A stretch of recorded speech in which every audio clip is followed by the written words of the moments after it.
Okay, hello everybody. How are you doing? Hello, everyone. Thanks for being here, guys. So, yes, all right. So today we're gonna have Vegan Power Lab reacting to my outreach with me here, so that he can give me some constructive feedback. I told him, like, he asked me before, how direct do I want him to be, and I told him as direct as you can. I'm prepared. I know it's not gonna feel good because feedback doesn't necessarily feel good all the time. That's totally fine. We have to get better at activism, and I know your intentions are pure, anyway. So, all right. I'm gonna So put yeah. on my mean face now. Please do. All right, Okay. awesome. And yeah, I'm very interested in what you have to say about what you're going to see. I really want to know.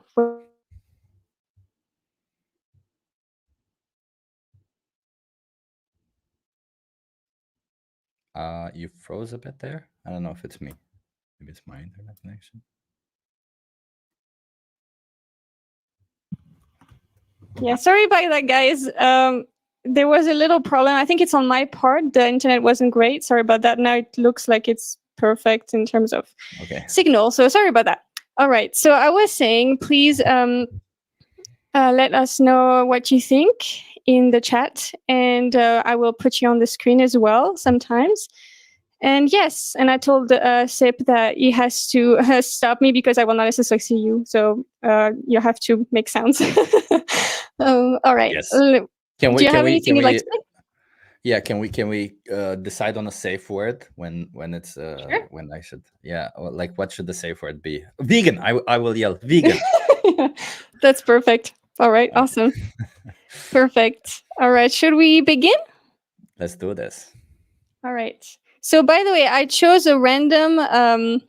This is the last conversation I had, so that's basically why I chose it.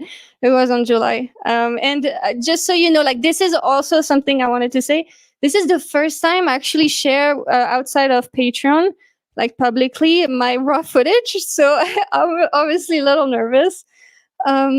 So yes, that's interesting. And I am awkward more than I am in the editing videos. So be prepared. But I think you guys kind of have maybe a hunch that I am a little bit awkward sometimes. But Hey, anyways, Lucy.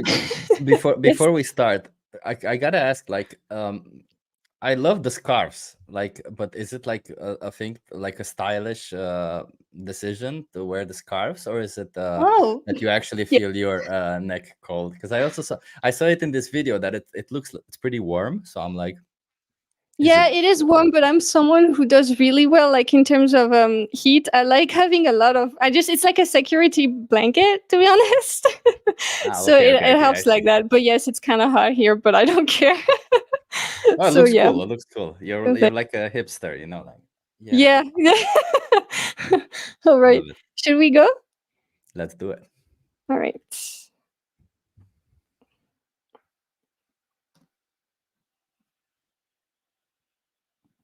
I can't hear any of the sound, by the way. Oh, there's no sound yet. That's There's no sound probably yet. Okay, why. okay, There's okay. nothing, but like, let me know if it's still a problem when you see me talking or something. Okay. Did you hear that? No. Oh, fuck. Okay, that's a problem. Okay. Ah, weird. Well, I think I have this in a drive, but hold on. This is weird. Why? But you Maybe. uploaded the file, right? Well, this is on my computer. Ah, okay. Let's see again.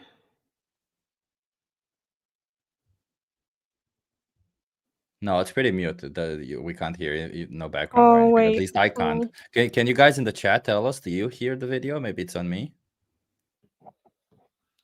Because let's see. While we wait for you guys, I have it uploaded on my drive anyways. I'm a little Oh, and you worried can that, share that. Yeah. yeah, I'm a little worried that it would be. No, I think it's gonna be fine. Okay, stop sharing this, and then let's see. Sorry about that. No worries. But that's always how it is, huh? Technology. Yeah, Ah, indeed. Okay, where am I? Chrome tab. Okay, cool. All right. How about now? No. Can I answer some questions? Oh, no, no, now we hear it. Now we hear it. It's like a social experiment. Awesome. Do you hear it well? It's a bit low, a bit on the low side, but Maybe it's my settings or something. I don't know. Eee. Maybe it's my computer that's slow. It's possible. Let's see again. Sorry, my gosh. What's your name? all good. Larry. Nice to meet you. I'm Lucy. So? Yeah, we can hear it. We can hear it better now. Okay. Hold on. Thanks Let's for give it a stopping try. by. Let's give it a try. So this is, like I said, a social experiment, Right. and it might be a little challenging at times. Just giving you a heads up. And also, the questions I'm going to ask you are going to seem very obvious, but I'm going somewhere with them, so please bear with me. Okay. All right. So yes. Okay. The first question is, what do you? I already have something that I want to say. I looked at the camera Already? and yeah, it's a very bad habit, but it's because it's happened to me that I actually recorded something, and usually I try not to check if the angle is good. But it happens sometimes that we're completely out of the frame, and I try for the frame to be big, but sometimes it just doesn't work out, and so I have to check now, even if it breaks rapport, because otherwise it's not even fucking recorded. So. No, I do that too, Lucy. I get it. You have to look at the camera. Sometimes I look even in the middle of the conversation because sometimes I don't know what happens. It's like camera makes decisions on its own or something, or maybe I didn't see it properly. So yeah. And sometimes you didn't hit record, and you're like, God damn it. Oh, that's the worst. Yeah. What do you think about forced child labor? About what? Forced child labor. It's very wrong. What about it makes it wrong? Pardon? What about it? Yeah, the context is open, so it depends on the context. But in any context, it's abusive and it's without love or care. And then all of the other implications that could be open to other, just all kinds of abuse and neglect. Just very, very, what's the word? There's, but certain things are open to abuse. They just are probably very bad. Fair enough. Would you agree that it's also wrong because as adults we're taking advantage of someone who's more vulnerable than us? Yeah, and when depends on what kind of forced labor we're talking about, but also. I thought this is cool. I thought this was cool, so I'm just gonna say it. You guys live in the same place, by the way. I mean, she lives in Utrecht. We live like 40 kilometers away, but yeah, That's funny. we live You just pretty did some close. outreach together. That's really cool. Yeah. Christina was the organizer. She did a great job. With Wow. Yeah. Good job, guys. It's really cool to hear. And the VR glasses, man, I have to figure out how to use mine, but it seems like a very good. Yeah. It was. Christina said it took her a couple of hours. It also took me the first time a couple of hours to get it to find out how to make it work. They're never easy. So yeah. Definitely. To have, I don't, in some of the like employment situations or in like meat packing plants or in farms, it's having too much power over someone who doesn't have any power, and then neglecting their education, health, but also it seems to imply maybe the parental isn't there or something. What do you think about slavery? Slavery? Can I ask Lucy now? I mean, like, there are. Yep. Yes. So your question was, is it wrong because they're forcing their children that decision onto their children, like something like that? Like, It was like, would you agree that it's wrong? It's also wrong because as adults we're taking advantage of someone who's more vulnerable than us. Oh yeah. And then he started listing meat packing plants and all that stuff. That's interesting that he already made a connection to that, the slaughterhouse and stuff. Yeah, I'm curious what will he where he'll go next. Yeah, it's interesting because like I also have this issue sometimes where they don't really respond with what I want them to respond with or what I want them to get it, and then you kind of have to feed them the response. But yeah, like he seems like he got it, so I was just curious. Yeah. Yeah, I have one question that I'm not gonna ask much anymore because always people always understand it in a different way, and I'm thinking it's probably me the problem. But it's like the question is, yeah, which one is more important, the desire of the slave owner to own a slave or the slave being victimized? And people kind of go to where like it's so strange. They go to like we have to change the victim. And it's very weird. Like I understand we have to help the victim while changing the root cause, but it's kind of weird because it's like it's just it's a little it's not going where I want them to go. So I think I'm probably gonna get rid of that one. Maybe I don't know. I get it. Like I guess like if I were in your shoes right now, before mentioning slavery, I would have prefixed it. Like I don't know, I would have said because it feels like forced child labor and then slavery, although they're kind of related. I feel like people be like, oh, okay, slavery, but like it doesn't really matter. It does like you're still asking the questions to get what they think, and you prefix the whole conversation by saying, um, "Bear with me, it will make sense," which is awesome. Yeah, so. Yeah, when I wasn't doing that, it was quite different. People were so confused, rightfully so. Exactly.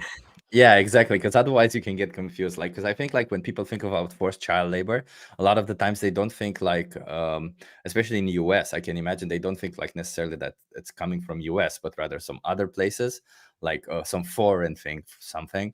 And Well, when that you think works about too in my slavery, question.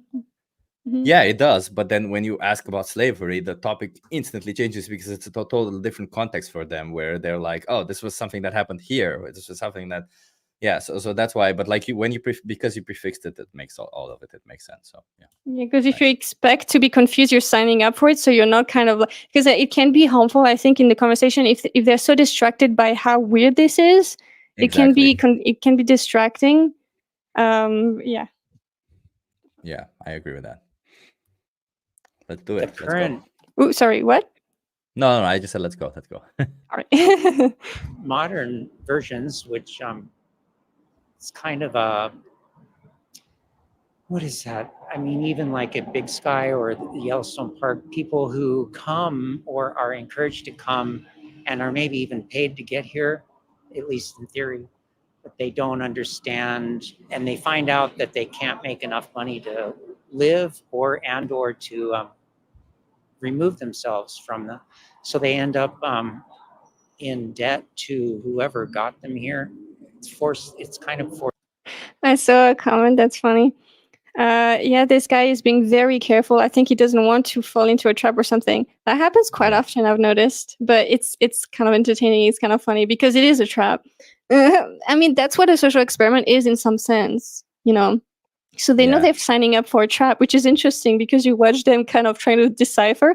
And I've asked some people, and they thought that it was like about abortion or about human trafficking, things like this.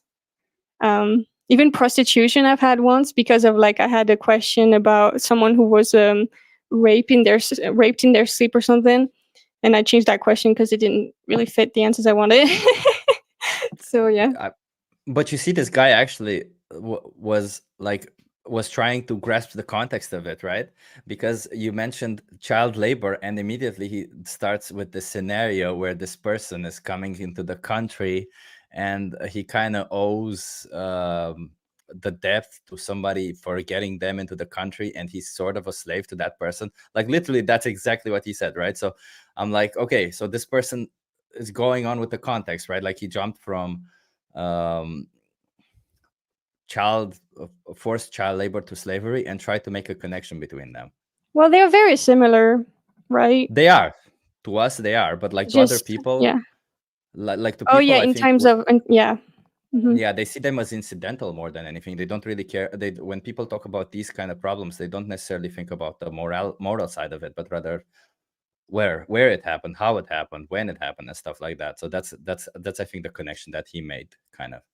Because it's weird that he mentioned that when you ask him about slavery, he's like, "Oh yeah, when some people cross the border and they No, that makes sense, because in the US, like for example, the slaughterhouse workers, you could say it's a form of slavery, because they can't leave, like it's not like they have freedom of choice necessarily. I mean, I'm not saying like, oh, poor people, slavery, as slaughterhouse workers, like we have to fight for them instead of the animals, kind of thing. But it is true that it's a form of slavery in some sense, because they don't have the freedom to leave, and they have a debt to the person who made them come in the country. No, yeah, for sure. But like, I think like if you start asking with what do you think about slavery, nobody will think about this scenario first, right? They will think about slavery as slavery. So this guy is just trying to stick with the context to try and be there. Like, whereas you're kind of asking a general question, like, what do you think about slavery in general? It's interesting to see this happening. Yeah. It's funny when what's really cool about doing the same method over time is that you see how different people's answers are, or how similar. And yeah, some people just stay with the very conceptual way of doing it. Some people are very historical. They're stuck to the shadow slavery, and some people are like more experimental, like, oh, this could be seen as slavery, when I'm trying to literally just stick to shadow slavery as an example. So it's kind of interesting, and you really want to cater to like the examples they give you, because that means that it's something that kind of is important to them. They see it as an issue to talk about because they brought that first, so it's really interesting. Have you thought about asking, like, before mentioning, like, bear with me, it's just asking about, well, we're kind of testing morality or something along those lines, to insert the word morality. I'm curious if they would see it otherwise, because if they hear morality, they're like, oh, okay, so we're going to be discussing it in like general terms. Otherwise, I feel like some people they feel trapped because of it. But when they hear morality, they're like, no, I know morality. I know what this is like. I don't know. I'm questioning. I honestly don't know also.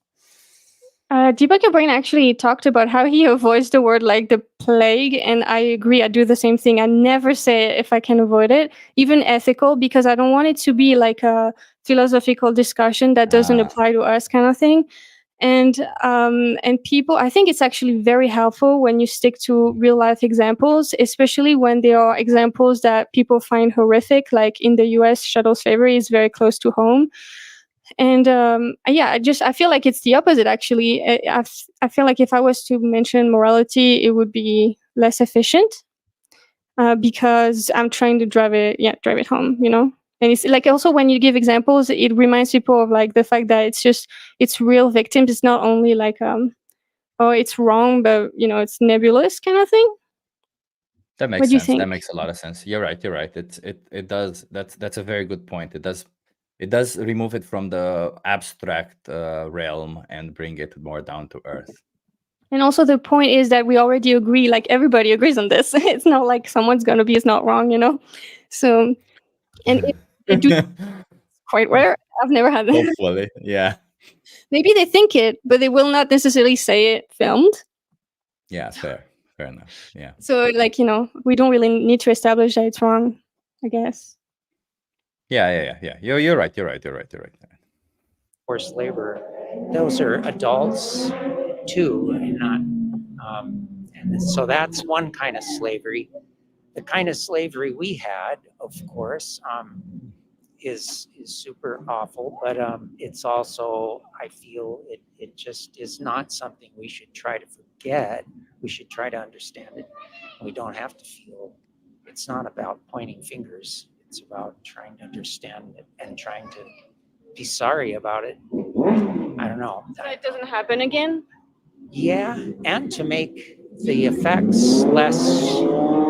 Do you know how satisfying, but you know that actually because you've done reverse psychology, like how satisfying it is to, when they're talking about something hyper relevant to where you're going, you make them go even deeper.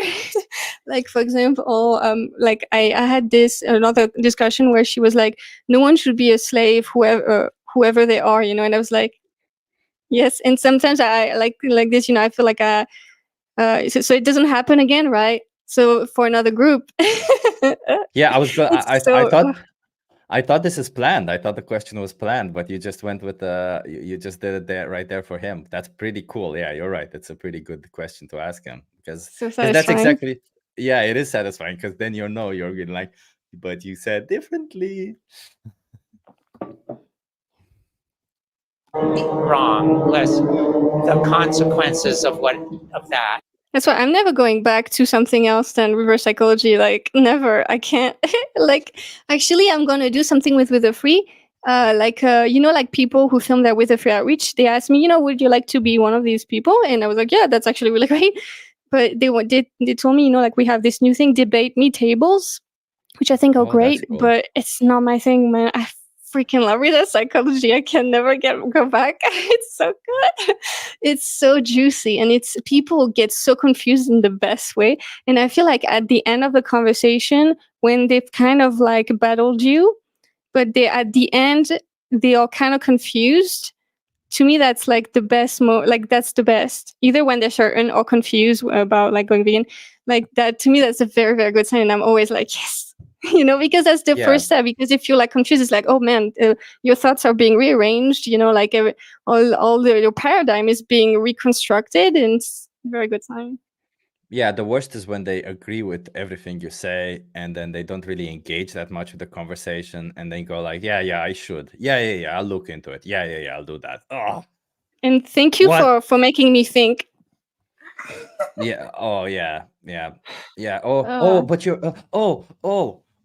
but you're doing a great job here. Yeah. Do that all the time, yeah. Like I'm not here to get praises from you. Especially because it means nothing coming from them because they're not changing. So I didn't do a good job, did I? Oh, that's a good one. Whenever they say you're doing a good job, I should say, well, only if you change, I'm actually doing a good Definitely. job. Otherwise, I'm not. I have to write that down, actually. That's a very good one. Very good response. I'll try to remember that. That's so I nice. can share my notes with you. I'm going to try to keep our notes, like, when we say, oh, this should be good to remember, Okay, yeah, do that. Yes. I actually have note in my notes. I don't know how to call it. An item in my notes of all the responses to give. At first, it started with Earthling Eds because he has a lot of good ones, but now it's multiple other responses. Just sometimes I just go through them to remind them because you forget them. Especially if you take a break from outreach for a few weeks, you're like completely lost. Like, I don't remember how to do this anymore. Yeah, exactly. And yes, I have, every time I do a live with reacting to outreach, I have I have new things that I learned from them. And so I have a bunch of notes. Every time I do outreach, I have to look over them so I remember what I wrote. Do you do that before you go do outreach, or do you do that? Yeah, I read it before outreach so that I can, I don't necessarily always remember, but that can be helpful, to just refresh.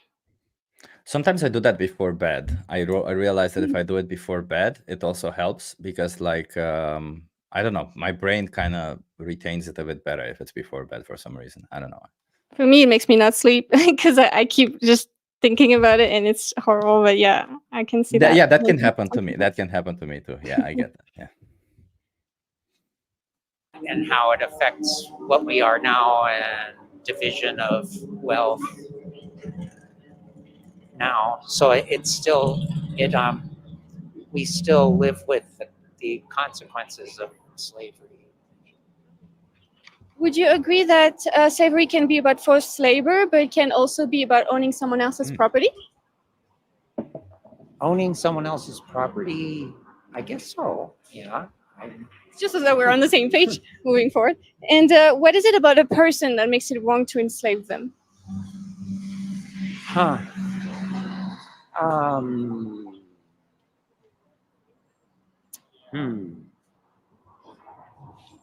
So funny, people have no idea because they never have to think about it because we already agree, that like there's no pushback on slavery. I mean, very little, I guess, from the KKK maybe, but stuff like that. Yeah. But they don't have to think about it, which is fair. But it's very interesting because they really don't know. They're like, what is it really?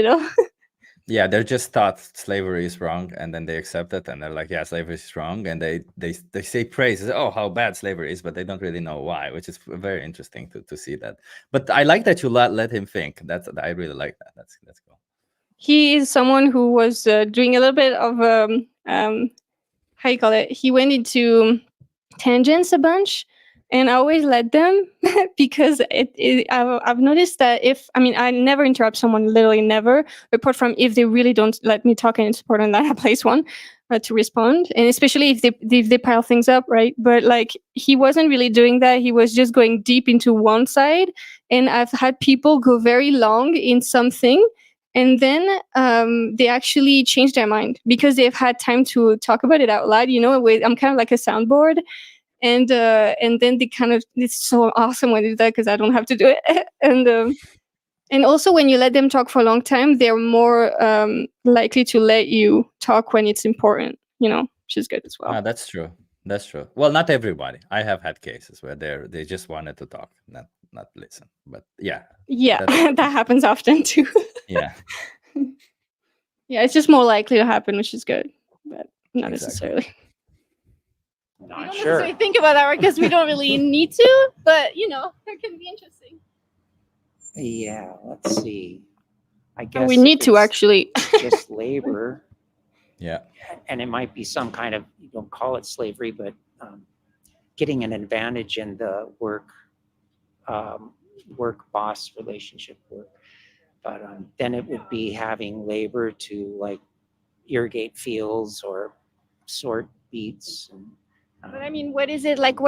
Is there a trait or traits in a person that makes it wrong to enslave them, or did like needs or whatever? It makes it wrong to enslave them?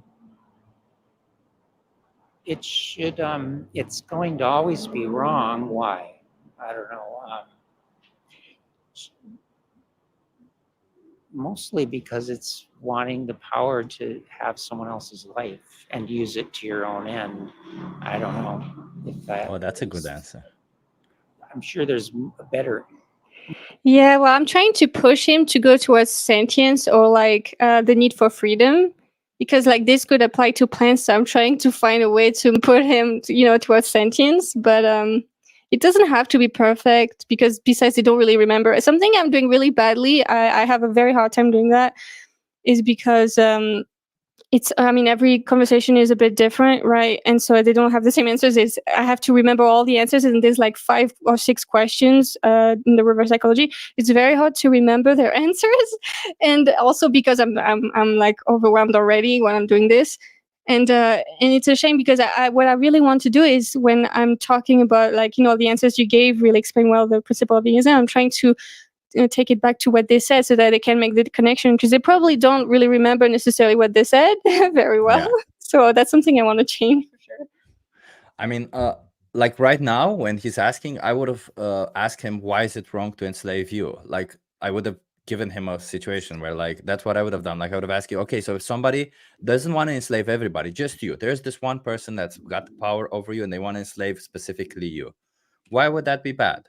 And then they would kind of think about themselves, because a lot of people don't think about how they feel or stuff like that. But then I guess they get into that perspective of how they feel. I'm not sure if it works for everybody, but that's what I like. That's what I try to do, so that they think from that perspective. So you know what? I'm going to replace my question with that, because my question doesn't really work for some reason. I have a hard time knowing that I'm talking about a trait about a person. Yeah. It's very weird. They think it's about like the dynamic that I'm talking about. Like it's not really that. And so I'm going to actually, I noted it. Thank you so much. I will replace it. Very good. Nice. It's always great to turn it to, yeah. Yeah, because I guess people don't usually think necessarily from all perspectives, do they? But like if you ask them, oh, well, what if you were in that perspective? Then they usually kind of get it better.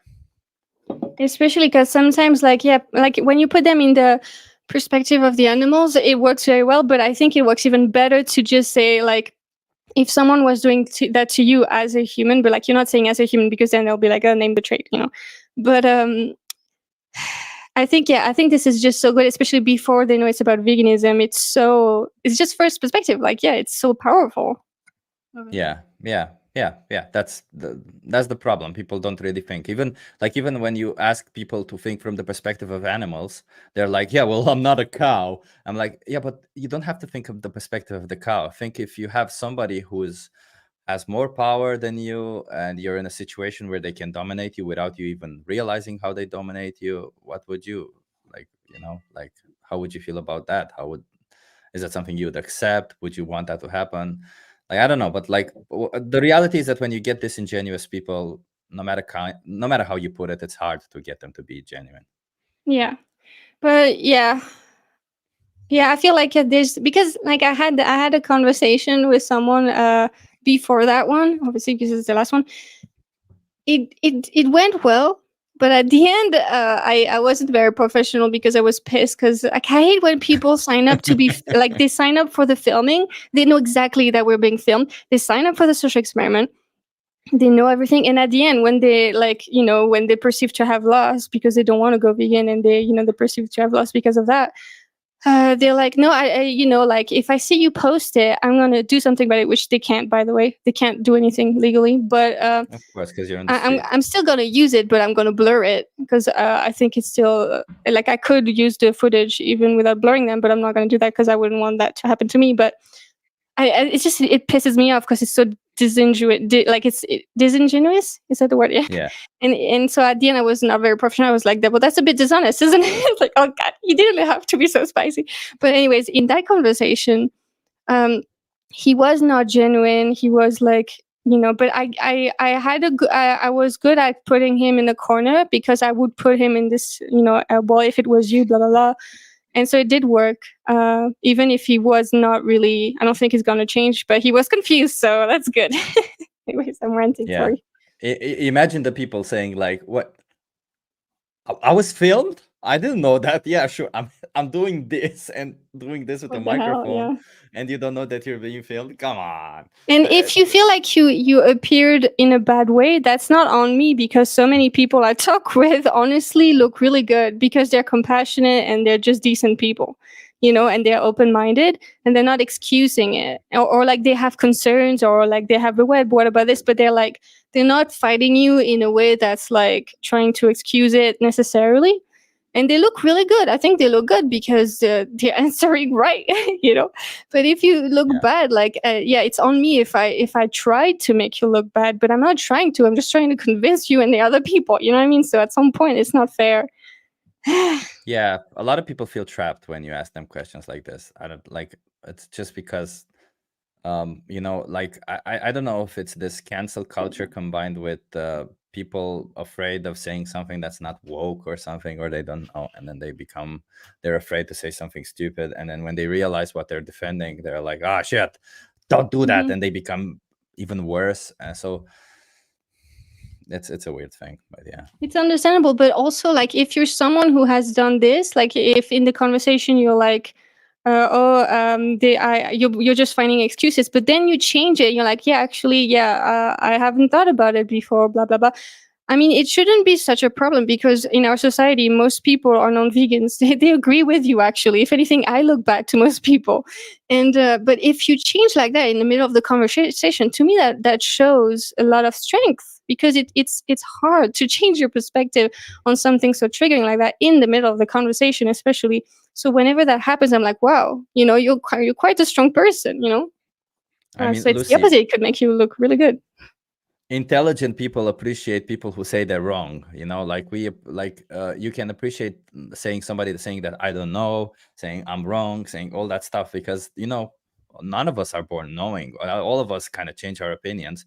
But like people who are not who are maybe not intelligent, maybe emotionally intelligent, I don't know, something that they all of a sudden, if they think they're wrong, they feel bad about themselves and they don't want to admit it or something. It just becomes a whole They might have, like, like a childhood of high shame levels or something like that, like they've been brought up to think like you can't make mistakes or you're going to be alone or something like that, which is very sad. And I think we have to have compassion to when it comes to that as well. But yes. Yes. But also knowing, like, you can accept feedback, but knowing that it always hurts, of course. And of course, I think, like, it's a two-part thing. I think when we give feedback, as hard as it can be sometimes, because we're angry. I have this problem as well when I'm criticizing non-vegans, for example. Like, delivering in a way that they can actually receive is important, in a way that's like not like so personal, because if it's personal, but at first it's unnecessary, because it's not going to help the things. I think feel personal, you're like, oh, you're a piece of shit. It might be accurate, but it doesn't mean that it's going to work in like making them actually digest this information and accept it. You don't need to add obstacles to this. There's already so many. And so even if it is accurate that they're not good people, just like kind of being compassionate in the sense of like, well, if it was me, how could I actually digest it? I mean, it's just hard to make it is. yeah. It's vegan activism is not easy. I actually recently I was thinking, so I started saying this thing to some people where I say, well, this is a circle where when we don't know something, we say we don't know something. There's no shame. I'm not born knowing everything. There's things you might not know, right? So not everybody, like I've said that a couple of times, but nobody said that they don't know what something, whatever. But I feel like if you could, like, I don't necessarily mean you, I mean the royal you, like if you could somehow insert a place where you're kind of saying yourself that you're wrong, or saying yourself that I don't know, like if you yourself lower, like show that you lower defenses yourself, I think the other person will also lower defenses themselves, right? Because they don't know you, but they see this medium this medium attitude that you have. But if you lower your defensive and you become a bit vulnerable and they kind of see that, I feel like they would also kind of open up. But I don't know, that's just a theory. Yeah. No, that's actually true. Like it's true. Like when you just demonstrate that you're safer by being unsafe because you're giving them something they could actually use against you. It just shows to them that you're the vulnerable one. You're not going to necessarily attack them or whatever. But like I think it's great when you're I don't do that enough, so I wrote it down because it reminded me of this. It's very similar to what you're talking about, saying like, I totally understand where you're coming from. I was I was not always vegan.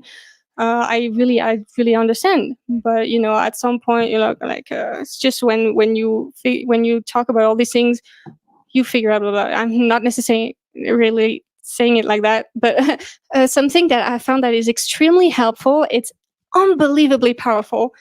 I did not think it would be that powerful, but freak. Anyways, it's incredible.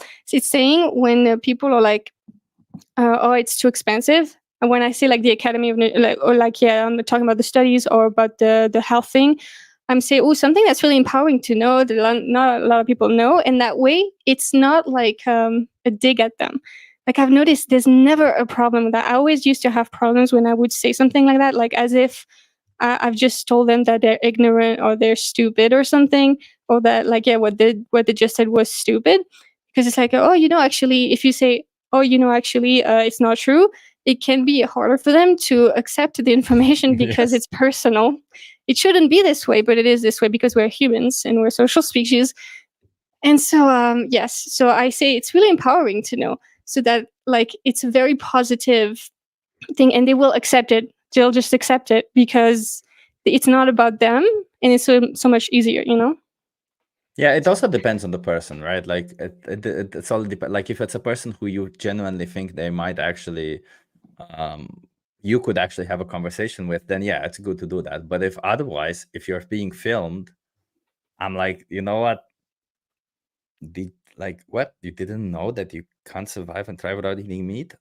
I don't know. Honestly, like lately I've been thinking more and more that maybe the way to, like, because I've been talking to Rafaela and other people, and I'm thinking more and more that, yeah, there's a way where you outreach people on the street, which is great. And then there's a way that you outreach people for the camera itself, where you're like, if a person is being a dick, then, I mean, you can try to open them up or whatever, but maybe it's not bad if you kind of throw it back at them, It's a very different strategy. So like you said, there's a strategy for like the person you're outreaching, and then there's a strategy like, for example, Rafaela, she does that. And by the way, I really like her. I'm not sure I agree with the way she's doing it, but doesn't mean I don't like her. Anyways, so like there's this thing where you're gonna have way more obviously people watching you if it's spicy, right?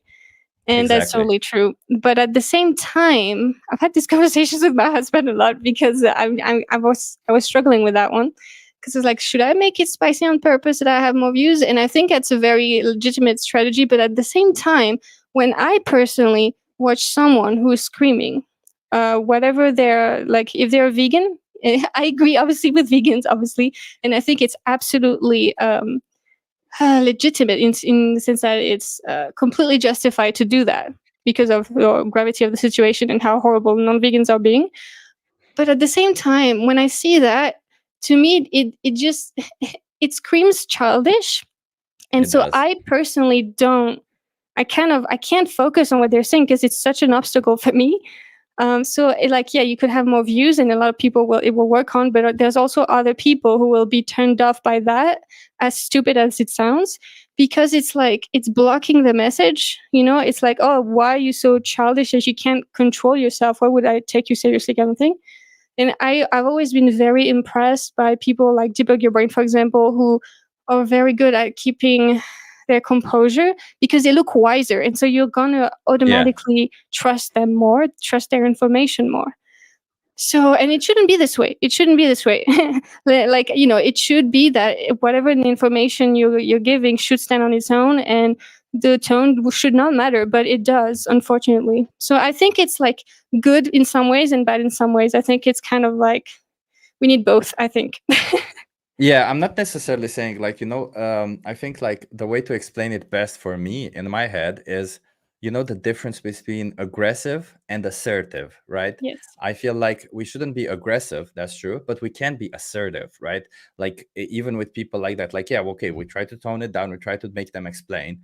But like if there's people who are just dicks, maybe being assertive is not bad. That doesn't mean us screaming. We can Well, I remain think you should calm. always be assertive.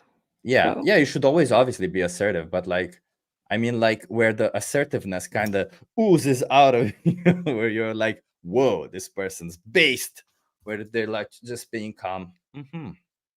So slavery was okay, you said? Something Yeah, like that. that's fine. But like, it's not a personal thing. It's about what they're talking about. I think that's way more impressive and way more, how you call it, epic, when you're watching content, like, I mean, for example, like they were, and I'm saying that with a lot of like compassion. I'm not going to say the activists because there's no point, but there was this activist who I totally understand why they freaked out because they're under a lot of pressure, etc. But they kind of had this thing where they filmed their meltdown, in the street, and because it was very justified in the sense of like all the pressure they're under and how ridiculous the situation was. But that's not going to help, like it's not like because you're right that it's going to be perceived that way. And that's really all that matters. Unfortunately, in this situation, how you're perceived is all that matters, in the sense of like being convincing. Because yes, you could be convincing, like Gary Yourofsky, for example. I feel like, and it's also a deep. Not everybody's going. It's going to work for everybody. For example, like if I feel like, honestly, I feel like men get away with being more aggressive more than women just because of the way we perceive women, like as more bitchy. If a man is like more aggressive, it's like, ooh, he's like an alpha male or whatever. But if a woman is like that, it's perceived worse. So it's different things like that. But like Gerovsky, I feel like he was very. I don't know. I am a person who's not really convinced by someone being like not regulated emotionally or something. But he's not like that. I feel like he's the perfect assertiveness person, and he's perceived as aggressive, but I think that's not true. He's just so, I mean, when you watch his interviews, for example, or his speech, like I just reacted to his speech, he's so assertive and passionate, but he's not dysregulated. He's not like even disrespectful. He's just so powerful, and I think it works because it's like that. He has a lot of self-control, and it's just his passion is like this, but it's working, but he's not like saying like or maybe he has, and I haven't watched it. But he's not saying like, oh, you're a piece of shit, like whatever, you're stupid, like he's not doing that. You should never do that. You should never do that. Yeah, I like Cliff, by the way. For me, Cliff is a really nice assertive way, where he goes, "Oh, I didn't really say that, man." Yeah, wise. Yeah, and just throwing a joke into like a little bit to calm the spirits down. I like that. Yeah, but again, like what we've said, like I understand totally the strategy, of like being aggressive. I think, I don't know, it has to be talked about more. I think it's an important subject, and I don't know. It's not. And personally, I could not do that personally because it would erode my well-being to such a degree that I would be doing way less activism. Because I'm already very anxious and sensitive, so this is already so stressful, you know. And I feel Yeah. like it depends on the personality as well, you know. Yeah, the way I see it is because them being a bit more aggressive kind of reaches more people because it gets more views. It kind of spreads the seeds, right? It goes like, oh, a little bit of seed for everyone. But then when they watch a video like yours, when they watch a video like mine, where we're calm, where we explain, where we do all this, they kind of understand a bit more. So they kind of grow vertically, not like the movement kind of grows vertically, not necessarily horizontally, right? So maybe I don't think you can do both. It would be something very hard to do both, right? Where you both reach a lot of people and are calm. Maybe only Earthling Get can do that because he's got that huge following. So Yeah, but see, so it's possible. I mean, I don't agree with a lot of his messaging, by the way, but like it is possible, and I think it works because he's so calm and so intellectual, you know, like. And so I think it's possible, but it's also like you could do a lot of other things that are, for example, what's her name? The Veganka. She has got a lot of views. And by the way, she's got a lot of views even in just her Polish language, which is crazy to me because that means even more success. Because, you know, like it's easier to have success in the English language, which is why I advise most activists to do it in English. If they're filming themselves, because of the impact you can have. And of course, every language needs their own language, Yeah. their own activists in their language, because not everybody speaks English, especially French people. But anyways. And so she has like an intense following in Poland, and now she's doing more things in English, I think, which is something I've been waiting for, because I was like, well, you're so successful. What are you doing? It's just doing it in Polish, you know? And so, and I think, the reason why I brought her up is she's doing like music videos and dancing videos, you know, like TikTok style and stuff, with a vegan message. And she's obviously very successful. So there's things like that, or like making sure that you're capitalizing on trends on social media, which I'm terrible at. Yeah, Or me like, too. yeah, it's something that we need to get better at, because honestly, this do. is something that works really well. Or, you know, something, for example, like Rafaela, she uses like costumes as well. I'm not necessarily into like the lingerie thing. I completely understand the reason why, and I commend them for their bravery. But at the same time, there's this problem with sexualizing anything that has to do with violence and the animals. You know, there's some problems with that. Anyways, but like having costumes that are really ridiculous can bring attention to you, and then I think it's another way. You know, there's other ways as well that we could do that. It also depends, right? Because like in my social experiment and in your social experiment, people don't really know what we're talking about first. If I wear a cow costume, the minute I start talking about it, at some point people will make the connection really fast. Because I have a lion costume, and I was thinking, well, I'll get a cow costume, yeah, because it's interesting. But you can only do certain type of outreach with that. Yeah, of course. I can't really do anything like that, but you could be dressed in a question mark or something. Something like if you do reverse psychology. Holy Having a crap! hat. Dressed in a question mark. Okay, I'm actually gonna write that one down. I like Yeah. it. No, we need to. You could really have a lot of different things, but like this cow costume is obviously more for with a free, or no, actually not with a free, because they do reverse psychology, but like I don't know, for specific types of outreach where you're already knowing it's about veganism. Yeah, exactly.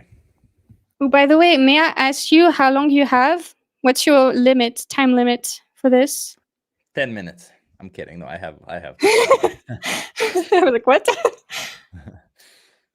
No, I have time. I don't have a time limit until I get hungry, basically. Again, because Okay. I ate before this, and then I don't know when I'm gonna get hungry again. Okay, I have to eat so a lot to maintain muscle. So. all right. So what's like kind of because I you know, we got to be careful with the time though. So let's stop talking too much. More other Yeah. answers. It's kind of hard to imagine. I haven't thought a lot about it. Yeah, I that don't makes think sense. I know these are very straightforward. Like, why are you even asking this? Slave somebody. Well, usually, I don't know. Maybe if you really like them in some way, but only to your own purposes. I don't know. It just seems if you think you're wanting to enslave somebody, you've got a problem. That was weird, wasn't it? Yeah, what is it? When only if you really like them. I was gonna ask, what is he answering that to? Like, it was slavery, huh? Like, Yeah. He was like, maybe only if you really like them. What the hell are you talking about? I'm not sure I understood what he meant. I don't know I what mean, that was. when he really likes somebody, they enslave them. I don't know. So weird. Well, to be fair, we might be misunderstanding him, Yeah. but I'm sure that's what it is. Yeah. I don't know what it was. I remember being confused, but I was like, I don't really care. Like, let's move on, like, all right. So if a slave owner was to justify owning a slave because they think that the slave was put here to serve them, what do you think about that? That would be, I mean, I could see maybe somebody feeling that way. Hopefully I would realize in myself that I'm that. Isn't that a great omen? I would realize in myself, like he's putting himself like, what if it was me who was thinking this way? I was like, That's actually really good. Yeah. it's the first time I've heard that, I think. Yeah, it's you don't hear people say that. I guess some people do think it that way, but you don't really hear people say that out loud, which is really good to hear. That is part of my whatever motive or something. I also, maybe if I had responsibility for a company or something, and or I had more money and was paying people to do stuff, but so now what was the question? I forgot. It's if a slave owner, because they used to do that actually in chattel slavery, they used to justify owning slaves because they thought that they were put here to serve them by God, for example. Okay. What do you think about that? Yeah, it's just not true of any. Something that's powerful, if you ever use this method with like the slavery thing, is making the comparison, like just saying. That's why I love saying chattel slavery, is because it's so close to cattle and saying like chattel cattle. It's interesting, isn't it? And I think it's just yeah. I'm gonna say something really embarrassing right now, and you have said chattel slavery a couple of times in this stream, but I don't know what chattel slavery means. No, Like, that what makes is total sense. specific? Like, what specifically is chattel slavery? I actually learned about it like last year. Like I totally get it. Don't worry. Yes. So basically, chattel slavery is literally just talking about the black slavery in the U.S. in the times that they were slaves here. It's just that, and it's just it's just in the U.S. Basically, I think it's just the U.S. or is it just black? Hold on, let's just search it. It's a safe place. We don't know. It's okay. It's interesting that it's called shuttle. Like, is that like? Yeah, that's why. Okay, chattel slavery is the most common form of slavery known to Americans. This system, which allowed people considered legal property to be bought, sold, and owned forever, was lawful and supported by the United States and European powers from the 16th and 18th century to the 18th centuries. Okay, so it's basically black slavery, the black slavery, right? Yeah, in those times. Is it spelled like a rocket? Oh, let me just write it in the chat. Yeah, because somebody wrote chattel as in CHATT. Yeah, that's how. Okay. Okay. It's very close to cattle. And it's not a coincidence. Yeah. Okay, that makes a lot of sense then. Yeah, because in my head I'm like chattel slavery, which is like, it just sounds like fast slavery or something. By the way, I banned some people who were talking about like non-vegan stuff because this is not the life for that, guys. This is not it. Like we're talking about how to be doing outreach better right now, and I just how do you know that? I don't know. But I would hope that I would be enough aware of myself that I'd notice that if I had that impulse, that was driving the impulse. I'm trying to make you aware. Nobody's put here to be a slave, especially, or to even benefit somebody in an abusive way. It's kind of. Guys, if you have like comments for us directly, please make sure we can see it by just writing our name in the beginning of the comment or something, because I can't really seep through. It's very hard. There's a lot. Yeah, all right. So should we care more about the desire of the slave to enslave someone or about the slave being victimized? Which one is more important? Well, both, because realizing the problem is really important. Isn't that interesting how they go there? Because my question is very simple. It's like really just like, is it justified basically? But I guess it's not worded right because everybody's saying that, and it's good in some way because it's like, well, not really because like what we're doing, like you just got to focus on the root problem, and I'm trying to get them to understand that the mentality is the problem. So I have to change the question to like, um, isn't like, would you agree that the mentality, I don't know, something like, I don't know. What do you think? Yeah, it's I got when I do the oppression experiment, I also get sometimes I ask the same thing. Should we care more about how the oppressor feels or how the like or how the oppressed feels like? But like a lot of people, they're like, oh, you should care about both because maybe the oppressor doesn't know. I was like, okay, wait, we need to rephrase, right? So I'm thinking like maybe in this situation, people I mean, it does seem like this guy in particular, he's trying to give a lot of padding to everything, right? He's trying to be as politically correct and as to make sure that nobody cancels him towards what he says. But I think that's why he says it this way, because I don't think he necessarily connected slavery to the times of slavery necessarily, but rather to his scenario that he had at the beginning where he was like, oh, you know, sometimes it can feel like slavery, or it's like pseudo slavery, I would call it, or something, right? Not actual slavery, right? In his head, like he doesn't. I don't know if he actually connected to slavery, because I think if you actually connected to slavery, I don't think anybody in their right mind would be like, well, no. I think it's a great question, Lucy. I don't see how anybody would say we should care about both. They all do that, So but in this sense, but I understand how they're doing it. It's just it's not very efficient for my like where I want to get at because like they're saying like yes, the root cause is the mentality of the slave owner basically. So we have that's why we have to care about it, and we need to care about the victim because we need to take care of them while this is happening. You know, like so that we can get them out of the scenario. But that's not where I'm trying to go. I'm trying to make them understand that the mentality of the slave owner is the problem, and it doesn't matter if they want to enslave someone. You know, like it's not maybe what. maybe you should ask, is it more, do you think we should care more about I've done the that. slave, like because when you say more, they're like, okay, well, which one is more important, do you think? The desire of the slave owner to own I've done that. slaves? It's the same It's the for same. some reason. Interesting. Yeah, Yeah. I don't understand how to write because you know, Chad, how would you word this so that they can understand that? Could you say if a slave owner was to justify slavery just because it's more convenient for them, or like they just want to, they just want to? What do you think about that? Interesting. Because that's what they're saying sometimes, you know. I Yeah, just they're wanted. basically saying, we shouldn't we should also take into consideration why the slave owner wanted to enslave, right? Like, as in, that's also part of the problem.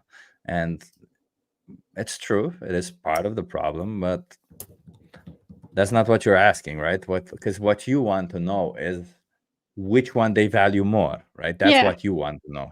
So maybe ask exactly this: which one do you think values more? Like, if you had to choose only one of the two, which one would you choose to care about?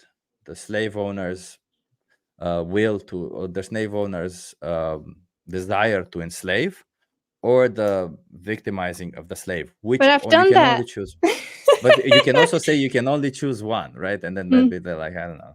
Why? I just think that there's a flaw with this question in and of itself.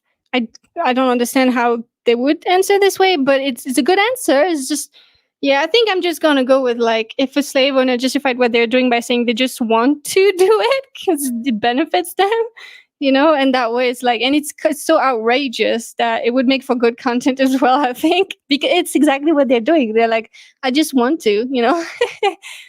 You could also like turn it around and say, can you tell me in which order is more important, right? Like, just tell me the order of them. Like, if you know that everybody's going to respond with both, they should just tell you, you know that both are important. So then just tell me which one comes on top, which one comes at the bottom. And that's it, because that's And all you need, right?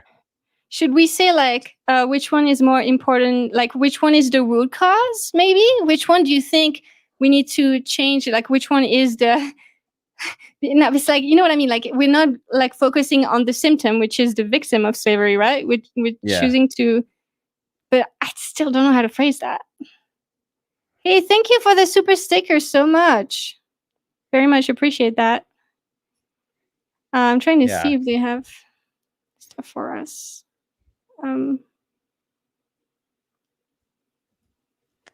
I don't have a good one. Let's go on, and then maybe we'll come up with one. But more important would be the desire of whoever to have advantages and to abuse their powers kind of over somebody else. That would be the most, that's kind of the biggest part of the problem. But for example, like some of the, well, I think some of the potential, it's like human trafficking in the form of labor or domestic service in hotels or where am I going? Let's see. Oh, understanding how prevalent it is. And then some of the using drugs and teenagers and kind of maybe their family problems in the, you know, and then using that to increase their social problems and then use them for sexual slavery and vulnerable. the industry of sexual slavery. I'm always trying to reframe it in a way that works for the animals. So I'm like, okay, so they are vulnerable. That's why we're, you know. That's a very good point. Yeah, that's. I like that you said that. I should write it down. I'm gonna write down vulnerable. That's a very good one to. And if I mean, when I'm gonna make a short out of this, I'm gonna put the sexual violence that cows endure, for example, or bulls. It's just one example. It's so good. You know, that's why I freaking love reverse psychology. It's so powerful. Thank you, everybody, for the encouragement. Understanding that it exists and that it's that like the FBI and the state like police are even investigating continuously in Bozeman. Understanding those, that is got to be important too, that it exists, so that knowing the victims are real. It is pretty important to being able to maybe be on guard against it. Even this works, you know, for sure. Like, it's amazing. I love it so much. I'm still not sick of this method. I always love so much how it applies to both, you know. Sorry, I'm bragging, but I just love it. Make it less effective. Maybe help people. Dealing with the root cause instead of the symptom, which is like human trafficking, slavery, things like that, like the mentality of the slave owner, for example. Well, for sure, that. For sure, the people who want to do that and, you know, getting to be able to contradict that somehow or whatever. But so that I think is probably, it seems like the most important, but I can't say that just general awareness of the victims, maybe that's more important, because then we can be more mobilized in our head or whatever to try to create conditions that don't encourage that, or at least give, you know, or make it easier to know about it and then interrupt it. And so maybe the victims understanding that is maybe more important. I don't know. But very interesting insights. Okay, so in terms of shadow slavery, there were welfarists and abolitionists. The welfarists thought that it was okay to continue slavery if the slaves were treated pleasantly and they didn't suffer too much. This is my favorite one. Think about that. Now, what again? Yeah, totally. So in terms of shadow slavery, there were welfarists. Yes, They were welfarists and abolitionists. The welfarists thought that it was okay to continue slavery, and the abolitionists said no. You know, because if they were treated pleasantly and they didn't suffer too much, you know. What do you think about that? Yeah, it's still very wrong. And it's an excuse. Yeah, I mean, there have been arguments too. that, and it was true that when, like in our case, when slavery was in the United States and slavery was abolished, well, there were certain politicians who felt like we needed to be a national effort to help the transition. So I think 40 acres and a mule was one of the catchphrases for certain people that it needed to be. To help human slaves, we need to give them animal slaves. I mean, literally. But you know what I was thinking, Lucy, as you're doing this experiment, it would be interesting that you ask, what do you think about slavery and all that? And you go through him to this whole experiment, but afterwards you ask, why is slavery bad, right? Because you are already like showing him some, like asking him some questions about slavery, asking him some situations about slavery, asking him on why some people think this way, why some people think this other way. And then if you ask them, okay, but we haven't asked the most important question, why is slavery bad? And then I feel like he could like relate to it a bit more, maybe, because he's like, you kind of draw a conclusion that slavery is bad. Whereas as you draw to him, you kind of say slavery is bad, we've established this, and then you kind of say the solution. But like if you end with slavery bad, I think it kind of drives the message a bit more. I don't know. Like I'm thinking about like that's kind of what I expected. It's actually in my questions. I'm supposed to ask that, but because most of the time people say, like when I say, what do you think about slavery? They're like, well, it's bad, I kind of forget to. And also because when they describe slavery, it's kind of a given, but I think you're right, because if you say it like that, you're just hammering down. And I feel like also maybe it's a little bit unnecessary, because all the questions I'm asking just demonstrate in what way slavery is wrong in a different way. Exactly. So I don't know. But I think Maybe like if you if put the it at person, the end, yeah. that like if you put it at the end, they might actually respond with why is slavery bad, because they have been put in all these positions where that you put them through, and they might understand exactly why is slavery bad, right? I feel like they would get it way better, because if you start with it, they'll be like, I don't know the situations, there's so many types. And then once you present all these situations, you present all these cases, if you put it at the end, they might be like, oh, I think I know why slavery is bad, or at least I can say something about it.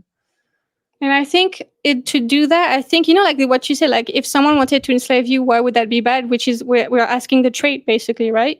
And so because this question is in the early questions, I could just put it after the shadow, like, welfareists and abolitionists.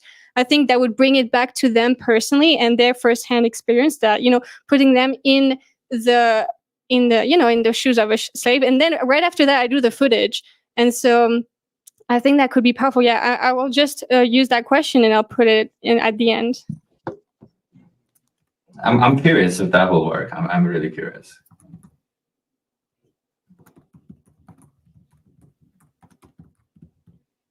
So I can say like, so as a summary, like what? Oh yeah, that would be perfect, because, oh my God, that's actually really good, because if you're doing that just before the footage, like after all the questions, like, so in the end, after we've always said, like what if someone wanted to enslave you, and I've already defined that it's forced labor and or property, blah, blah, blah. We already defined it. And explained in some other ways what, like, that it's not okay, blah, blah, blah. If you say that, it's powerful, because right after that, we're presenting the footage. Exactly. Your sound is a little weird. Yeah, right yeah. I didn't hear what you said. I'm sorry. Yes. Yeah, okay. Yeah. My microphone disconnected, so I had to reconnect it, and there's some things there. But like, I hope my sound is back to normal. Yeah, you're right. You're right. Yeah, you it's better. I think it's better. Like, to me, it just sounded right now like if you insert this question right now, you're making a conclusion for it, so it's perfect. Awesome. This is going to be very good for my outreach. Some support to help formerly enslaved people have something to begin with, because they didn't have money, banking, any connections. They were really just thrown out to the wolves, basically. And so they ended up having to find jobs that were abusive, not very, and so they ended up, so there was and then like slavery, chattel slavery was ours. The slavery in Brazil, I know, was much more abusive. They weren't owned, but they just See, this is a great sign already because he seems very interested in this. He seems kind of fascinated by the dynamics. That's always such a great sign, man. I'm like, oh, yes, you're already pulled by it. Because I know personally, like, I don't know about you guys, but it's probably a high potential, I think. Before I became vegan and even after, I was fascinated by like, I mean, in a very dark way, but I was fascinated by like the Second World War, like the concentration camps and stuff. Like I was, and all these types of oppression, like the civil rights movement. All these things are very interesting to me, and were especially before. And that makes total sense because we're pulled by injustice. So kind of all sorts of injustice are interesting to us and horrific, obviously. And that's a very good sign because it means it cares enough to think about it. You know? Exactly. Yeah. I mean, I think all of us wondered what the hell happened there. But now, once you become vegan, you kind of understand what happened there. Huh? It's insane. Yeah. What do you mean by happened there? Like during World War II, the Holocaust and all that stuff, I always wondered, like, what the hell happened there? How could that even happen? It's so close, also time wise. How could that happen? Because you know, when you think about like things that happened during the dark times, the dark ages, you're like, a lot of bad things happened then, but somehow in your mind, or at least in my mind, it always seemed like those people weren't as evolved as us or something. But the reality is they were exactly like us. Yeah. It's just they were just No, put in different situations. I've never heard someone say that it makes more sense, but it's true. It makes total well. Like I remember, like that's the fascination of it. It's like what the fuck happened there, and once you understand veganism, which is even it's so much worse. Like the confusion you have because it's like how the hell is this happening in our age?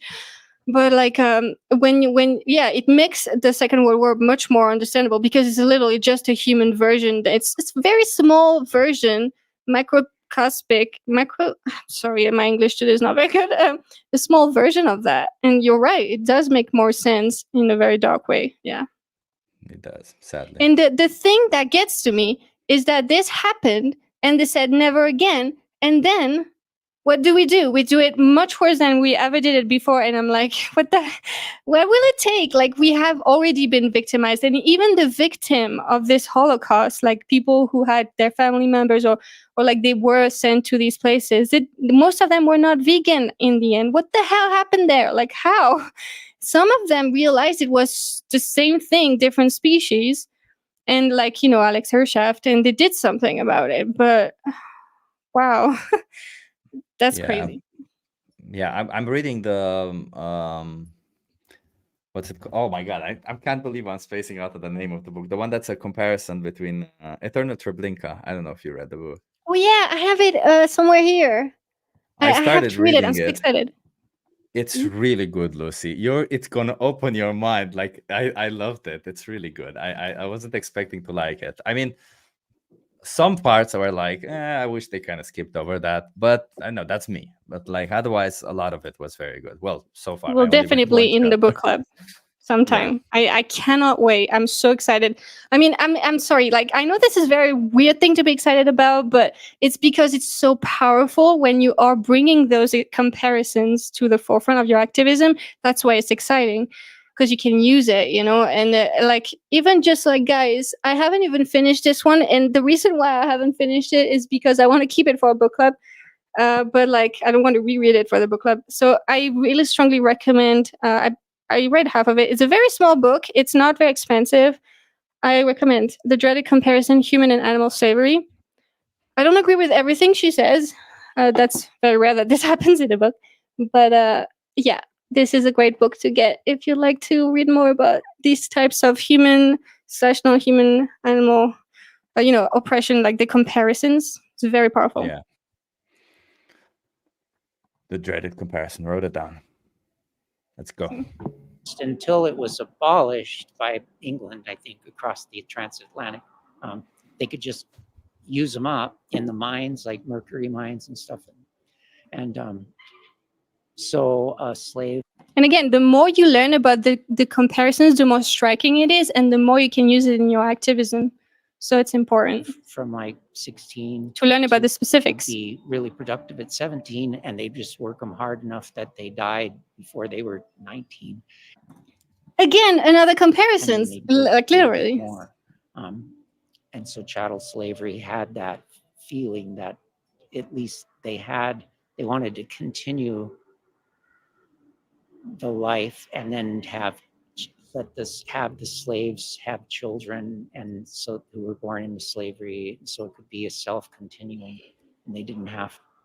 That was partly a response, probably, to England ending the slave trade, the transatlantic slave trade. This is another reason why I don't like for making for myself full length outreach videos, apart from the fact that they're not really watched by non-vegans on my channel personally. But like I don't like posting these because it's very hard to edit in a way that people understand that what they're talking about is about veganism, and without it being confusing with the time. Like I've tried different ways of editing it that hasn't really worked for me. So in a short, you can do it very easily just by putting footage of non-human animals on them being exploited by humans. It's so powerful. I'm very passionate about reverse psychology now. This is so much fun. I see you're very excited about all of it. I love it. I love it. It's awesome. It's your passion is contagious. Your excitement is contagious. That's good. It's like when I watch outreach like that. Like when I watch any outreach on shorts where like the person did a good job and it's powerful, I get so like it makes you want to do outreach, which is a great thing because you need like vegans to get into outreach more. And it's another good perk of watching outreach. It makes you want to do it. Yeah, it's also that I feel like, because you said about the book, it's like I feel like I'm excited about books like that, and like you said, like situations where you get excited because you're like, oh, this opens up a little bit of something else. Oh, I'm gonna try that. Oh, let's see how that happens. Oh, let's see how that happens, because you're like you're passionate about what you want to convey, the message, and how you want to do it. But then you're like, you always kind of run into these little hurdles, right? Because every person is slightly different. You always need slightly different examples, slightly different perspectives. And when you discover new ones, you're like, oh, this is going to be so useful during outreach. This is going to be so nice to do. Yeah, so I get it. Yeah. And also it kind of makes people super triggered in the content, which is perfect. It's kind of rage bait, and just go for rage bait, guys. It's very powerful because a lot of people want to watch your stuff when it's completely outrageous to them. It's not outrageous at all. It totally makes sense. It's completely legitimate comparisons, but to most people it's not. And so it's just good for many reasons, because it's more views as well if you're outrageous to people. Sadly, yeah. Yeah. Well, it is fun to be outrageous to other people. I love trolling in that sense, but it's not trolling. It's absolutely legitimate comparisons, but it's funny they get so... You're trying to raise an emotion from them. Yeah. So your question was... No, that's fine. We went over it. Totally. Like, to me, that's also a good sign when they kind of lost where we were, because I feel like they got lost into considering it, and they kind of like and it's again like confusion in some sense can be good when they're not confused about what you're talking about. He's not right there, but he's kind of confused about, like, I don't know, it's new thought to him. And that's a good thing, I think. Yeah, it means they dug deep into it, right? I never thought about it that way, but got you're lost right. like that. Yeah, if they get lost a bit, it means that they actually thought things through. They went through them. Of course, if they did change the subject, that's a different case. But like I was on par, and it was great. Yeah. Yeah, he got lost into consideration of what we were talking about. Like it's very interesting. What? Let's hear the kicker. I'm curious what this guy will say when we reach veganism. I'm super curious. This is you seem knowledgeable about this period. It's very interesting. I used to hate American history. I thought it was stupid and boring and dumb. But when I started to learn more about Native Americans' experience and how much history we kind of knew. That's always a red flag to me. Because people will often use them as a reason to exploit other animals, because they were doing that and somehow they were like free of any flaw. Like, I don't know. There's this perception of Native Americans are like these saints for some reason.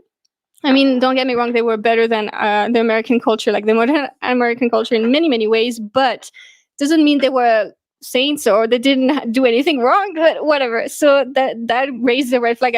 I was worried at this point. It's a spiritual thing, right? They're like, oh, these people were in touch with nature. They were thanking Yeah. their victim after they were killing them. Yeah, because that matters. Even though so much of it is lost because it was wiped out with, it was, and records weren't kept. But the history of slavery too is it's pretty dramatic, and it's just urgent. I don't know, it fills you with so much urgency that you, Ooh, that was like, oh yes, yes, yes, yes, yes, yes, yes. That could be He's an saying all activist the if they right say things. urgency. Yeah. Yeah. Hmm? He's saying all the right things for sure. Yeah. and so various components. It's just I've cared a lot about all of that history, or at least what I'm aware of. And It makes you a perfect candidate for this, then. You'll see. So, would it be okay if I showed you a 3-minute video? It's part of the social experiment. It's hard to watch. Yeah. to use what? Would it be okay if I showed you a 3-minute video? It's part of the social experiment and it's hard to watch. 3 minutes? That long? It's made to be short so that people don't feel like it's too long and stuff. Yeah. Okay. Sure. Thank you so much. Mm. So worried. That's like, You don't have to What did you say? Nice. I said nice. But Lucy, I started doing video. I actually my video that I'm gonna post on Monday, it's gonna have a thing that where I showed video to some people. And and that day I did video for like 8 people, and then I explained to 3. And honestly, like, yes, video is very important, but I feel like explaining it also kind of triggers the imagination of people, and it kind of makes it also bad to some. Like, you don't necessarily always need video. I realize that's my opinion. Like, I feel like sometimes video can trigger this response in people where they lock up, where they're like, oh, it's too gruesome, I don't want to think about it. But yeah, I don't agree, actually. Yeah, I think if you can't show video, obviously, I think you should explain it, and I think it does work. But just seeing the actual victim, I think it does something subconsciously. Even if someone blocks it, it's still imprinted in their mind, I think. So I think mean, it should be there. if it's just like, if you can somehow show footage of one victim only, it kind of show like, oh, the life of a dairy cow, and then show kind of what they go through, all of it, then I'm like, yeah, okay, that's gonna be really impactful, obviously. But like, if they see a lot of footage from this and that, I feel like they're like, okay, I kind of understand what you mean, it's bad, but like, there's people who already know it's bad and they're still continuing it, right? So this just reinforces the fact that they're bad. But I don't know, like, that's just my opinion, right? Like, this isn't I'm going to keep trying to do video, by the way. I'm going to keep trying because I am curious to see more how people react to it. But it was just an observation for me, that what happened that day. Mm-hmm. And also, I feel like you have a point where it comes to like having one individual, because if it's too many, it becomes kind of overwhelming to people and they kind of give up caring. But I don't know. I feel like having this overwhelm was the thing that made me realize how many, and in some sense it was what I feel like that was a component of, because if it's just one individual in one type of exploitation, I think you need that overwhelm. But I don't think I think we should learn more about psychology as activists, by the way. I think that's important, and I don't know where to begin. I think maybe Debug Your Brain has looked into that a little bit more. I don't know if he has content on that, but he also told me, like, I strongly urge you to get people to watch video. So he's saying exactly as you do, right? I do think it's if you can't, I would explain. But me, sometimes they say no to the video, but I don't explain it because it just feels out of place for some reason. And also, I don't want it to be about the conditions as much, because the footage I show is not to show the conditions, yes, to show the suffering so that they can connect, but it's in order to connect to the victim. And if I just describe the conditions, it's kind of like it's the conditions, but without the victim, really, like without like witnessing the horror of the situation for the victim. You know what I mean? I So know it what you feels mean. like I know weird. what you mean. But I'm actually, now that you mention it, I'm gonna try to also to describe people the life of a dairy cow, just like that. Just call it the life of a dairy cow and try to describe it. I'm curious what that will happen to that. But won't Just, they be like? But what if we don't do it that way? You know? a lot of people do say that. Yeah. Oh, I Yeah. disagree with how it's done. That's Yeah, true. that's why I don't go there. Yeah, but I don't know yeah. if does video make it differently for that. Well, I feel like it does, because when they are watching it, like, yes, they are thinking about the conditions while they're watching it, right? But they also have the individual experience that they witness, whereas they can't really connect with that when you're explaining. But what's really important is afterwards talking about, like, and I don't do that enough. That's a problem. I don't remember after the footage, like, saying about, like, we said for this reason, it's not okay for humans to being enslaved. It's the same for other animals, and and saying, and of course, like, there's not a humane way to enslave someone, like we agreed. But often I don't have to do that because they bring it up later, and I say, well, that's why I asked you about the abolitionists and the welfareists, right? And they get it straight away, or they don't, and they repeat it, and then they get it after because they have no argument. They've already agreed, Yeah. So. Yeah, I get it. You might be right. It might be that video is better. So I'm gonna have to include that into my outreach more.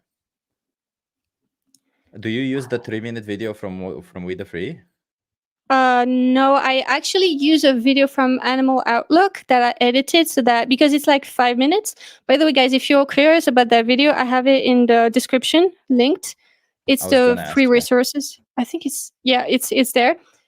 But I edited it because it was 5 minutes and I wanted it to be shorter. So I specifically chose that one because it's on the humane thing, and it's on this fish involved, which is surprisingly hard to find footage that includes fish.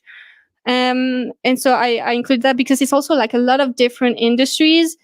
And of course, it's primarily focused on the food industry, which is a shame, but it's also understandable. But like, I wish it was more focused on other, like, that they would include experimentation. But it's very hard to find footage that's like perfect. But it's kind of balanced out by the fact that I do bring it up. Experimentation, or the thing that I say, it's not only just the food, like, that's actually when I'm defining veganism after the footage. I'm saying, like, it's not a diet. It includes a plant-based diet, of course, but it's any way that you might see another animal as a resource, blah blah blah. And I describe some examples. That's a very good point. I'm gonna look at your video. I'm very curious. You can stop at any time, of course. And also, I like that video because it's an investigator talking, so that's powerful, I think. So, all right. I cut it. I think I edited the footage so that the beginning and the end and the footage is not included, I think, because it was too long. And there's no point. He was not having any reactions. Okay. Oh, okay. I strongly recommend having headphones for them because you don't want the other people, when you're doing like reverse psychology, knowing that it's about that. And also because it's much more personal to watch it like alone with the sound on in your ears and stuff. And having a tablet is very good because a phone is not as immersive. But of course, start with a phone. Like, it works very good. It's better. No, I agree. I have a tablet to use. That's what I would have used anyway. Thanks for watching that. Let me put this away real quick. All right. And I say that because they often start talking, but like, I need to put it down. Watching this whole thing. So the reason why I put you through all the questions is because the answers explain really well the principle of veganism. A lot of like the principle of veganism. The answers explain really well the principle of veganism. Sorry, I'll try to speak a little bit louder. And a lot of people think it's just a diet, but really, it's the stance against non-human animal use and slavery. It can be, for example, horse carriages, experimentation, all these things. And so obviously we agreed on all the answers you gave, and based on that, what would prevent you from rejecting the notion that other animals are here to serve you and going vegan? Oh, what would, yeah. I'm curious, like, Well, I don't know. There's, I don't know for sure. It's kind of a paradox. I mean, I'm not a big meat eater, and I don't know why for sure. It's can you pause it just for a that second? Yep. I haven't. I'm curious if, like, because you already say that, well, the video shows, you describe the video and you explain it. I'm curious, like, if you would ask, what do you think is the parallels, or what do you think is in common, what we have been discussing so far with the video that you just saw? I'm curious, like, if you just ask that, if they would directly try to relate what we've been discussing to what you showed there before you even mentioned veganism, because, like, if people immediately start thinking about diets, they immediately start losing that whole connection to the thing.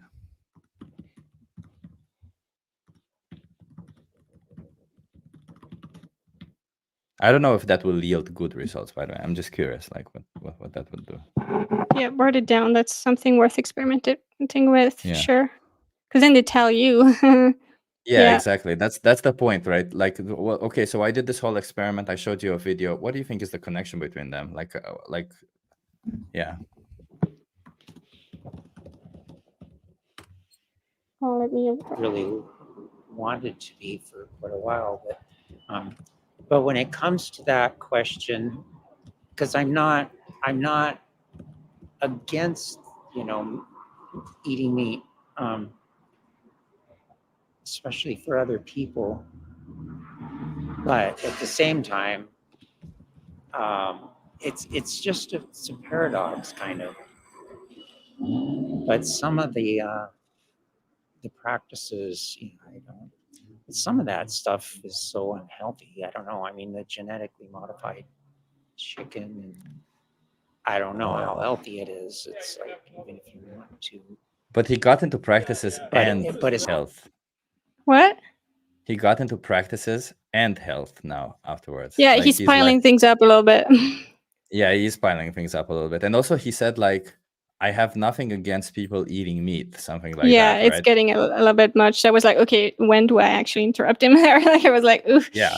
Why? Wait, why don't you have anything against people eating meat? Shouldn't you have something against people eating meat? Don't worry, I did not forget that one, but I'm wondering if I forgot one. I don't think I did, but I'm sure you didn't, Lucy. You're a pro. I'm sure you didn't. That happens. Like, yeah.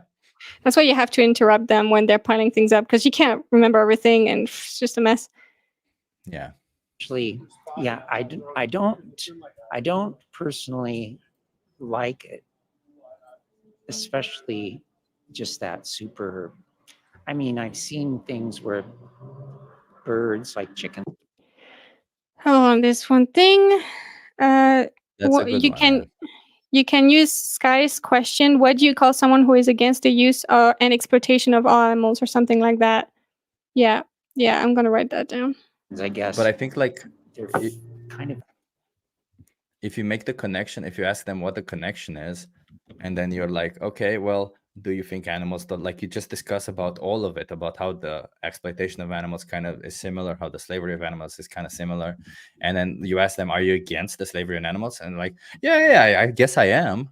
Then you can say, well, what do you call somebody who's against the slavery of animals? I guess, like, that's how I would do it that way. Like, I would, but, like, it doesn't always work that way. It doesn't, because they don't always say that they're against the slavery of animals. A lot of the times they just say, I'm against the slavery of humans. Which is, what? Yeah, but then we can go into why not. Yeah. I think that's better than, but it's just I have to figure out when, because the problem I have is that sometimes they'll, like, that's why I'm inserting, like, the definition first, because I don't want to forget to define it, because then we go down rabbit holes sometimes. But yeah, I really prefer this way of, like, it's a more Socratic method. I like it better, so I'm gonna. So first, saying after the footage, what are the what do you think is the connection between the previous questions and this footage? And then, are you against exploitation and slavery of animals? And then, what do you call someone who rejects slavery of animals? And then I go into, after there's answered, I say, the reason why I put you through all these questions, blah blah blah, and I say the actual definition, and to be able to say as well, like, it's not a diet, blah blah blah, and give some examples. Yes, I think that's better than what I was saying. To be honest, I realized, for me at least, I mentioned veganism at the end. I like mentioning it right at the end. I don't even, unless like there's something that the conversation isn't going anywhere, then maybe I mention it. But otherwise, I like to mention it right at the end, because if you mention it at the end, there's no chance of them understanding it's a diet, but rather than you explain it what it is, and then you can even ask them, do you see yourself as ever being a vegan? It's like, I don't know, maybe, I don't know, I don't even think about it. And then you go again, but wait, we discussed that it's against oppression. We discussed that it's aren't you against oppression? That means you're basically vegan almost, or like you're halfway there or something. I think it's important to say it, because they they forget everything you've said, literally. Like, they'll just go, oh, it's about that, instead of, like, they don't make the connection sometimes. So that's why the questions you gave are really good, because it makes that connection. But like, even if I've said it's not a diet, after that they just go like as if it's a diet. So I think 100%. I will have to repeat it, just so that it's like several times, so that they can, because it's so ingrained, that it's just a diet, that I think we need to state it at least once or several times for people to get it. Sadly. Mm-hmm. Steel thing that just holds them until, as they grow, and then they're force-fed food, kind of almost by machine, and stick it in their mouth and squirt it in and move on to the next one. And so that kind of stuff is pretty awful. What did you say? I'm sorry. That kind of stuff seems pretty awful. And then there is, and then not understanding, I don't know, there's a lot to be gained from being more humane about the whole, and not, What drives me insane is that in the video itself, it talks about how these are humane standards, and so they're still stuck on that, even if we've gone through it like twice at least, because but they're refusing to go there. That's why I think if you ask the connection, they might actually draw the connection before they even say that, because see, his mind already went to the, oh, it's so unnatural how we feed them. If we did it differently, if they're fed nicely, if they had a nice life and we kill them afterwards, it's all good. It's all good. Like, but I feel like if they, before you even talk about all that, if they kind of try to make the relationship between all the questions, hell, you can even, when you ask the, what do you think is the relationship, and you kind of see like they get it, then you can even repeat the questions before that you ask him before, and say, well, okay, well, let's go through the questions again, and let's see if you can see the relationship between what you saw and this, just for the sake of it, like, what is the connection? Like slavery? Okay. Do you see the connection? I feel like if you go with it again, they might understand it. But then again, once you bring up veganism, they might yet again say the same shit. So you never know. No, I think this is great. Definitely. I need to go to the restroom real quick.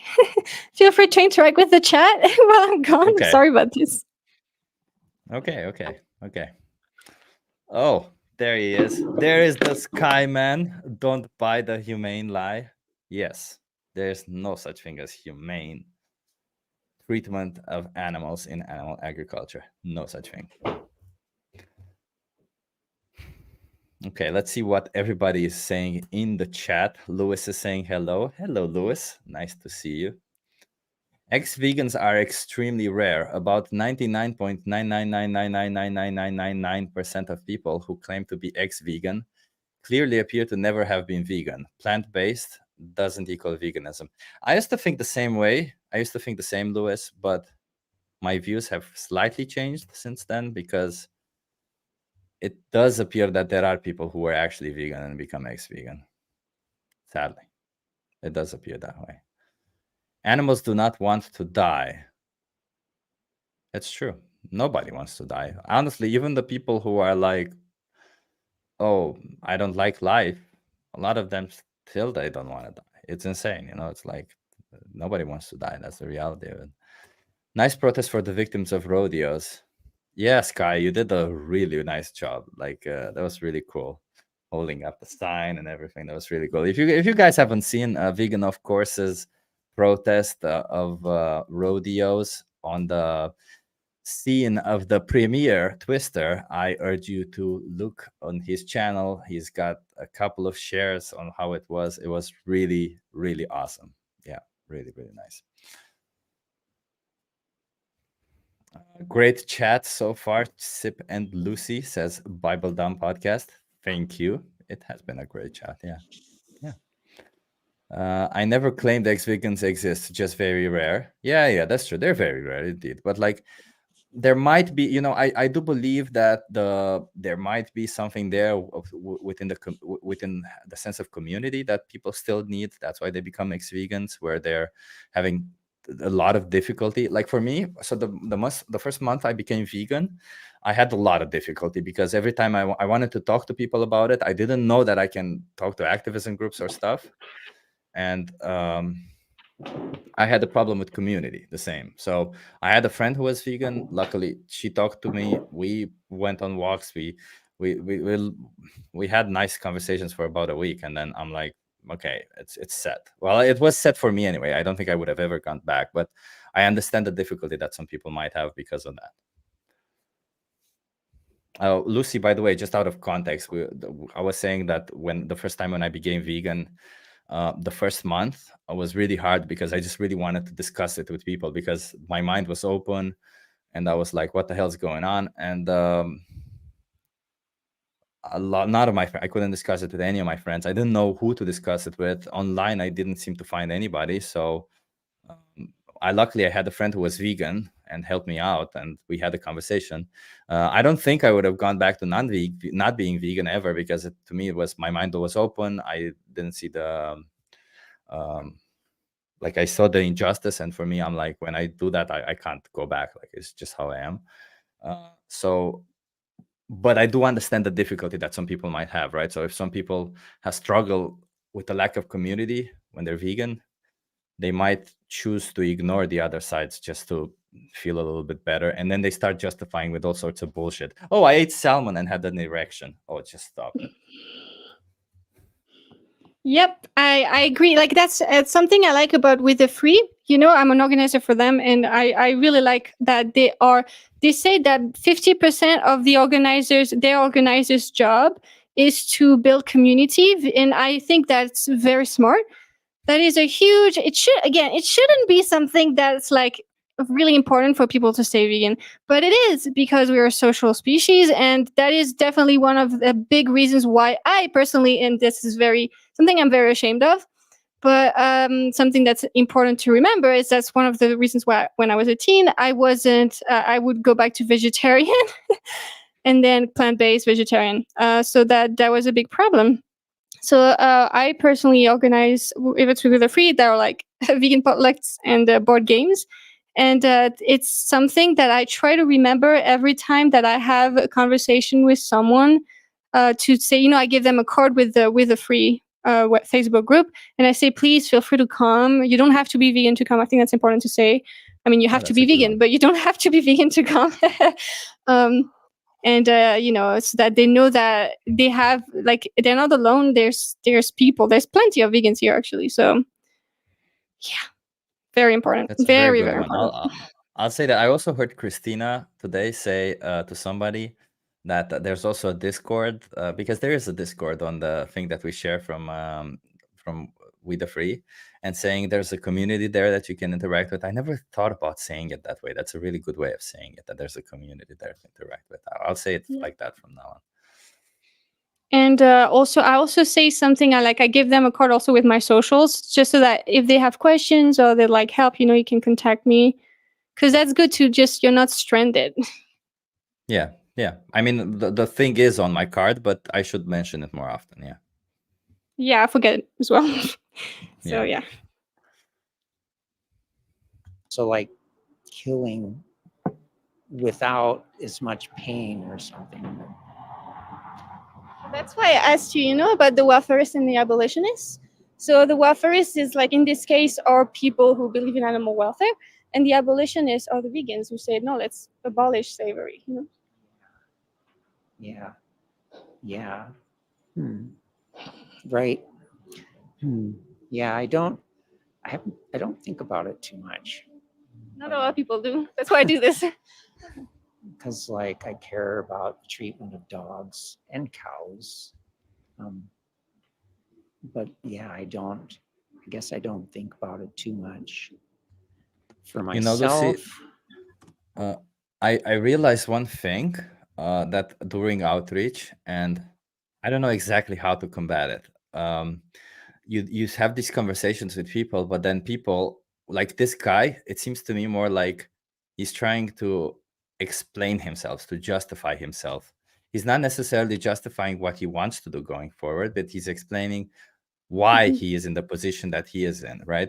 And while that's valuable, whatever it is, what it is, I think what's more valuable is, I don't know, saying something like, well, what happened in the past was in the past. The question is, how do you feel that you want to go going forward, or something along those lines? Like, I don't know how to put it. I honestly don't know how to put it, but that's really good, actually. Yeah, like that's what I you know. noticed. Mhm. Yeah. I'm in South Florida. If anyone wants to link up for activism out here, nice. Key West, Key North, Key East. Is there a Key East? Key East? A Keist? Is there a Keist? What? A Keist? I don't know. Yeah, we're Key East, because he said in South Florida, and I expected the Key West or something. But maybe it's not good, because maybe they have to feel like stay in this discomfort. Like, maybe it's good to just not address it, because maybe they're like, you know, this is why I'm doing it. You're not giving them an out, you know, because we need to feel ashamed about what we've done to change. Yeah, but it's not necessarily about not feeling shame, right? Yeah. It's more about shifting the focus, instead of going from reasons or why you haven't been doing it, but rather on motivation to do it going forward, right? Mhm. It's more like, you know, nobody's perfect. It's not, maybe you're right, maybe not saying in a way where, oh, nobody's perfect, but maybe saying it in a way where you're like, let's focus on the future. Like, that's what I mean. Like, yeah, okay, whatever, you know, it was in the past, it's bad, but let's focus on the future, something like that. I think this is very helpful. No, I'm writing a lot of things down. This is very, very good. That's what I noticed. I don't know how to solve it, though, by the way. So if you tell me how to solve it, I'll solve it. Yeah. Honestly, but I think it's also a good sign that they're, you know, like, they feel the need to explain themselves. They feel the discomfort. Yeah, they do, but like, I feel like it's okay for them to explain themselves and have that discomfort, but like the conversation going forward should never be about why they did it in the past or to try to motivate it in the past, but rather to going forward to that motivate it, right? Like, going forward, what you want to do, not what happened in the past. That's kind of how I saw it. Yeah, Definitely. I don't. And they're not focused on like what they, you know, because it's different to like change your behavior of being focused on like what you did wrong, you know, like you just like, no, just get active for them, be a vegan, you know, like just start anew. Like, that's what we want. We're not here to just like be like, oh, you did something wrong. Like, it's not the goal. It's just, we want you to change. Just change, you know, we get it. We've done it too. Like, yeah, because also, you know, when you're stuck about thinking, like, it happens to me, not with veganism, I mean, but like, it happens to me with psychological issues that I have, that I realized also with therapy that I do this, that I focus so much on why I do things instead of focusing on not doing things or on like the action themselves. But I always trying to focus on this, and while I'm focusing on this, I don't even realize that I'm still doing them or stuff like that, you know, because I'm just trying to understand myself. But sometimes you don't need to understand yourself, you just need to go forward, and then the answer comes, you know, because if you're on one side of it, it's hard to see the answer until you get to the other side.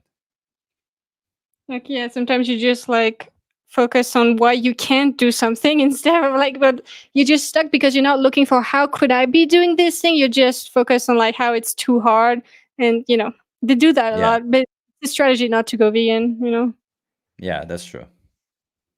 I do eat some meat sometimes, but not often. Um, So it would be easier for you to make the transition then. Nice. Yeah, and I like vegetables also. So it's part of, why don't I eat meat? Because there are times when I ate less. Did you say something? Yeah, see, he's already thinking about why is it that I was doing this in the past? He's already thinking about trying to understand himself. Why was he doing this in the past? But like, we're not trying to get him to find the reason why he was doing it in the past. We're trying to get him to see the other perspective. Yeah. And like something that I've seen this comment before, I'm sorry.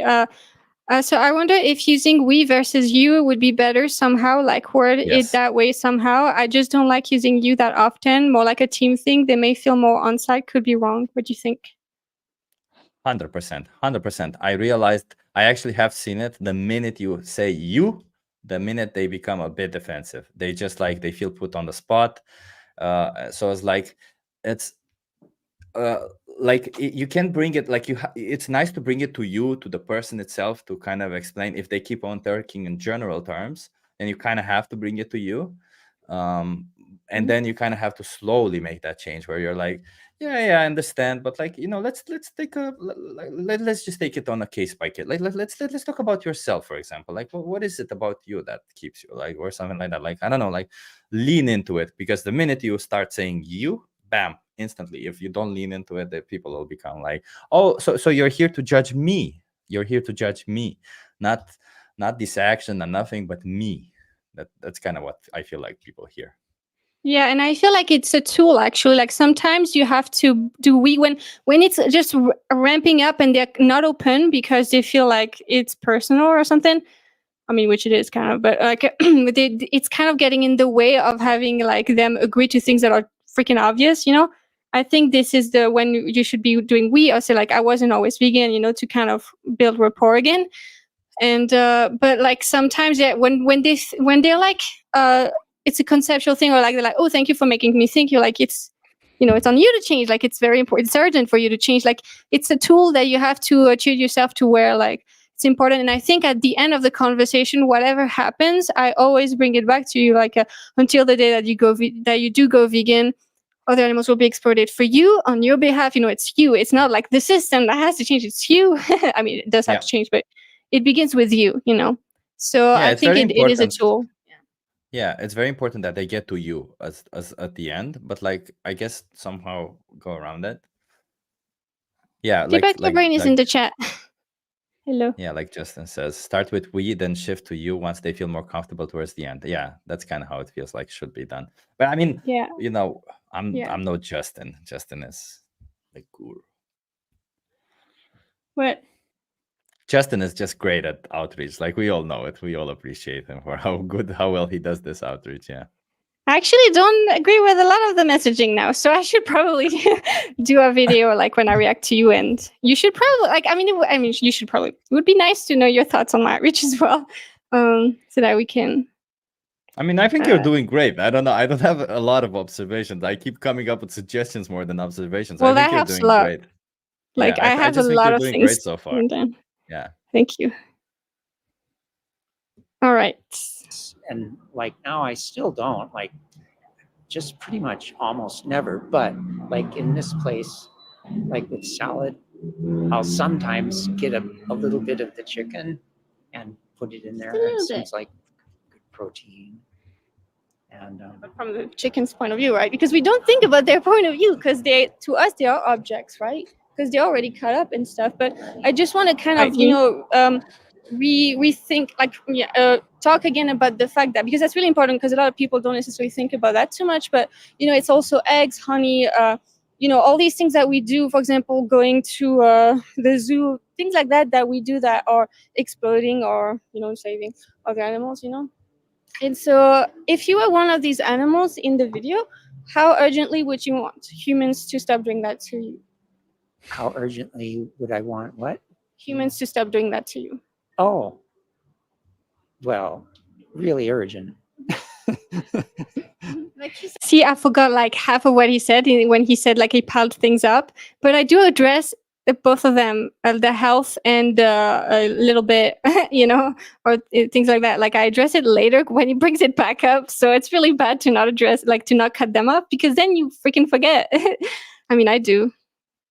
Yeah, I when I ask this question, how urgently, I usually ask them, well, if you were in their shoes, what would you want yourself to do? Like I still try to bring them to themselves, not humans. What would humans do? But I mean, you're asking how urgently you would want it, which is a very fair question, right? So I think it's better the way you put it, but I do think it's a little weird in English. Like it's a bit confusing. I wish we had yeah, a better way to say it, so that, because if you were in their shoes, how would you want yourself? That's a little tricky. That's why I changed it. But I would like to go back to what you said, but in a way that makes a little bit, like, that's clearer. If anyone in the chat knows how to word it in a way that is better, please let us know, because it's a little hard. yeah, it I is said hard. earlier. Oh, sorry. No, go on. Sorry. When we think about that, especially that mass, like industrial factories of pigs or chickens or cows, when they're just kind of in a cage and force fed some kind of nutrient that makes them gain weight so they can be chopped up and sell for more money. That's just not. that's horrific suffering. But we're also talking about the small farmers, because that's still like, we're also talking about the small farmers, of course, because even if there is less, because even if there's less suffering, it's still slavery, Right. Like, No, that's true. There's some You know what, people who Lucy, feel like here, domestic. I would have asked why. You said it's awful. That is awful. What specifically is awful about what you just said? Like, what is it? Is it the fact that they force feed them and they keep them in cages? That's awful. Would it be okay if they would be force fed outside of cages? If they wouldn't be force fed, but then they still lose their life, would that be okay? I don't go there because I know he's gonna say yes. I'm trying to just show him we've already agreed that it's not, You think he'll say yes? Interesting. Oh Okay. yeah. Well, he just said that. He said, like, it should be more humane. Yeah, that's But true. That's before true. he did say, like, no, it's not okay. So it's like, which is it, man? Can't have one for other animals and one for humans. We're all animals. Like, what's the difference? You know what I mean? Like, yeah, fair enough. Cated animals is wrong, and that it and I've at times been able to sort of see that, but like with dogs, I also feel that most dogs really like their humans. yeah, it's a complicated situation for sure, because that's like a whole discussion that I don't really want to get into, because I think this is something we would have to talk about once we already understand, as a society, veganism already, I think it would be easier. But even yeah, by the way, guys, if you're interested in this subject, I have a whole podcast where I go deep into that, the pet ownership situation. And I think it's a very gray situation. It's not a gray concept, like in terms of whether it's vegan or not. It's just like because of our situation when it comes to like the existence of animals that depend on humans. I think it's a great situation because of that. What the hell are we supposed to do in the meantime? So I have a whole podcast, but Sip, if you want to let us know what you think about that, like me brushing it off as well. I think it's a good idea to brush it off. I think it's a good idea not to brush it off, but rather to mention, like, yeah, it's a gray area. We can discuss it, but I think let's first reach the perspective of the animals that are, forced into slaughterhouses before we go on to pets. We can discuss pets, sure. There's a problem there also. Maybe like there's issues there, but like there's other bigger important issues before we reach pets. That's kind of how I would phrase it, maybe, so that we touched upon, we're like so that I sort of agree with them that there's maybe something there that it's not perfect, or that it's not necessarily that I'm saying it's okay to have pets, or that it's not okay to have pets, so that we don't get into a discussion, but that we continue on this other thread where we are clearly abusing First, we animals. have to agree that it's not okay to enslave and own other animals to like, because this is like a thing, like this is Yeah. so hard because yes, them being dependent on us is so messed up. We've really screwed them over. But like the question is, what the hell do we do in the transition to a vegan world where they wouldn't be like literally owned by us on a leash and stuff? But in the meantime, they kind of need to be on a leash because otherwise they're going to be ran over. So it's a very complicated situation. That's why I don't want to address it. It's because the whole problem is in the transition. Whereas when it comes to other animals like cows, you know, like being enslaved, it's easier because we're bringing them into existence. And it's the same when it comes to pets, but most people already understand that in some way, you know, like it's wrong to have, you know, like kennels and stuff, buying pets, but still like in air. It's just a whole thing. And it's just, let's I keep just it general, you know, because I it think my actually encompasses it, you know, when we're talking about owning them, it does encompass that in some sense. So he I does get completely it, agree with you you. know? Yeah. I guess like I would not use a vegan world or veganism world because I feel like to us we know what it means, but to people like him, well, people like him, I mean to non-vegans in general, when they hear a vegan world, they just they don't think of animals living free. What they think of is people eating plants. That's what Yeah. they think of, right? So whereas no matter how much we tell them the definition when we mean a vegan world, that's the first thing they'll think about. So like I feel like just explicitly saying, well, what about if we were living in a world where we don't exploit any animals for optional products that as we do now, then maybe we can discuss the issue of pets or something along those lines, right? Like the complex dynamics that we have with the animal companions. Mm-hmm. Yeah. But you know, No, but it's a good sign though that he brings it up because he does get yeah. it. Yeah. So this comment, maybe saying if you were in the animal's position or if you switched places with them rather than if you were in their shoes, I agree. That's a good play. That's a good portion. That's a good perspective. Yeah.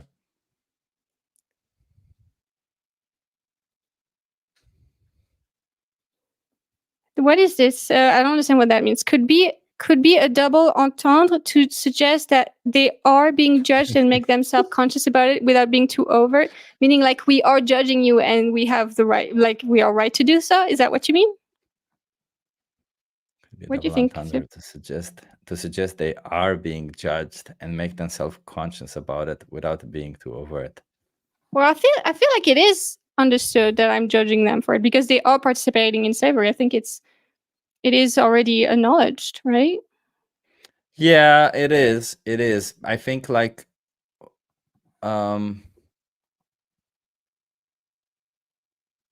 it's interesting. I don't know. It's interesting if you could say that, right? Because that's true. Like in a sense, I'm judging your decisions, but I'm not judging them for the sake of judging you. I'm judging your decisions for the sake of helping you correct those decisions, of helping you, you know, live up to your own moral potential, moral standards, or some shit. I don't know, like something along those lines. But as you said, let's not bring up moral, so something like that. I just feel like it's unnecessary and it actually could lower the rapport because it's like saying to someone like you like after they've agreed with you, but you know I'm right, right? You know, like it's unnecessary. I feel like it just makes it harder. Like I feel like it's adding an obstacle that yeah, I'm judging you. Maybe I think it could be like it's like if someone is like, well, you're judging me. It's like, well, okay, well, do you know why? Like, can you put yourself in my shoes? Why I would judge you for this? Like, wouldn't you judge someone who is justifying human slavery, things like that? But otherwise, I'm not going to do it because I feel like it's already known and obvious that I am judging them because we are all both judging human slavery. And I'm just bringing it to that they're doing that to another group. You know, If somebody told me, thinking about it now, if somebody were to speak to somebody on the street and they would tell me that they're judging me, I would not become defensive, but I would become very careful about the things that I say. So in a sense, I don't know, maybe my openness would close a bit. I would become a bit let's think if somebody it becomes instead personal in a way that is not exactly, helpful. yeah, if somebody would say I'm not judging you. That's perfect. I used to do it too, like Cliff says. But like even then, it still kind of brings me to judgment. I'm like, I wasn't thinking necessarily that you're judging me. Maybe only if they become defensive, then you say like something like that. But otherwise, I would never say that because I do judge them, and I own that because I am. Of course, I am. It's wrong what you're doing. We're trying to convey that it's wrong. you yeah. know? But Lucy, we're all judging each other. That's the reality, Yeah, right? We're all exactly. judging each other. Well, we as humans judge each other, but like we don't like to hear that we're judging each other. We Yeah, don't like to hear that we're being exactly. judged, right? So So saying let's that not lie though. Let's not say we're not judging them because we are and we should. It's just that I feel like it's already there. Like they already know it. So it's like saying, well, I'm right, right? When they already acknowledged, like it's like why are you beating up their ego? Like it's not gonna really help necessarily, I think. I wouldn't call it lie. I would call it diplomatic. I would call it diplomacy. It's I like, mean, in my case, it's a lie because I think they're doing something wrong. So I do judge them. yeah, no, for sure. I would probably judge them too. But like, I would call it more of a, You could because say something else like understand you, you know? the thing is, I don't know even if I would be judging them per se, right? Like I would start judging people the minute they start saying stupid shit, that I would start judging those people. But most of the times I just judge the things they say, the things they act, how they do what they do. But like the persons themselves, I'm sure there's good sides to people. I'm sure Sure. there's things that they do that are, maybe they're very talented, maybe they have something that are very good about it, right? So I'm not judging them as people and as a whole. I'm rather just like, like judging something they say, something like, that's why I'm saying I'm not judging you is kind of true, because I'm not really judging them as a person, but rather just this action that they're doing. So for you, it would not be a lie, but for me, it would be because so, like I You am actually judging that in them and that they are owning that position. So it's them, like, I mean, but Yeah. like what I would say is like, I understand where you're coming from because I really do. I was like that, and I think that helps just as much. And I think it's better because you don't want them to think that you're not like judging them in the sense, because they will take that as like, oh, it's kind of like it's my choice, like they're saying that in some sense. Which it's not. No, I am judging you, and I should be judging you because this is messed up. And you could, even Yeah. if you're saying like I only judge what you are doing, if you say I'm not judging you, they will kind of take it as like, well, they're meaning it's not that big a deal. You know what I mean? Like they will interpret it in the way that serves them to not go vegan as much as they can. So Is that so? I don't know. I don't know if that would happen. I don't know if somebody's saying to somebody, I'm not judging you, will instantly say, oh, okay, then I can continue doing it. I feel No, like it does that. I feel like maybe it relieves some of the tension if there is one. So that's why I would say it, if there is tension, to relieve the tension. But if they feel like they get out of it, they get away with it, not necessarily, right? I would say, but maybe, maybe some people, I don't know. Like I wouldn't understand that. Like if somebody would say that, I wouldn't necessarily understand that. I would maybe understand something like, okay, we're having a conversation. Okay, you're trying to because what we're trying to do is not like, yeah, we can make this person feel bad, we can do all this, but I think the whole concept of it, at least in my head, the way I see it, is we're trying to incept the idea, right? We're trying to get them to think from this perspective, to understand veganism, so that they act on their own. But like, right, if we make them feel guilty, emotions are temporary. Emotions run away. The minute they don't see me anymore, they go away. And in fact, the minute that they see me and they think I'm vegan, they might tag that emotion with veganism, right? So to me, understanding the concept is more important. But that's kind of how I work. I don't know if everybody works that way, right? Like that's kind of how it works for me, veganism. It works understanding it, not necessarily having emotions towards it. I think emotions are crucial to it, though. I think that's what keeps us, because otherwise it's just a conceptual, philosophical conversation. And like, why would you do something hard if it's just a concept? Like it's like To me, philosophers. Yeah. To me, the way I see outreach is usually like explain the problem, right? Explain the problem, explain their involvement in the problem, and then set the emotions so that they understand the urgency, so that they understand that they need to act, right? But like all this other stuff before it, I wouldn't necessarily attach emotions to it, because all this other stuff is not necessarily emotional. That's how I I think try to do it. maybe it's because of our different experiences, the way we are Yeah. as personalities, but I don't think we can separate them at all, actually, because Yeah, even we if you just can't. bring up the concept of human slavery, it brings up emotions. And there are maybe some people will not feel emotions the way that maybe I do, for example, but that's okay. But like, yeah. And also, like, I just feel like we should not use the word judging you, because it does have a potential for making them feel like it's there. So it's like, like, oh, it's okay in some sense.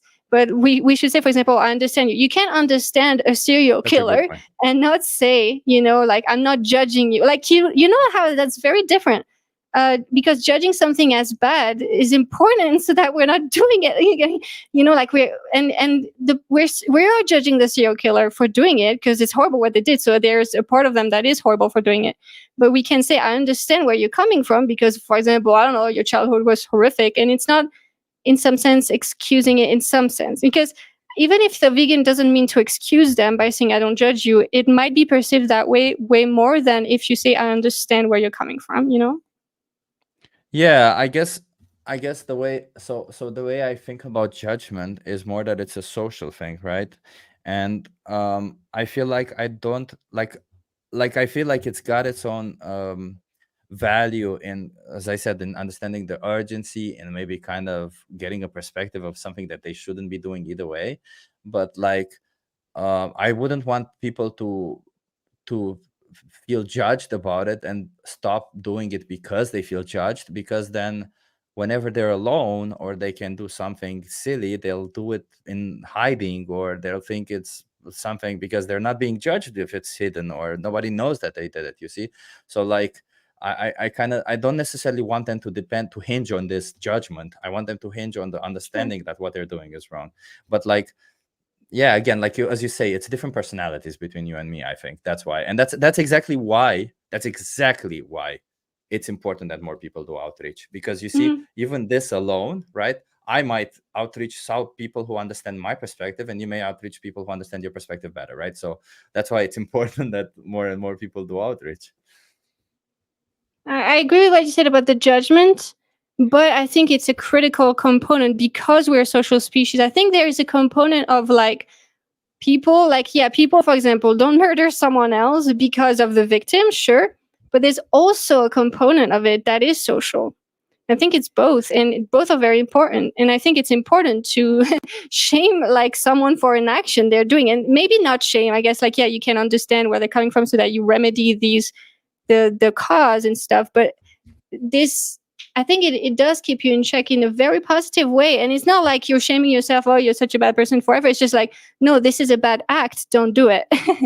you know Yes, you uh, see that's very interesting, because again, we get to this whole personality thing, because I'm like, I personally wouldn't respond positively to that. Like, I don't respond positively to negative reinforcement, right? Because this is negative reinforcement at the end of the day, and I don't respond positively to that. I don't Negative reinforcement doesn't make me want to do something more. It actually, the worst, it actually, for me, what it accomplishes for me is that it makes me delay it.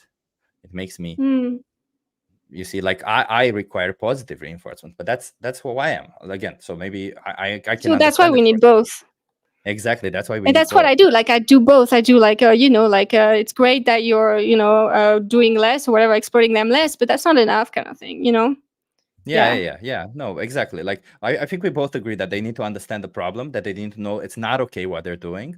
But whether you And give positive encouraging or them. negative, yeah, yeah, and encouraging them, whether that's positively or negatively, that's whatever it we feel is right in the moment with that person, right? Now that I think about it, should we be judging people if we are assuming they don't know? I think once they know but still choose not to be vegan, then we can judge them. I don't know. Okay, my perspective on that, I just want to slide it in real quick, is that it's not true that they don't know. Like, they might not know the amounts of suffering going on and the practices, but they definitely know that we are exploiting them. They maybe haven't considered whether it's wrong or not, but they do know that's happening. So I think it's just not, it's not accurate. Like, when we say, oh, you might have good reason before because you didn't know. Like, no, you did know. You might not have known the suffering, but if we're saying like, oh, you didn't know the suffering, like, we're making it about the welfare. You didn't know about the welfare. Like, which is obviously also most of the time it's not true. People know how horrific it is. even just intellectually. They might not have connected with the victim. That's true. Like we could say, yeah, before you did not connect with the victims and you didn't think about it, but that doesn't make it like, I just think it's important to just like make it clear that it's not like, it doesn't excuse them in some sense, like before, like they weren't excused. It's not because you don't know how horrific it is that that you didn't know it was happening. You know what I mean? What do you think, Sip? I know what you mean. I know what you mean. I think it's not necessarily a matter of them not knowing, because I think, like, as you said, a lot of people know. Like when they eat meat, obviously you kind of be pretty stupid to not know that's coming from a dead animal, right? But what I think is happening there is that they kind of don't know that perspective, right? Because I feel like people don't really think about it that way, right? The people that they just don't see it. They're like taught from a young age. They don't even know when. Maybe at some point they loved animals and somebody said, you know what, we gotta kill them to eat them, or something along those lines, whatever, that they were fed. And then they just accepted it as is. They out of sight, out of mind, because they never see what's happening to animals. And then they end up in a situation where they just do it because they do it. They don't even think about it too much, right? So it's not necessarily that they don't know what's happening. It's more like they don't think about it. So the minute you raise this perspective, it's like, oh, okay, I see. Now I understand this perspective. And going forward, yeah, you are obviously more responsible about it because somebody raised this perspective. Somebody took the time and have a conversation with you. Somebody, like, like you are like, even if I don't know if I would call you not guilty before, maybe I would call you ignorant, but going forward you can no longer plead ignorance. You can't, you just don't, But I you don't think have that that's the luxury. point. You should not be letting, like, it's not about being ignorant. Like, it's not like you weren't ignorant in the sense of like, you should, like, it doesn't, like, they knew enough that they should have changed. But now it's like, now you can choose because like we are at a crossing point, because since you weren't thinking about it, it wasn't happening. And it's still on you. It's still just as much on you. But now take it as an opportunity. Like, this is the time where you, I mean, it's not good, I think, to say like now today you can take this, you can make this choice, because it kind of makes them think of like, well, if I choose that, I can just forget about it. It's like, no, it's always, every time you're doing this, every second that you're not vegan, you are participating in it, and every second you're not vegan, you should just decide to be, kind of like, I don't know. I don't like to give And them a way out of feeling like this weight of responsibility too much, because I don't think it's helpful here. no, totally. I feel like what I was saying isn't necessarily something I would say to them, right? What I was saying is more like explaining kind of their position, really. But yeah, totally. Like when you're telling them, you need to tell them the exact responsibilities, and you need to kind of say them, well, you always had this responsibility. You're just becoming aware of it right now. But being more aware of the responsibility just makes you a little bit more responsible. I don't know how to say it in a nice way, but like, the reality, that's what the reality is, that they're always responsible for it, right? You Yeah. just don't know. Yeah, I don't even like saying, like, I understand what you mean, like it makes you more responsible, but I don't like it because it's kind of, it's the same thing. I think it's the same problem, but it's not like we're saying to them that, but like I just don't like when vegans say like, now you don't have an excuse, because it's like, no, it's not like they had ever an excuse kind of thing. And I understand it, but like I just don't like it. Or maybe saying something like, okay, well, now the weight of your actions are heavier. I don't know what I'm Nah, saying. not just saying like, what are you gonna do now? What are you gonna do now? Like, simple, Yeah, that's which simple. I think is That's a good true. thing to ask. Yeah, good one. By the way, did you see what Sky mentioned? Sky had a really good suggestion for the urgency thing. I just want to see.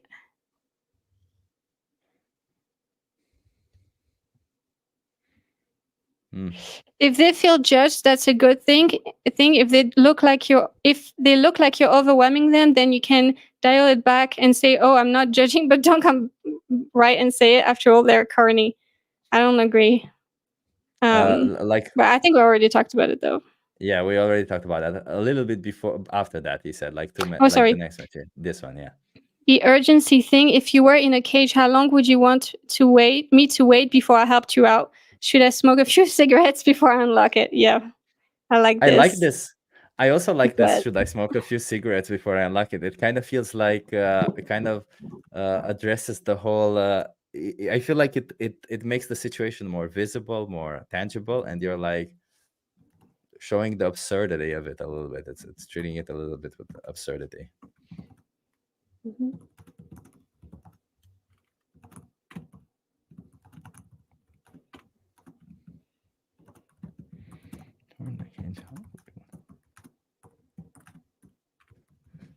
But I wouldn't say in a cage. I don't think it's a bad example because this is very like it's just a very good way to illustrate it. But it's just people will go straight to like, well, free range, like then what are we talking about free range? Like, so we just say enslaved, I think, or in Oh yeah, that's a bondage. good one.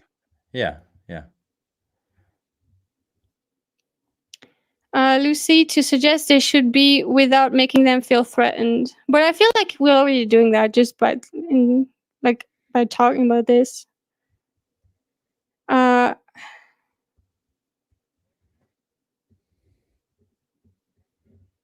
okay, I think we should continue. Yeah, I also think we should continue. And so that's a very interesting conversation. But so then you said you don't really know what's preventing you, and you also said something that's interesting. You said that you don't really see why it's wrong for other people to do it. You know what? Oh, that I don't. Yeah. Now, how did you say that? Yeah, sorry. You said something in the lines of, I don't really think it's wrong for other people to do that to animals. Right. Yeah. I like the way I put like, you don't think it's wrong to do that to them? Not like you don't think it's wrong to eat meat. You know what I mean? Because I mean, this is the worst example I could have chosen, but this is it's on purpose. But like, you know what I mean? Like, it's You not wrong to do rephrased that it to really. them. Yeah, you rephrased it really nicely. That's a really good rephrase. You can see him having like, well, oops, that's a bit embarrassing. Yeah. And partly it's because I feel like I prefer to let other people have their own decisions. I don't know. But they're not letting the animals have their own decisions. Right. And it's wrong. There's also the people who work or have to work in those environments. And sorry to stop it again, but like, how do you portray that this is an emergency and not just an hypothetical conversation by saying it? I think, and sometimes it can help to be like, this is not just like a philosophical conversation. These are very like a lot, like a big number, like 2.7 trillion plus non-human animals exploited by humans every year. So this is a very, it's like it's because of you, kind of thing. And also like the question, if you were one of these animals that are being, whatever, blah, blah, blah, how urgently would you want people to free you or whatever, in a way? It would be nice if you had like a police thing that you put on your head. How urgent do you want me to stop? This is how urgent I want you to stop right now. It's urgent. Mm-hmm. That's just funny. I don't think it would be appropriate to do it, but it's a funny thought. I mean, it's not good for the people. He doesn't want to judge because he doesn't want to be judged. Exactly. Either. Definitely, there's way more crime and like sexual violence and things like that when you in a slaughterhouse, for example. To live and to be healthy, and don't have really much of a career or something. Which, I don't know. It would be better for everybody. Yeah. Okay. Yeah. So are My you nephew, who's he's I don't know, 30 something, but he's vegan, and he's a very interesting person. So maybe if you talk to him, you'll have some He's support. also developed a kind of a fetish for guns. Oh, that's interesting combination. Yeah, which wasn't so random. So he is a complicated person. He's as long as he doesn't shoot someone with them, It's like people who like knives, but they don't necessarily do anything with them, bad or something.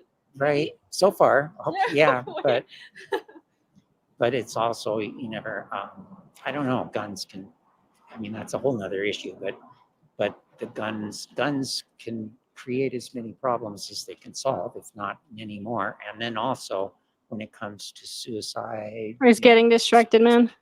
kind of, Yeah. I don't know. And so, what do you think you're gonna do moving on from this conversation? Well, I guess I could think more about what I think about the, I don't know what to call it, but I mean, there's a simple word because it used to be, raised on farms, pigs and cats and sold and traded Slaves. and what? Yeah. Yes. They're slaves. Yeah. And when they're hunted, they're used as objects, because it's not only slavery, of course, when it comes to veganism, it's using them as objects. Yeah. That's great. Well, And fishing. yeah, exactly. That's very important. They're actually the most exploited animals by humans. There's like 2 trillion fish every year 2.7 that are killed by humans for their flesh. So that's very important for sure. Something I need to change is like the laughing when I talk about horrible things like that. It's just because I'm socially awkward, but I need to change that. No, I mean, I don't think it's anything necessarily that bad. I think, yeah, maybe deliver it differently. It's not about the laughing itself. Like it feels like your laugh here when I see it. It feels more like a little bit of you're passionate about it, and you're like, yeah, because this is what's happening, And I feel like maybe in fact it has a bit more power to it because listening to it, if you say like, yeah, but a lot of people are a lot of animals are exploited for us, whatever you say a number, and then I mean, even if you say it that way, it feels like a good delivery, whatever, but when you say it this way, it feels more genuine. I don't know, and it feels like you're trustworthy in that sense. Like I would trust that number. If you say it that way, I would definitely trust you because it feels like you know what you're saying. You're passionate about it. You're like, yeah, I can see it, like, I don't know. Maybe it's the genuineness that I appreciate in it. Interesting. But I do feel like I am way too... That's what I do when I'm nervous. I just laugh and giggle and stuff like... But like, yeah, I'm trying to find the moments where, like, for example, when you agree on something and it's absurd, like, yes, laughing is great, I think. Like this is an absurd situation, but if it's like the numbers and things like that, I think it could be more powerful. Like it's interesting your view because I don't really understand it, but it's very interesting to hear. And I think it's also because it's from the outside, so it's different. But like than just watching yourself. But yes, I think it could be good to be more serious sometimes, for sure. So I had a conversation at some point with somebody on the street because here in front of supermarkets, they stop you and they tell you numbers and stuff, whatever. They try to get you to donate to certain organizations. And one of the people was, I guess if you say it's social awkwardness that they do this, one of the person did exactly this. And I remember them inserting a fact and saying, I don't remember the fact right now. Whoops. Oops. But I remember that, but well, it meant a lot to me, that fact, because I remember them saying that fact and saying it exactly with like ease and like this, like being a bit awkward about it. And I'm like, whoa, wait a minute. Whoa, what? Whoa. It struck me really hard when I heard that because I wasn't just like accepting it. I was like, whoa, wait, what? I didn't say anything on the spot, but then I actually had to Google it to see if it's true, and it was true. So that's... Because they say it in a casual way, it seems more trustworthy because it's so like... Is that what you Yeah, mean? I guess it was because it felt like, well, it's kind of it felt like, oh, well, this is established already, like it's not something. Yes. It feels like established information. It feels like, oh, maybe I should know this, because like maybe it's because I'm a bit like uncertain about all the stuff that I know or don't know, and then when somebody says something like that, I'm like, maybe should I have known this? Should I know this? Should I look into it? Maybe that's my thought, and then I kind of want to look into it. I don't know if everybody does that, but that's kind of how I see it. I see what you mean now. Yeah, that makes sense. So I'm just going to give you a card. I really appreciate you. Look, this was supposed to be the end of the conversation, and then he kept hovering, and I had to kick him out. It was interesting because I wanted to have another conversation, and I just felt like it wasn't necessary anymore. But I don't know. I think for as long as they want to stay, I think we shouldn't hurry to the next conversation, even if you feel like it's kind of repeating, because I think they might need it. They might need to repeat and just kind of like they're confused, so they need to, and they want to pick your brain as well, which is very good. So maybe I shouldn't have done that. You know what I noticed also for me is that if you're a bit more explicit with your intent, there's that people appreciate it. So like sometimes I literally afterwards say, so listen, my intent here is that I want you to stop exploiting animals, right? But I understand maybe that you can't possibly make a choice on the spot because I'm a stranger to you. But let's see if we understood all the important points about it. And then I just go back to like, okay, well, did you understand that what is happening? Did you understand your involvement in the matter? Did you understand that you can stop? You don't need to participate in all of this. And do you understand the urgency of it? And a lot of the time they say yes, yes, yes. So maybe recapping it like that is not necessarily good. But I do understand that a little bit of recap at the end of it, a little bit of my intent being flat out direct with them does, I feel, go a long way with some people. I think we do that, like in terms of my method in particular, I think it's done when we are like talking about the comparison between the two. But like, Okay. yeah. And at the end, sometimes I just have this urge, like it just comes out naturally. It's not something I plan. I'm saying like, please remember the victim when I feel like they're kind of gotten it, but it's kind of like weak, like it's not urgent, the way they're getting it. I'm like, please remember the victim. You know, it just comes out. It's like, please, I'm begging you, like just do it, you know. But I think you asked him, right? What would he get from this conversation? And I think he said Yeah. that, oh, he wants to think more about it. And I'm like, okay, but really just think? Is that what you want to do? Just think? Do you Yeah. also want to act? You know, like do more than just thinking? You know, I feel like thinking doesn't really solve the problem, does it? Does thinking? Well, just saying that about could be good. Yeah, something like that may be genuine. I don't know, because I feel like it's extremely important in these conversations. Like once you reach this step, what goes on further, I would say, even if you have a better response in your head, I think the most important part is that you become that you're genuine. Because like if you stop being genuine, people start feeling like you have an agenda or some shit, and it becomes worse. That at least that's kind of how I see it. So yeah, something like yeah, I totally agree. By the way, but when they say they're going to think about it, say you know, yeah, I understand this might be new info, and I'm a stranger to you. I totally understand, but really, like when you think about it, is thinking enough for the victims? Like, is waiting to go vegan enough for the victims? And what I do sometimes, like That's when I such a feel nice like way. when I feel like they're not getting it enough, that their urgency, I just say you know, like, but what about the animals that are still being exploited and enslaved for you while you're in the process of becoming vegan? What about these individuals, you know? Can That's a you very enslave good. someone a little bit? Or like, and it being okay? Like, yeah. Very nicely put. Very And it's nicely also put. why the video is part of the urgency of it, like, because it makes them see that it's urgent because there's so many and they're like right in their face, you know, like it's happening right now because of you. Yeah. Yeah. No, it's true. I just feel like, again, like with the video, you kind of have to strike a balance between how gruesome the video is. That's why I'm curious about how your video Why? is, maybe.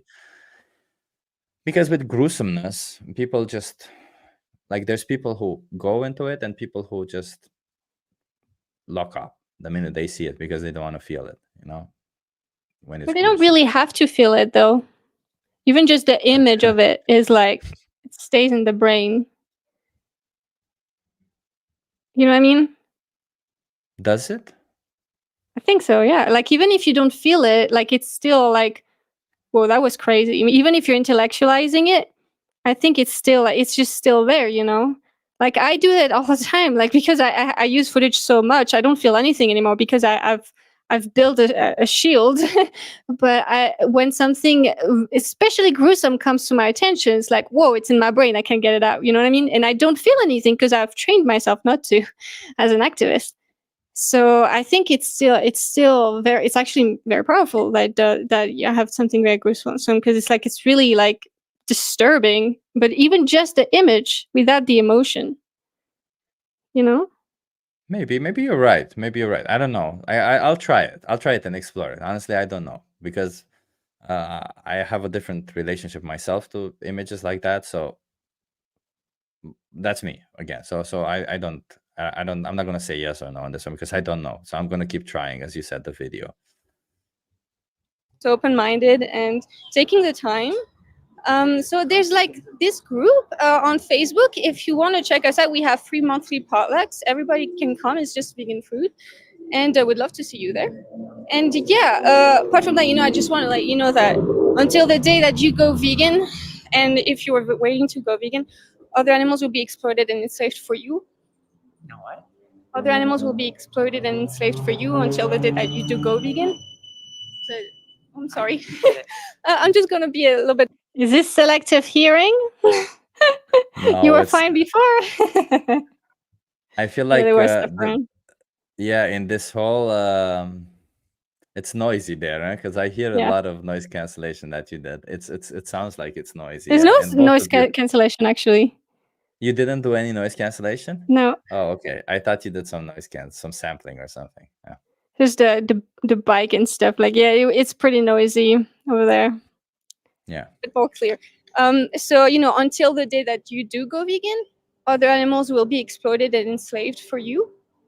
I'll say it as many times as you want me to. So please keep the victims of your choices in mind. Okay. Yeah. I like this way of doing it. The victims of your choices. What do you think? Yeah, that's a good way of saying it. Yeah.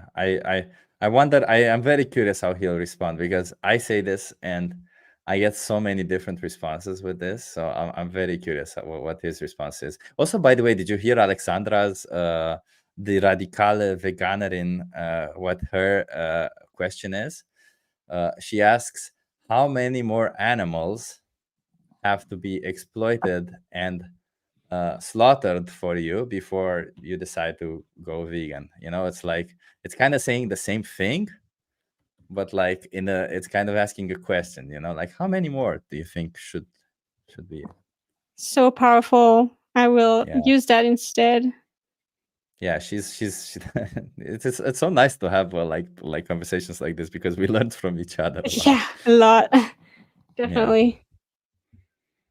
And that includes especially like animal products, because even if I don't necessarily, but yeah, yep, yeah, but probably even, well, I don't know if it's an effective going vegan, but anything. I was going to say that it's like not being like trying at one point rejecting automobiles and it's a kind of thing where like for my life for quite a long time really had very little use of automobiles at all and was pretty much not using automobiles. But then when I go to the store, everything's transported with automobiles, so even though I was especially free of that, and still am mostly, but still I'm getting all the benefits of whatever, petrol. I totally get that but I would say that's different because using cars is not like really something you can do black or white, like not do at all or not benefit from doing at all. But being vegan is like it is black or white because you can use them or you can just reject to use them, And of course, for example, you might take a taxi and then in the taxi there's leather. That's different. But like until we have a vegan world, we won't be able to avoid these cases. But we can be the change, for the animals and not be participating in the problem, at least, And there are lots of other benefits to I mean, just the because I do worry about. I like saying it like that. Like we can be the change for the animals. We can remove ourselves from participating in the problem. I just think it's so empowering. It's so like it makes you want to do something. Yeah, it's like it is. But also, like based on how he responded, I think something shifted in his mind, right? Because he was like, no, not that, no, not that, no, okay, no, I get that, no, like he something shifted in his mind. He understood some of this. Like that's how I felt. Like, right? I think even Navia saying 3 twos is too many. Like he said two, like, I think at the beginning when he started replying, he went a little bit, he was a bit like, oh no, not this, no, not this. Like he kind of understood it. Like I feel like I definitely feel like he understood some of it based on what And he I was saying. really, yeah, really relate. Like, this is probably the thing that got to me the most. It still gets to me, the futility aspect of like, oh my God, is this doing anything? You know, like this thing of like, especially when it comes to activism, not being vegan, but like the vegan activism thing. It's hard sometimes to just feel like you're making a difference. And I think that's a lot of activists that feel this way. Yeah. But then it's like, you know, like, well, yeah, but you're looking at it in the wrong way. You can do something, so do it. You can. It's like this really good quote. Like I keep quoting it in every one of my lives or something recently. But like, you know, don't let the fact that you can't do everything prevent you from doing something. Like what you can do. Like, you know, and don't be part of the problem. But more than that, like just do anything you can do. You know, and that's it. I really, really sympathize with this because it's something that makes a lot of vegans not want to do activism, I think. And I think vegan activists, we should really talk about it more because people don't realize that doing a little is so much more than doing nothing. It does really do something. Like, and even just like, even I think it can be really helpful if we have this, maybe we could develop a trend like this of showing the very small channels, vegan channels, like just showing how many views we have per month is so powerful because it shows like I have like total on my YouTube channel like 300,000 views, and I am this super small. I'm super small as a YouTuber, and that is just one platform. That is a huge impact as activists that we have just by making vegan content, and we forget that it's actually a lot. You know, a lot more than if we wouldn't be doing this, obviously. So let's remember that. That's When we exactly are, true. you know, And also it's not like obviously if people would go vegan, the people that we talk to, it would be perfect, or the people that we outreach would be perfect. But what we gotta also understand is even if they don't become vegan, you still are doing something for them. You're still changing some minds. Something is changing within them, even if they don't necessarily make that change right there, right then and there, right? Like you and the thing about it is maybe like what I like to think is that a person going vegan requires, each person has its own personalized way, right? Let's say 2-3 steps, whatever, 2-3 conversations with activists, or 2-3 encounters of veganism, something along those lines. And if you're one of them, then you basically just get that person closer to veganism. So they just need another one, right? So that person is ever so closer to it, right? Even if they don't become vegan on the spot right there. So it's something that you need to do to them. It's something that they need to go through regardless. So yeah. Yeah, it's like Joey who talks about percentages, and I think that's so helpful. So helpful. Yeah. You're always influencing others, and they're always influencing you. But like, it does something.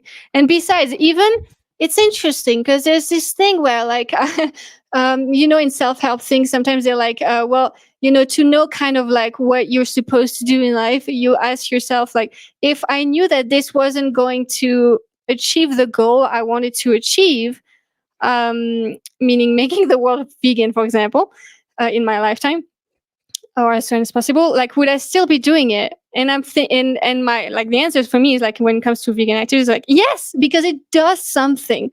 Even if it does something little, it does something. Like it does change. Like at least it makes them uncomfortable. It makes them think about it, and you're still part of this movement. Like every little effort that vegans are doing or making, like it's part of this huge wave, you know, and it's little by little, but it's like a numbers game, like you know, like uh you know, Paul Bashir, for example, talks about that, you know, like it's a numbers game. You have to just do it again and again and again, and it's little by little, but then it's just a lot of progress at some point over the years, you know, and there's so many activists that are doing this. So yeah, and it's also to add to that, the reason why it's important to film it and publish it is because for me it took, I think, I don't know, about a week of watching vegan videos before I became vegan. And like obviously I understood a large portion of it, but there were minor things, right? So it only took that one thing being heard the way they said it, that was exactly the right way that I needed to hear it, and it got me to want to be vegan, right? So maybe I say exactly the same thing as you say, but I say it in a slightly different way, and maybe mine doesn't work and yours works, and then bam, that person goes vegan, right? And it's Yeah. exactly the same thing. Maybe it's a slightly different order of approaching things. You never know. That's the whole thing about it, right? Because it's such a complex topic, and we require to go around cognitive dissonance, that the only way to go around it is basically when that person kind of hears exactly kind of what they need to hear, exactly kind of what they were wondering, exactly kind of what their concern was. So yeah, before that, of course, there's also all of the planting seeds, all of the understanding, all of it. So you're always building up base, you're always Yes, building up. it's accumulation. I think accumulation is huge. Exposure is huge, because the less exposure you are as a vegan, the less likely you are to stay vegan.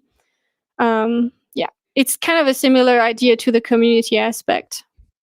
Yeah. Yep. That's why like it's not a problem that we keep doing the same thing over and over, because like it needs to happen. So yeah. 100%. Yeah. I worry about the health of the seas. The seas, the oceans. Oh yeah.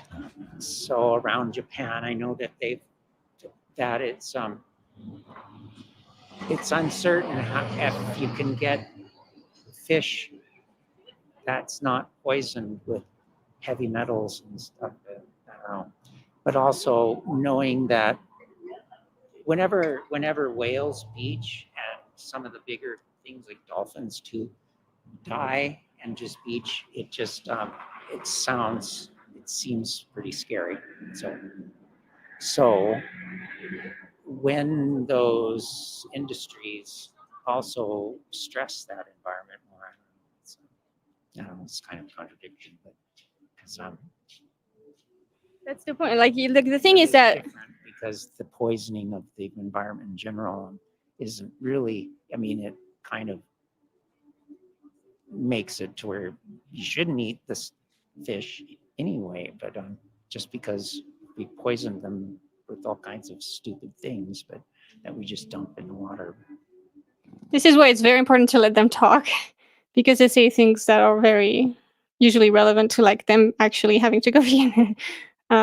Yeah, this is also I don't know, like based on what you were saying, I would also kind of tell him a bit of environmental facts about veganism, just to kind of, because it feels to me like what he's saying, that he's worried about the environment also, right? When he mentions the seas, and I know that veganism is not about that, and I would constantly mention that it's not about that, but I would say, like, listen, but if you're worried about that, maybe it's good to also know that choosing a vegan lifestyle would greatly Plant-based diet, benefit I would all of. say. Well, I would say vegan lifestyle all in all, right? Because it's not necessarily about the plant-based diet. Like also leather shoes, also all of this shit, none of it is good as well. It contributes to the same thing. But yeah, you can also choose plant-based diet, right? But I like, get that. Like not yeah. using animals has benefits for. I think that's the best way to do it. Yeah. Yeah, because it does have benefit for the environment. It's immense, right? And there's a lot of people out there who may not be like, who may understand the problem of using animals, of exploiting animals, but they may be way more concerned about the environment, and somehow in their head they may think, because it's kind of like an appeal to nature, that they may think that, well, if I'm vegan, I'm somehow not natural, so therefore not good for the environment. Whereas if I consume animals or go to smaller farms or local, God, I hate local. If I go to local, then it's somehow better for the environment, whereas not the case. That's why, okay, so I agree. And that's why I say, like, I think I probably said that afterwards, like, there are incredible health benefits and environmental benefits to being on plant-based diet or not using other animals. But also, like, it's important to remember that veganism is it's a justice movement for the animal victims. I don't want to stay on it, because there are ways to exploit other animals that might be okay for the environment. For example, exploiting insects. And it would be actually even more horrific when it comes to the number of victims. So that's why I don't want to stay there. I just say there's incredible benefits, and, like, you want to agree with them because it's absolutely true. but in some sense it could come bite you again later. So That's a very good point. I also try to say the same thing. I always say like, but I don't want to discuss about the environment. Maybe it's good for the environment if we kill half a population of Earth. exactly. But we wouldn't want to do that, would we? So I just want you to know that if you want to be vegan, it's better for the environment. So Yeah. if that's something you care about, maybe it's also something to look into. I don't know, like But something I like wouldn't that. say it like that though, because even if like the way we are, like because of the culture, like everything. Okay, if you say if you're going to be vegan, it's better for the environment, then someone could be like, but insects, maybe I could find a way to be like a non-vegan, and for example, eating insects, it would be better for the environment, like if I live in the forest or whatever. You don't even want to go there, I think, because it's unnecessary. But like, I would just stick to the benefits, like being vague a little bit. And also there's so many people already talking about how like the environment, like a lot of people know that for example, animal flesh is not good in terms of impacts. But like, yeah, and again, it's like, well, okay, they would get that for that, but what if one day like they find a study that says the opposite? And also, what if they go It's towards impossible. insects? But what if like they're still gonna ride horses, and they're still going to go to the freaking zoo and experiment That's true. on human animals? So it's like, eh. That's true. Um, No, but I mean more when I say this, it's good to say something along those lines, not necessarily what I said, right? Like something mhm. along those lines, I think, because it kind of gives them a bit of incentive, Like I feel like if there are people who really care a lot about the environment, then this will give them the incentive, and it might actually be like, oh, it's even more of an incentive for me, like it might be the one thing that pushes them, that they go like, oh, okay, I get it. That's kind of how I feel like, because like it happened with my sister, like with my sister's a veterinarian. She doesn't really, she eats animals and all that, and uh what she told me is that honestly, I don't not really that phased about any of it. And she said that the only thing that she would care about if it were better for the environment. And I'm like, okay, well then let me bring out the stats. Would you be surprised to find out a little bit about the environment? And she was like, oh, okay, that's actually good to know. And Yeah. while she didn't become vegan afterwards, um, yeah, she she at least Yeah. like reduced it, which is whatever. I'm not saying it's Yeah. Yeah. better, I get it's it. it's good, it's something, it's something. Yeah. I get that. Yeah. The fishing industry tends to be neglected. Absolutely. We need to stop doing that as activists. And I do that too sometimes. Like, it's very important to put them in the forefront, honestly. Yeah, and especially with this guy, like the plastic in the ocean, I think 75% of the plastic comes from the fishing industry, something like that, in the So ocean. yeah, you can say like, yeah, it's great, the benefits, but like again, centering the animal Yeah, exactly, question, and yeah. absolutely, yeah. If Yeah. veganism is a lifestyle, then being non-racist is a lifestyle. Yeah, like it's like you have to make them understand that it's not behaviors, and it can be tricky for people to understand sometimes. Maybe it's not super important outreach, I don't know, but like, because Yeah. you could be like doing all these behaviors because you're surrounded by vegans, but really you're not against the exploitation. So maybe you'll do it when you're alone, like you said earlier, or something like that. It's like, it's really, if you have this stance of rejecting non-human animal exploitation and slavery by humans, you're set. Like you're set. It's not, you're Yeah, not going to have to list all the freaking behaviors and stuff. that's true. Yeah, but that's not true that it's better for the environment, but they think it is, and so they do. Yeah, so it's me. All right, let's continue. Let's continue. And like veganism being a justice movement for these animal victims by humans, it, like a plant-based diet, especially animal-free plant-based diet, is really good for the environment. I mean, it's way better for the environment, and also it has benefits for health. But of course, on a plant-based diet, like any diet, you can be unhealthy or healthy if you Thank plan you. it well.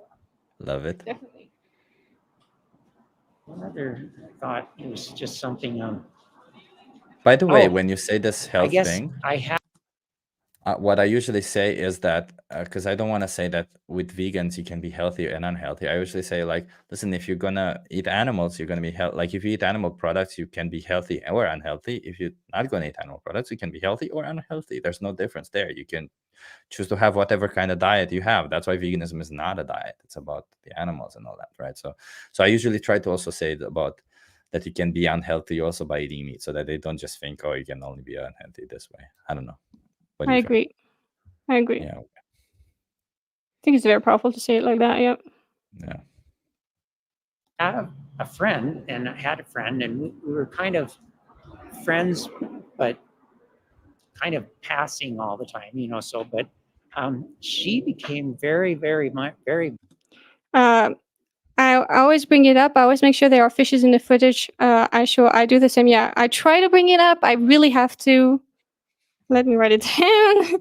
But yes, in Yeah, the sure. footage I show there's fish.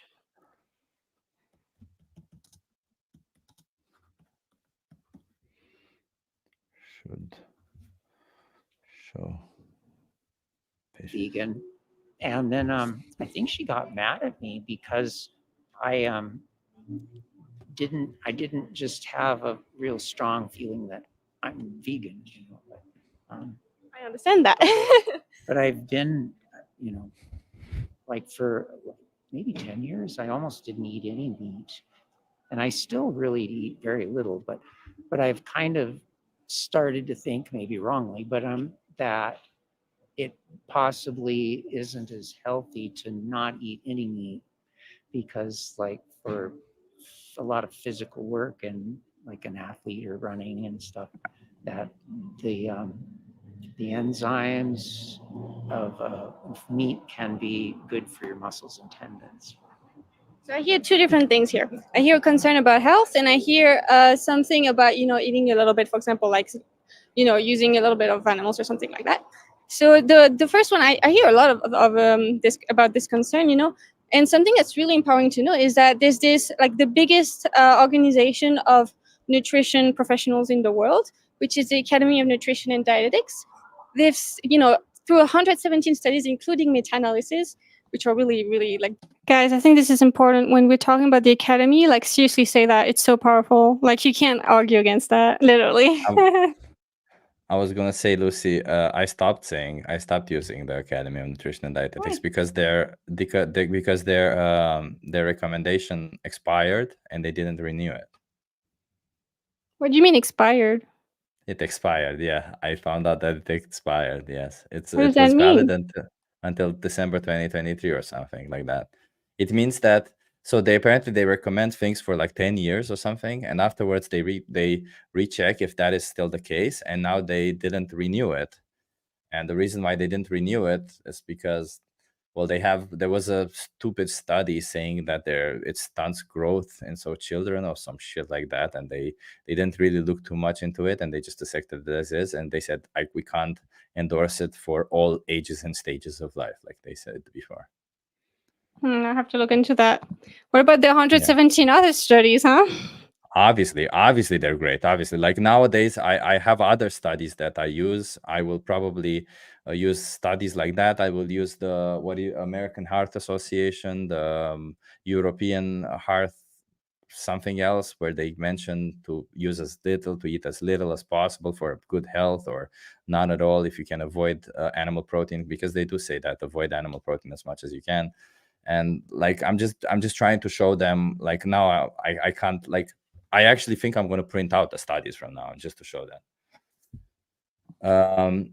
They didn't give out a reason for why it wasn't renewed. I actually, like, not an official one, at least I haven't seen an official reason for why it wasn't renewed, but I had to Google it at some point. It took me like an hour to find it, and I will search for it again, Justin, and we'll send it to you. Yes. And I'll Please, send it to Lucy yeah. also. Yeah. Debug your brain, please make a video on that or something, or like let us know, please, guys. Like, it's Yeah. important. Yeah. It's insane. It's a dumb thing. I'm not 100% sure if that's not why.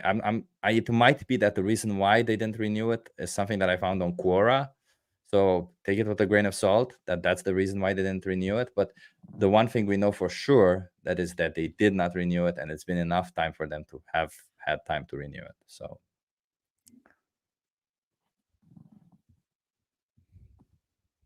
Yeah, that's what I felt as well. It doesn't make it not valid anymore. it, Um, in the video, in the comments of my videos, I have had it a couple of times that people were commenting about it, that, oh, you're citing something that's expired.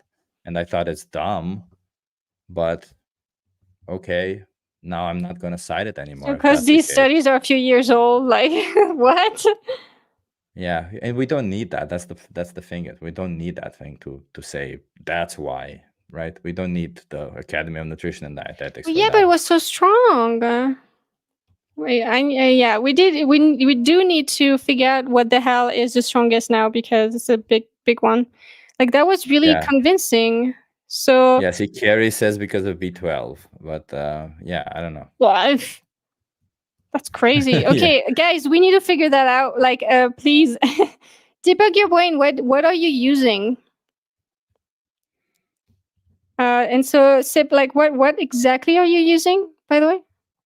Oh, I have like 5 studies that I'm putting on my videos now, and there it's, let me give me 1 second. So I have a whole file of studies for veganism, and one of them is a systematic review with meta-analysis of observational studies.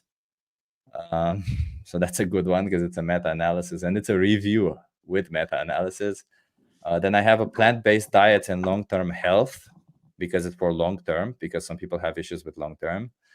Then I have one with gut microbia, because it's obviously better for gut.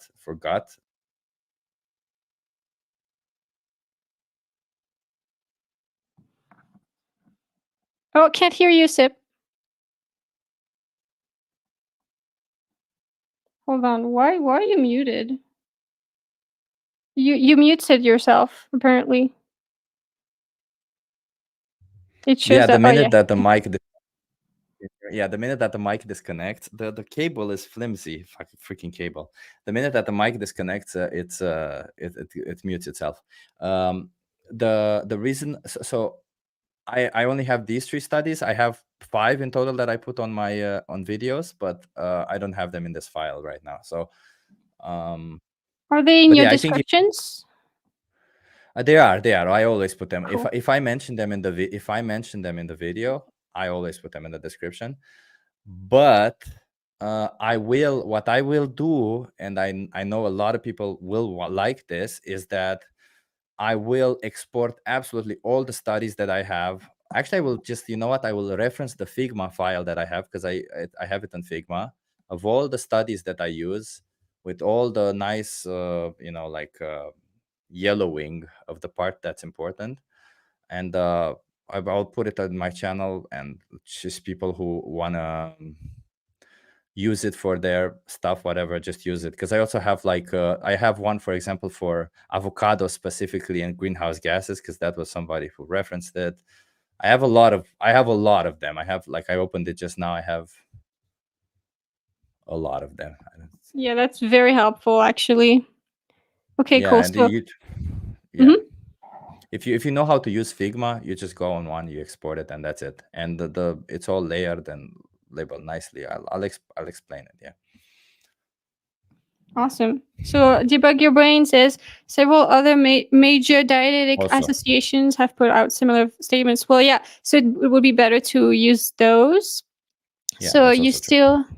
he still cites the Academy of Nutrition and Dietetics. I just say the following nutritional organizations have all put statements to the effect that plant-based diets can be healthy. Yeah, that's good. Okay, let me take a screenshot of that real quick.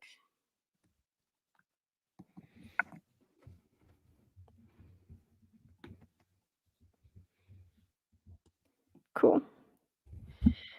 All right, so there's a bunch of different ones here. Thank you, guys. I'm taking screenshots real quick. Oh, these are good ones. I'll also take See how freaking helpful this live stream is for everybody. Seriously. yeah, it is indeed. This is pretty damn important.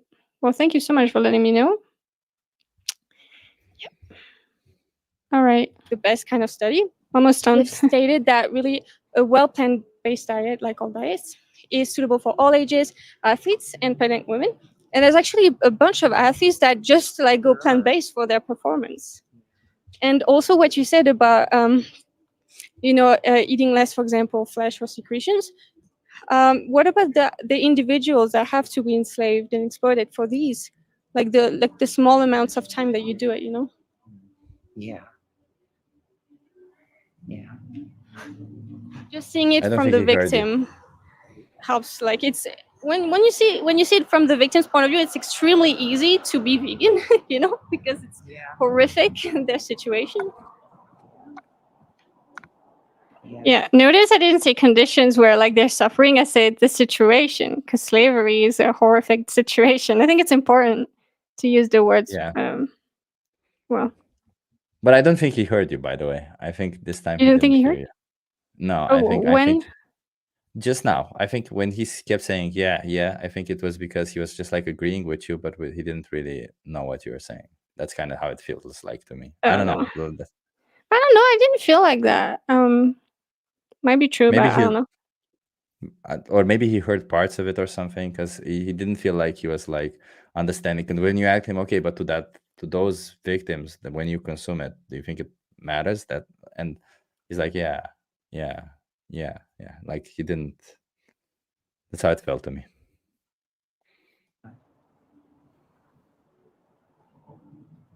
Silences are good, by the way. Let it be awkward. It's important to be just uncomfortable. Good to know. I will have to think about it more and probably consider maybe not, just think about it more.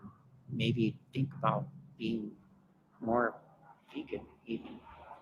You gotta do it for the animals. It's not as hard as people think it is. Like people go vegan and then they're like, that wasn't really what I thought it would be, the transition, but Yeah, and again, even though my nephew, he's The gun he's changing. It's and like gun things. Sometimes he's anti-democratic. He's male. That stuff. But you're like your nephew is not the face of the movement. Like, I mean, knowing how people like do that. No. It is to him, that's the interesting part. Like for him, veganism means his nephew, like, oh, okay, so he likes guns and he said he's anti-democratic. Is that what he said? Yeah.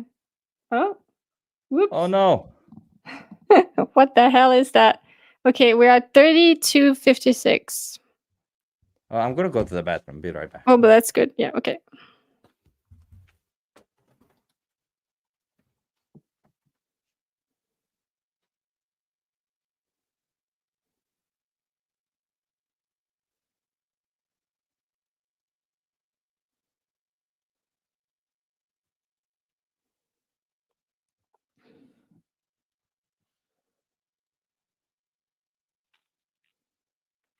Yeah, it's better to say like animal free. Oh no, what the hell is going on? Let me refresh.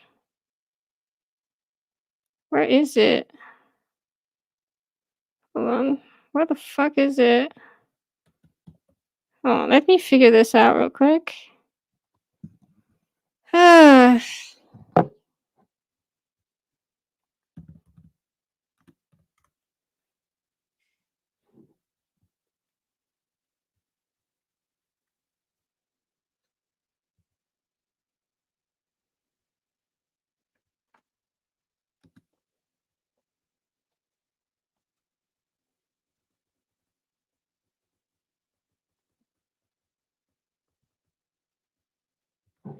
Sorry, guys, okay, I think it's gonna work now.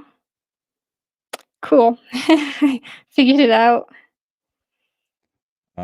Yeah, I don't know. Like food can't be vegan. Yeah, I don't know. That's no, but like in the sense of like like the stance. I know. It's not the best way to put it. Like, yeah. Oh, sorry. It's like it's also not necessarily when people mean vegan food that they mean that the food is vegan, but rather that it's food for vegans, right? It's like it's a label that So we don't have to be pedantic about it, I guess. I don't know. Maybe pedantism helps sometimes understand the perspective, but I guess I don't know. Like, actually, that's my. Thank you. Can you do a video on wild animal suffering and slaughter? I will not, and I will tell you why. I think it's very, very, very, very, very harmful to talk about it in public spaces where it's not just vegans. I think it's terrible, to be honest. So no, I will not, because it's got nothing to do with veganism.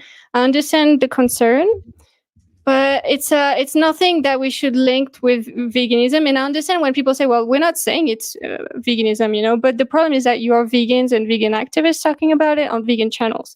So inevitably it's going to be linked. And I think it should be something that's done behind closed doors if you want to, in private, or in spaces that are only vegans and only between vegans, because honestly, it makes us look completely crazy, I think. And it makes people think that's what veganism is. So yes, I have a very strong position on that, and I think it's no. I completely and every time I see that it's talked about, I am very worried. The fact that I think it hurts animals. The fact that you think that it might be a crazy position is kind of speaks to the position that you have. So I appreciate. Well, yeah, I very much sympathize with it. But in terms of the ecosystems and how they work, it doesn't make any sense, to be honest. And yeah, I understand. I think we could talk about it, but behind closed doors, please, because the non-vegans will take that and run with it like crazy. And I would understand that they would do that if they think that's what veganism is. So yeah. So let's not talk about it. But my position on whether to talk about it, that's really what I feel strongly about. I don't feel strongly about like I just understand. I understand the feeling of it. Problem? Yeah, I understand the problem. I understand why people care very much. But I think talking about it is terrible in public spaces. Here, let's go right. And let's move on. Yeah, like gun things. Sometimes he's anti-democratic. You know, he's male. You know, that stuff. But he's a really good cook, and so he's vegan. But man, he makes the best food. It's so good. Yeah, it's like any diet. You know, you can make it really well or not well. You know. He's really good. And then that was a mistake because I made it seem like a diet, but I meant the plant-based diet. I should have specified that, I think. I don't think it was such a mistake. Do you have any questions or? Well, I'm also nitpicking to be perfectionist so that, you know, I can try to be as perfect as possible, but of course it's not going to happen. It's also that, like, you know, like you can't say plant-based and some people might be like not really even hearing the difference, right? Whereas we hear it, but like others may not. So I was saying animal-free, I think, is the best way. Maybe. I think I prefer that to plant-based because plant-based doesn't necessarily mean 100%. That's true. That's true. Plant-based could sometimes people understand by plant-based that it is mostly plants, not necessarily fully plants. And animal-free could apply to the lifestyle as well, so it doesn't make the vegan thing about the behaviors only. You know, like, you know what I mean? Animal-free food. That actually sounds pretty good. Yeah, animal-free lifestyle, animal-free food, like all this stuff. Love it. I wrote it down. No, I mean, you've reminded me. There was a man who I knew, and his daughter Sarah. I knew her when she was little, and then she's not like 26 or so, but he kind of really liked to have his own little farm thing because he was, and so they had, and she loves animals, so they have chickens, and I mean, then they have turtles, they have ducks. The Queen, we've talked about this. It's not animal-free. You're still exploiting other animals, and you're eating literally their secretions. It's not animal-free. Oh, is he vegetarian? Mm-hmm. In fact, I think they might still have some, but he died young, just suddenly. But she was telling a story about him that Criticizing the way I drink water. she really hated him butchering chickens, and he quit finally because it upset her so bad. Did they make a sanctuary or? No, what? Did they make it a sanctuary or something? The farm or? No, I don't know what, but he quit harvesting his own chickens. That's a euphemism, Yeah. At first he didn't, but then it upset her so much that he finally quit. That's beautiful. Yeah, it is. It is. She's a really great friend. If I don't see her that much, but and in a way we kind of, I was just kind of parallel to her dad and their family when they moved here, and so around as she grew up, and now she's working in Bozeman, various jobs and stuff. But it is one of the sweet stories about their life. Well, if you're not vegan, you're contributing to the murdering, for example. No, but it is hard to hear, but it is. He's like, oh, that's a cute story, but I'm still doing this. Like you're the villain in the story. What the hell? Yeah, exactly. I'm curious to see how he responds to this. Literally what's Veganism is happening not- because yeah. of the. Yeah, veganism is not a favor to the victims, clearly leaving them alone. Can you also highlight Thicon's I don't eat veal? Yeah, you don't eat it, but you make it. Veal only exists because of you. Veal wouldn't exist if there wouldn't be vegetarians, okay? Veal is a thing that they invented so that they can sell it in a way. It's like it's a thing invented because of the dairy industry. It's not something that they do outside of it. A waste product of the dairy industry. Exactly. Amongst other things that you contribute to that are horrific. But we keep having this conversation with the Queen. It's kind of going nowhere, to be honest. Yeah. Choices that you make, I do have a book that I haven't read, and what is it called? It's can't remember, but it's basically, it's like eating animals. It's some title like that. Do you know that book? Yeah. And I haven't read it, but I've heard of it. And I haven't read it, and I've had it for years, so maybe it might be a vegetarian book, which is very different because it's still exploiting other animals. But I did have a strong leaning to being vegetarian, and then like in my 20s, there was a book. What was it called? There was some macrobiotics foods that I was around, and so I've really liked vegetarianism. It is my last outreach video. Like it's the last conversation I've had. I did it last week. It's the 2nd of July. I did it. Was it last week? I think so. But that doesn't. But it's a vegetarian, but still, what? Ripping the flesh of murdered, chickens. Well, so bad. Exploiting other animals for their eggs or their secretions or for their backs, like horses, riding horses, for example. Things like that. Experimentation is quite horrific as well. That's true. Yeah, experimentation is. And if you have any questions, like I have my socials on there, feel free to shoot me a message. And this is like some websites, like there's a free documentary and stuff. Oh yes, this is Facebook, YouTube, Instagram, just in case you use those, and you have questions. It was nice to meet you. See how much he's hovering, because I think he's curious. He's like trying to reconcile some stuff. Like I think, and I kind of kicked him out for some reason, and I shouldn't do that.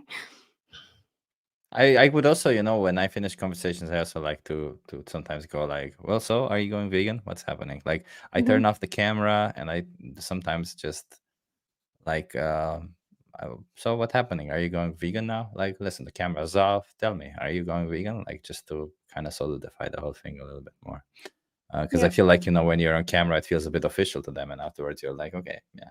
And then like sometimes the conversation goes a little bit further. Like it happened once that I had a conversation with somebody that took another 2 hours after I finished that conversation. So Same.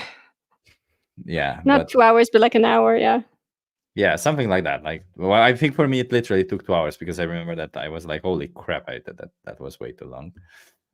But yeah, I think you did a great job, by the way, Lucy. I don't know, like Thank I you. don't have a lot of observations here. Like, I don't think you have made any mistake everywhere. You just did it the right way. Thank you. Well, I have a lot of things that I wrote down, so that was very helpful for me. Hold on, I think he might have said something more. Yeah, really. Yeah, good luck. Yeah, thanks. And thank you for your time and everything. So much to say. Thanks. Please remember the victims. So weird. At the end, they always thank me for doing what I'm doing, but they're not feeling like, what the hell? What do you mean? I'm doing this because of you. Like, I mean, you're my opponent here in some sense, you know? If you, oh my God, if you guys have a second want to talk about the Academy of Nutrition issue, I would freaking love that. I don't know, Sip, do you have time? I do, yeah. Awesome. Yeah. So let's finish that, because there might be something more, and then absolutely we'll put you on. 30 right, seconds. awesome. Let's finish this video. Yeah, because there might be something more as possible. Right? And go vegan, like right now. You can do it. No, you know, because every time you do engage in that, there are victims on the other side, you know, and it doesn't have to happen. So it's me being desperate. I know it might seem daunting to a lot of people, but it really isn't as you think. So just be comforted. I mean, it wouldn't be pretty much at all. I mean, it's a mental thing too, you know. Yeah. Okay. How it going? Well, thanks. It's been Get out. Get out of here. Okay. Yeah, I feel like this guy was like, he understood the assignment. He kind of was like, okay, maybe I need to do something about it. I think like at the end there, he was a bit, my son who's, well, not my nephew, who's a vegan, who loves guns, and he's anti-democratic, but he's a good cook. I actually wrote down all of this about his son, about his nephew, because it was funny. But like, you know, you don't have to be any of that. Hell, I don't even care if you call yourself vegan at the end of the day. I just want you to stop exploiting animals. That's all it is, you know. Yeah. It's not about the label. It's not about any of it. It's about the animals, not ourselves. Yeah, I'm just but you sending did him great. the link. Thank you. Yeah. I appreciate that. That was super helpful to me. Like, I have a lot of notes. And the Academy of Nutrition Dietetics, super important. I mean, Lucy, if you want to see a bad conversation, I have conversations. But like, we could for do me, this also, again. Yeah, but like for me, also bad conversation also kind of means language barrier happens a lot of the times. So for me, that's a bad conversation alone. But totally get that. Yeah. Yeah, that's also, harder like, for you. It also annoys me when the sound is a problem, like you had with this guy at some point, like you couldn't hear each other very well. That's also kind of annoying. But I am actually wondering, like, because is that the only place where you can do outreach? Because it feels like, yeah, there's people passing by, but it's also like very noisy because of the cars. It doesn't feel like a barrier, honestly. And also, like, it's also, I mean, it's the only street where there's really pedestrians. So yeah, I don't really have much choice. But honestly, it's not too much of a problem, I think. But the language barrier, I'm so glad I don't have to deal with that, man. Whew. Especially French people. Oh my God, French people, I could never do it. Like, just, no. Okay. What do you mean? You speak French? No, I couldn't. No, I mean, I couldn't do it in English, and I would not want to do it in French because it's less, it's less people I could reach, you know. So, yeah. Okay. While we're waiting for him, I need to get the restroom again because it's like literally 3.5 hours. I'm sorry, guys. So feel free to connect with the chat and stuff. Like, yeah. If Justin pops by, I can't add him, by the way. So wait until you're. Okay, chat. Tell me.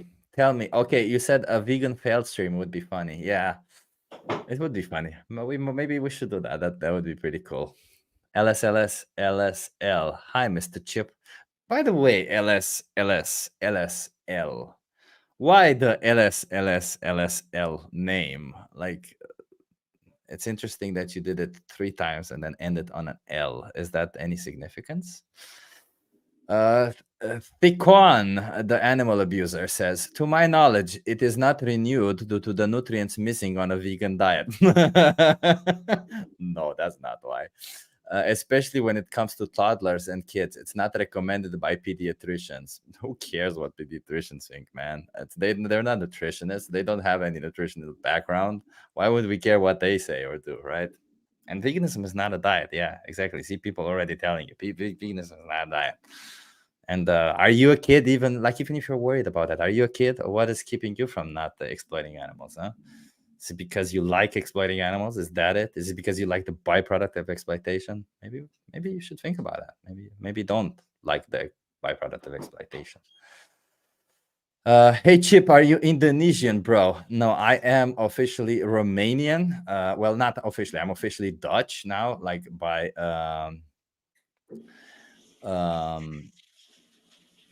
nationality, but by ethnicity, I'm Romanian. This is my alternate account. I usually just go by LSL. Okay. Oh, okay. I see. That makes a lot of sense. Who cares what pediatricians think? Yeah, who cares what pediatricians think? Don't you want the opinion of actual experts? Don't you want the opinions of people who actually have nutritional knowledge and nutritional science behind it? And by the way, everybody, I am starting to take a course in nutrition now. I actually will I will be an official, what do you call it? A certified nutritional, a certified nutritionist, something like that. So yeah, that will be convincing in the conversations. Yeah, I'm doing it fast paced. It's normally 1.5 years, but I'm gonna try and do it in 6 months if I can. All right, yeah. Sorry, I'm getting hungry. Do you want to get a snack? Are you hungry? Yeah, that's not a bad idea. Let me get the protein bar. He's still setting up. A protein bar.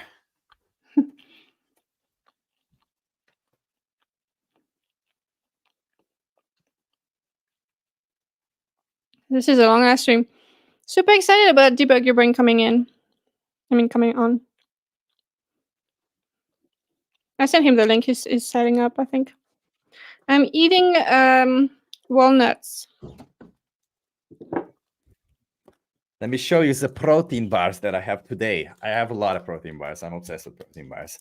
There is this one, which is another vegan protein cookie from Body and Fit. Really nice. Double chocolate flavor. And then there's this one from Bulk. Bulk has really nice. It says gourmet vegan bar. It really is gourmet. It tastes like one of those fancy bars, but it's vegan and it's high in protein and everything.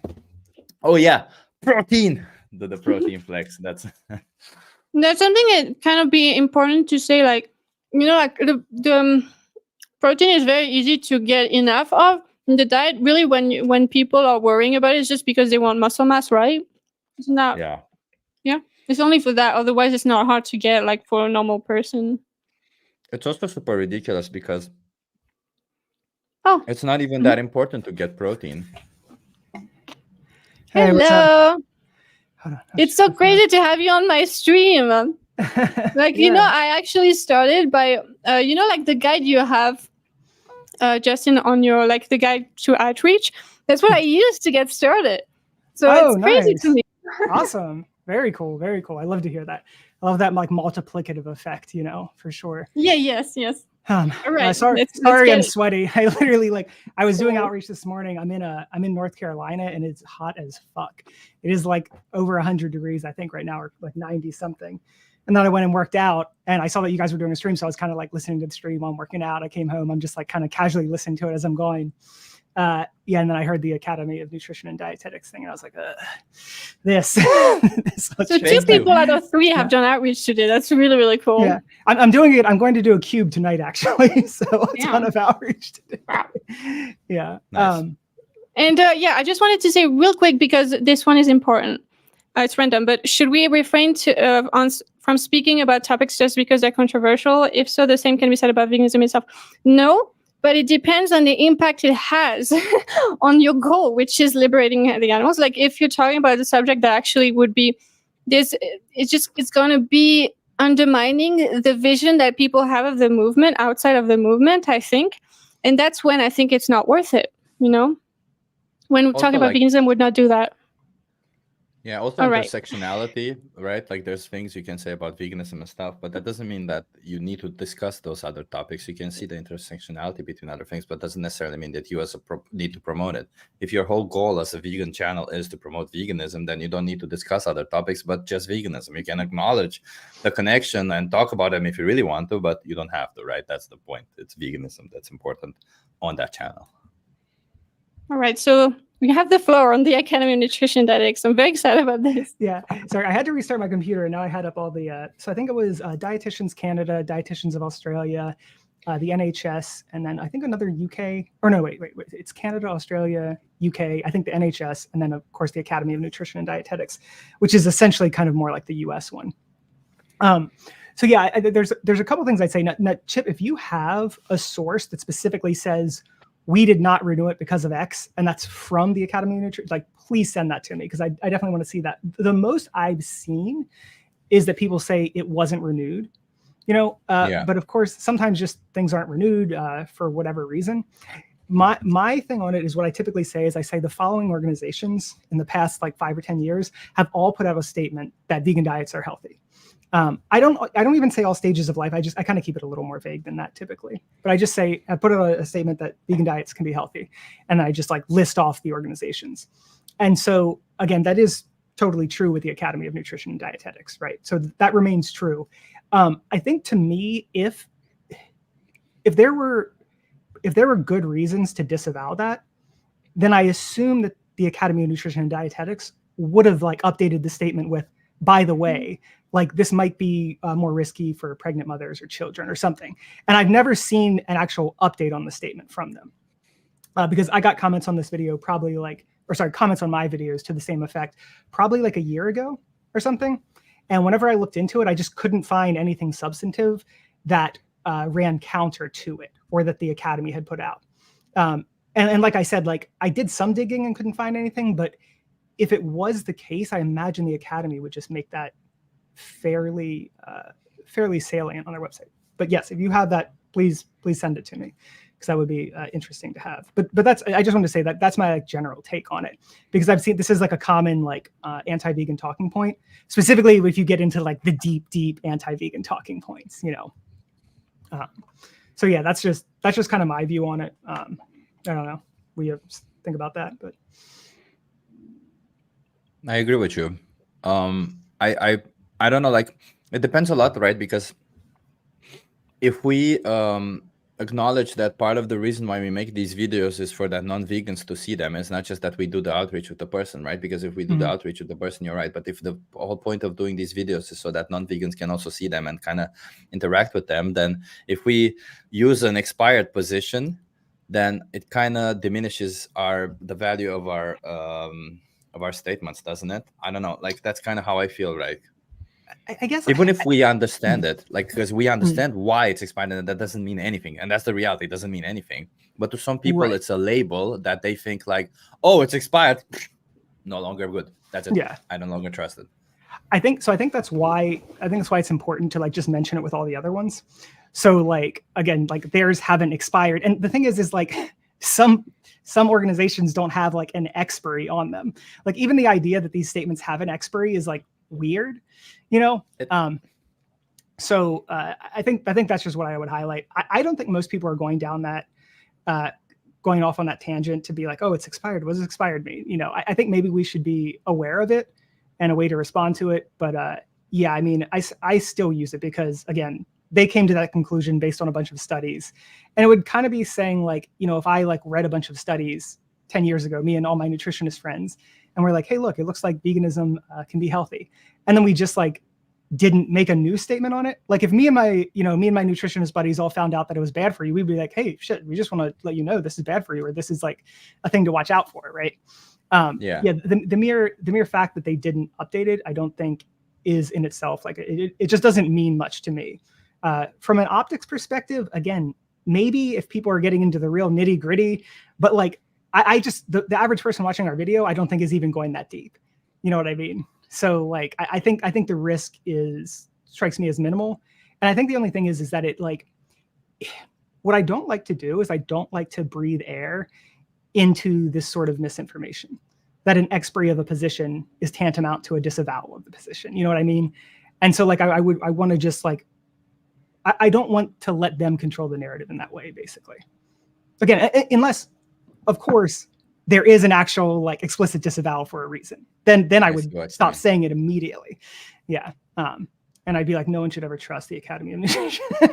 But I feel like if you're just saying like these following organizations, you're not just on this one. And I feel like it's minimizing the risk that they would even go down that rabbit hole, because they would have to justify this one, but there's all the other ones they would have to justify, debunk this one, but there's the other ones they would have to debunk as well. So it makes it having more organizations is so much better. I'm so glad you said that. I'm going to do that. Yeah, and I think someone pointed out recently that Germany did not have such a strong statement up until very recently. And I think Germany just somewhat recently put out a much stronger statement that you can be healthy on a plant-based diet. If you guys want to go really deep into this and like, hate yourself, you can go on to the anti-vegan subreddit, and they have their own like sort of like anti-vegan sticky. And so they list a bunch of organizations that like don't say a vegan diet can be healthy. The funny thing is, if you read through most of them just aren't like effusively promoting it, but they're like, you need to be careful because you need to watch out for these nutrients. But none of them actually say you can't be healthy on a vegan diet. They just are like issuing, they're like saying that you should take more caution. And so even if you go onto the anti-vegan subreddit and find like the supposedly most anti-vegan organizations, which of course they've also translated, and I haven't checked the translations, even those are not like you can't be healthy on a vegan diet. So just interesting to note, I would say, that even there. Yeah. Can I show you where I found it? Yeah. Found it for this. Let me see. Present. Wait, let me copy this. So it starts from a Reddit thing, and share screen. I think it's this one. Yes.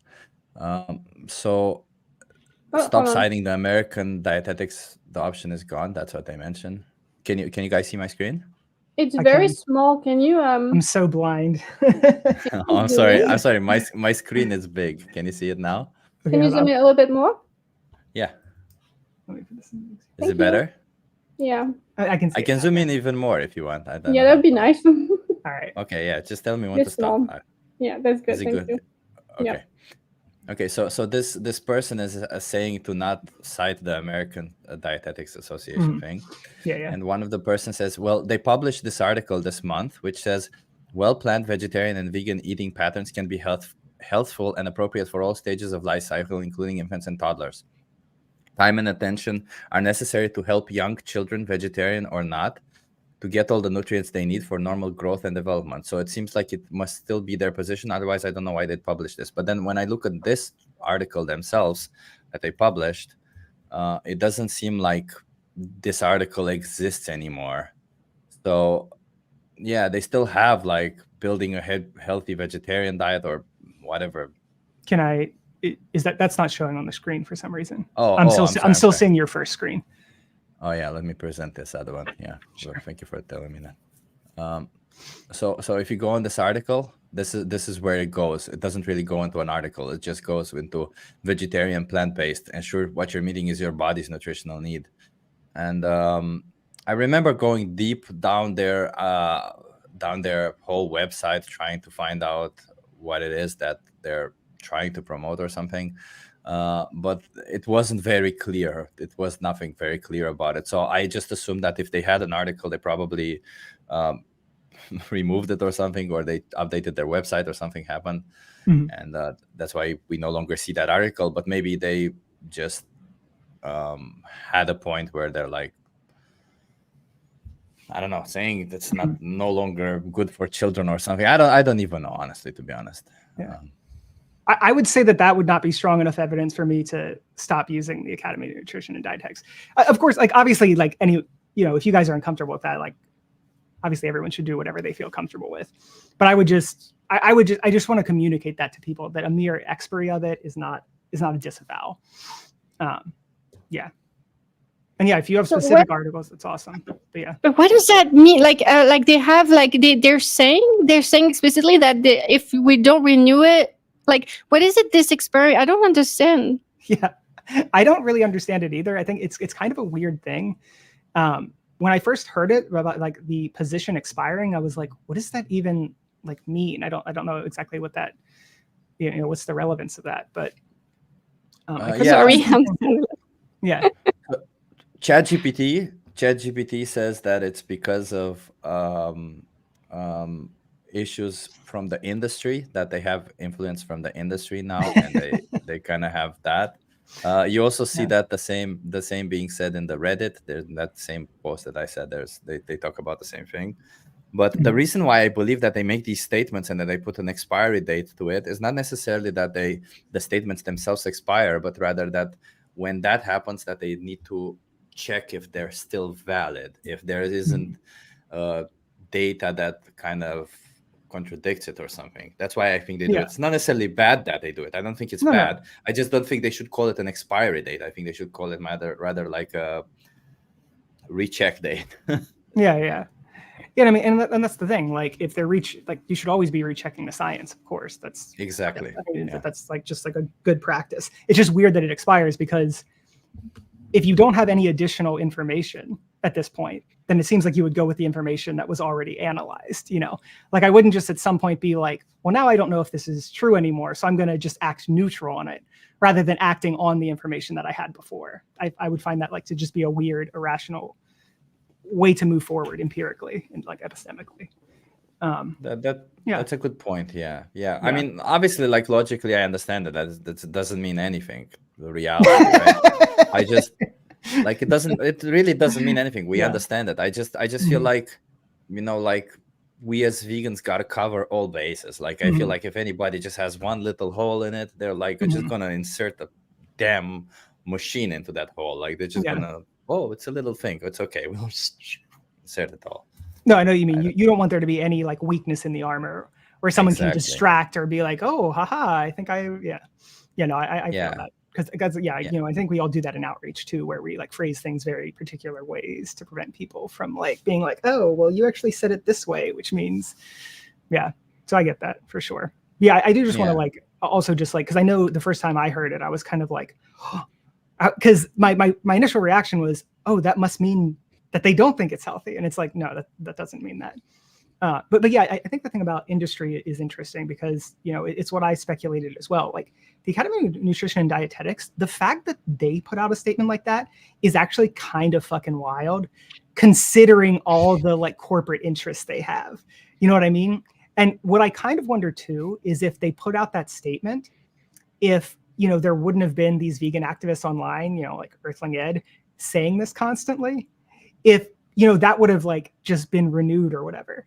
But the fact now that it's like plastered all over the internet, people saying you can't be healthy, and then us just having this like sort of silver bullet response, if there wasn't any sort of leaning on them to be like, hey, just don't, renew that. We're not saying you have to say that you were wrong, just don't renew. You know what I mean? Like something like that, I can imagine happening. That's pretty conspiratorial, but also like, fuck these people. Is it? Is it? Because they're lobbying like crazy. So is it? Yeah. So this is not something I would put past, animal ag industries or whatever. It is an organization. I'm sure there's political movement within the organization. I'm sure that maybe at some point, at the time when they started making that statement, a person who was maybe more interested in science. Maybe they just genuinely said it's good to do this for the people because, more people are becoming vegan. Maybe we should make a statement about it to make people aware. And then maybe somebody who's now like just interested in the politics of it, maybe they're coming from a dairy, whatever dairy, I say dairy, but like animal agriculture background. And they're like, I I don't think we should be promoting it anymore because it might not be unhealthy. I don't know. Look, there's this one study that wasn't well done whatsoever. There's this one study. You see, it's impossible. It might be wrong. Yeah. You know what's funny is that I've actually kind of like today I used, people were like, is it necessary? And like 3 times today, I didn't even pull that out at all because, and this is like, from like you were saying, like sometimes it doesn't matter what's logical. Like that's like obviously the more logical position is to present empirical data. But I've been doing outreach with 2 other people who have been long-term vegans, and like the woman has like hiked Mount Kilimanjaro. She does Ironman, and then I'm like bigger than the average like person. And so I just I'm like I've been vegan this long. They've been vegan this long. She's done Ironman's Kilimanjaro. He's been vegan 6 years. Blah blah blah.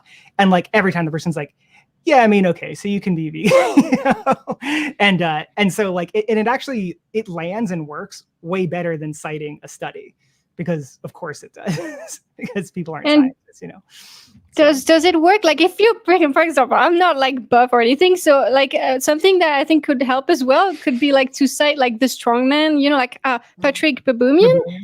Does that like? Yeah. And just saying like maybe like the documentary Game Changers, like in those documentaries they're talking about how they chose that diet, for example, like the plant-based diet for the performance results. That can be good as well.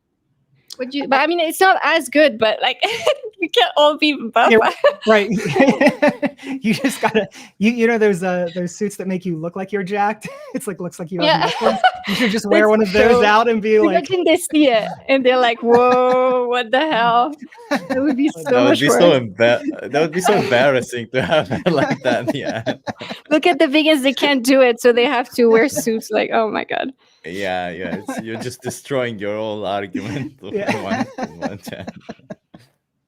yeah, that'd be funny. Yeah, I mean, I think that's good too, is just to say like there are like plenty of vegan athletes and plenty of like, even if you don't cite like Patrick Baboumian, just go on Instagram and search like vegan bodybuilder or vegan fitness influencer or something. Now, maybe some of those people aren't actually like vegan, they're just plant-based or whatever, but it still gets the point across that you can eat a plant-based diet. And yeah, it's not an issue, I guess. I'm trying to find out what the name of the other guy is. There's a guy who's on YouTube who's like, I think he's one of the strongest people I've ever seen in my entire life, and he's vegan. And I found out that he's vegan, I don't know, like a couple of months ago, and I was surprised. Not because he's vegan, I was surprised because usually people like that, they just don't go vegan, but he is vegan, and he actually, on a lot of his videos, he says that he's vegan, which is really cool. Oh, really? Yeah, and he's got a large following of people who are not vegan, a large following of people who appreciate him for how strong he is, for how all that stuff. So interesting. That's pretty cool. But I forgot his name. It's D, something with D. I forgot his name. So, yeah. It's not me. It's not debug your brain. I'm sure you are. But this guy was like lifting 200 something kilos, like doing clean and jerk, like all the way to the top. Like it's insane. Yeah, like I mean, that's Olympic lightweight. lifting. Like whatever. That's okay. That's sure. For me. That's funny. Chip, you're gonna be at camp out, yeah? Yeah, hell yeah. All right, cool. We'll get to meet up there and chat. Maybe we'll chat about all the controversial stuff. Lucy, are you going? No. Yeah. I think what I'm gonna do there is I'm going to do my outreach, but to vegans for vegan activism. So that's so good. If I have the energy for it, I'm going to basically kind of ask like questions in a similar way, like, hey, you're vegan. Why are you vegan? Blah, blah. And then I'll be like, okay, so just like humor me for a second.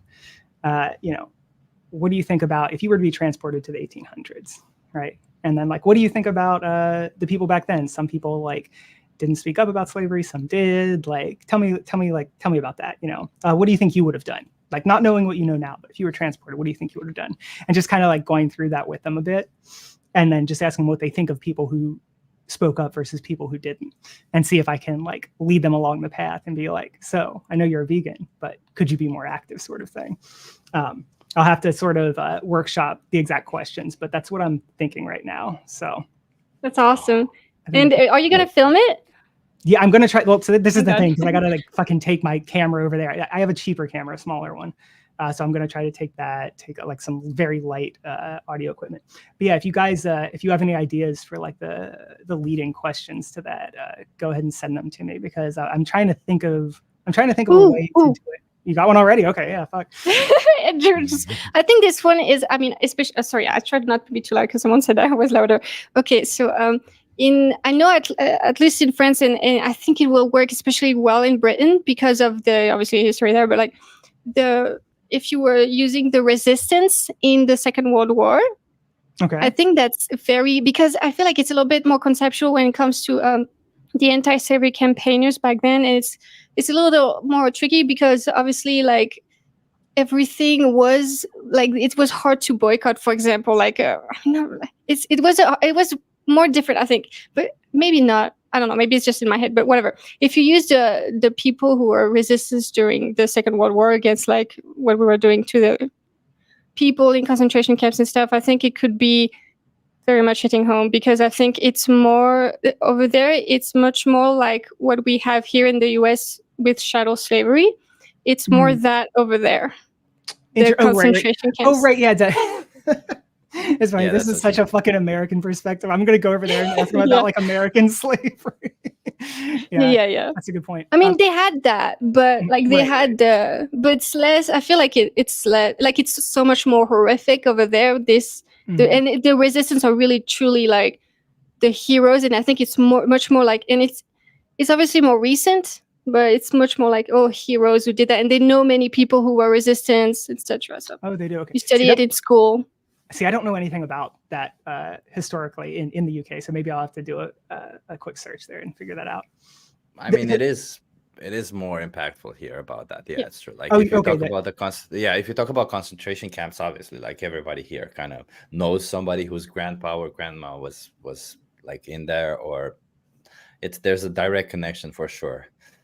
Western Europe almost always, and they always say, oh my god, that's horrible, right? So yeah, if you bring it to that, maybe people are like, well, do you think it's important to speak up about that? Yes, yeah, that is good. And there's way more of a, because it's so talked about, way more than obviously chattel slavery.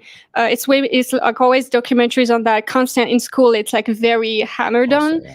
And it's always this thing of like, what would have I done? But I felt very much when I was there growing up in France that it was very much a thing in the back of your head when you're studying these things. What would have I done? But we never study. I mean, we touch on slavery, the U.S. slavery, and kind of like the trade and stuff.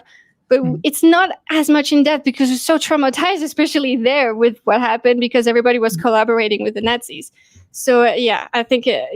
And don't worry, you don't have to know a lot about it. Like, it's really not. I guess I understand the broad strokes. Yes, of course. Yeah. I mean, it can't help to have specifics, though. Yeah. The Dutch were during slavery. The Dutch were people who would transport slaves to America. You know, so a lot of slavery in the Netherlands is seen as. What do you mean? That was prosperous times for the Netherlands or stuff. Well, nobody says that. Everybody understands the gravity of it and that it's bad. But I feel like indeed the Holocaust and all the stuff that happened during World War II is more recent and way more has more gravity in.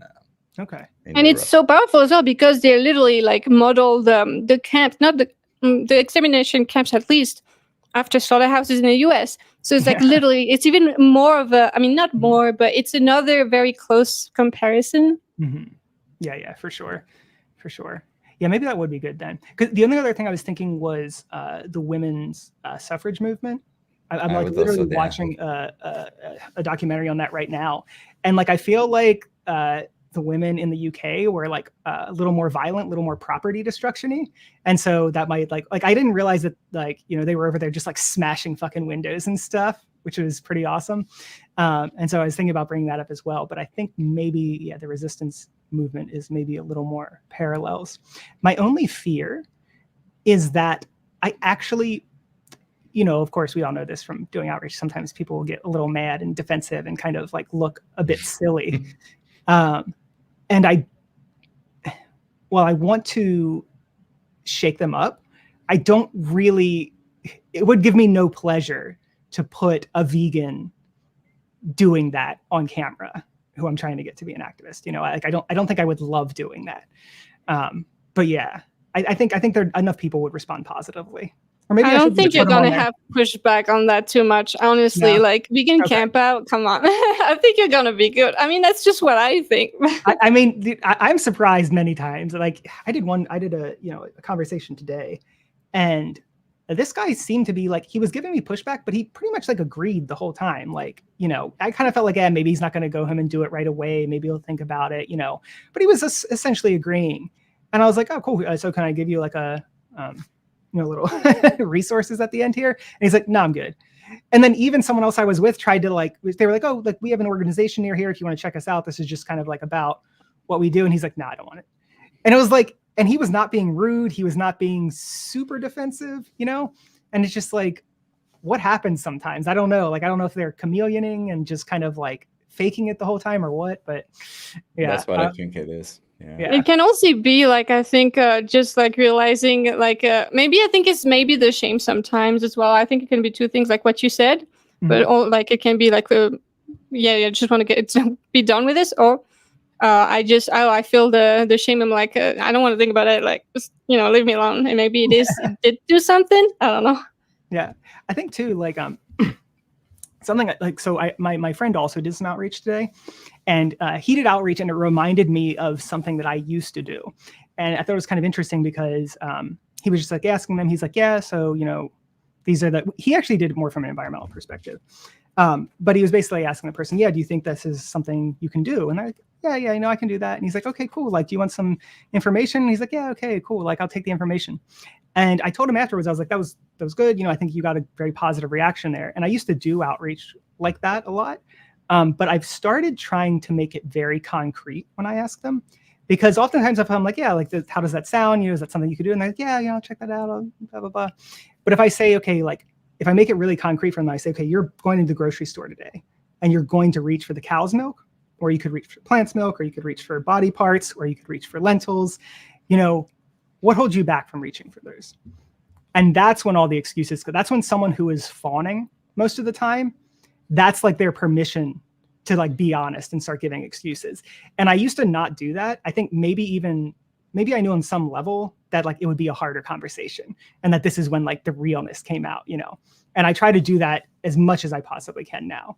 And so I think I've noticed that a little bit coming out more, is that there's like a certain percentage of people who I thought were on board, but once I throw that question out, I realized they weren't really on board, or they weren't on board yet, So yeah, that's just something I recognize, because I was like, that went really well, but you could have pushed harder to see if it really landed, or it was just a facade, So yeah. I started asking people the same things, like, okay, what is your next meal gonna be? Like, just think about it. Just tell me, like, what is it? And some people, you're right, like they start getting pushback. Some are like, at least here, some are like, well, it's going to be vegan. We were going to go to a plant-based restaurant anyway. And I'm like, okay. But what about the next? Like, what's the next? Yeah, like, it's not this isn't about one-time thing, I also got people, I don't know if you guys had people telling me like, okay, I'll try veganism for a week. What? No, that's not what it is about. Like, yeah. And is there a way that, because like like obviously this is an example, and it's the example that's used because it's the most often that export animals is through the food system, right? But like, how could we do that? As like, I think it would be helpful if we had an example that wasn't about the food thing, so that it does two in one. It's like we're concrete, but also we're remembering that it's, for example, experimentation, or something they do often, I guess, experimentation, but I don't know. Like, do you know what I mean?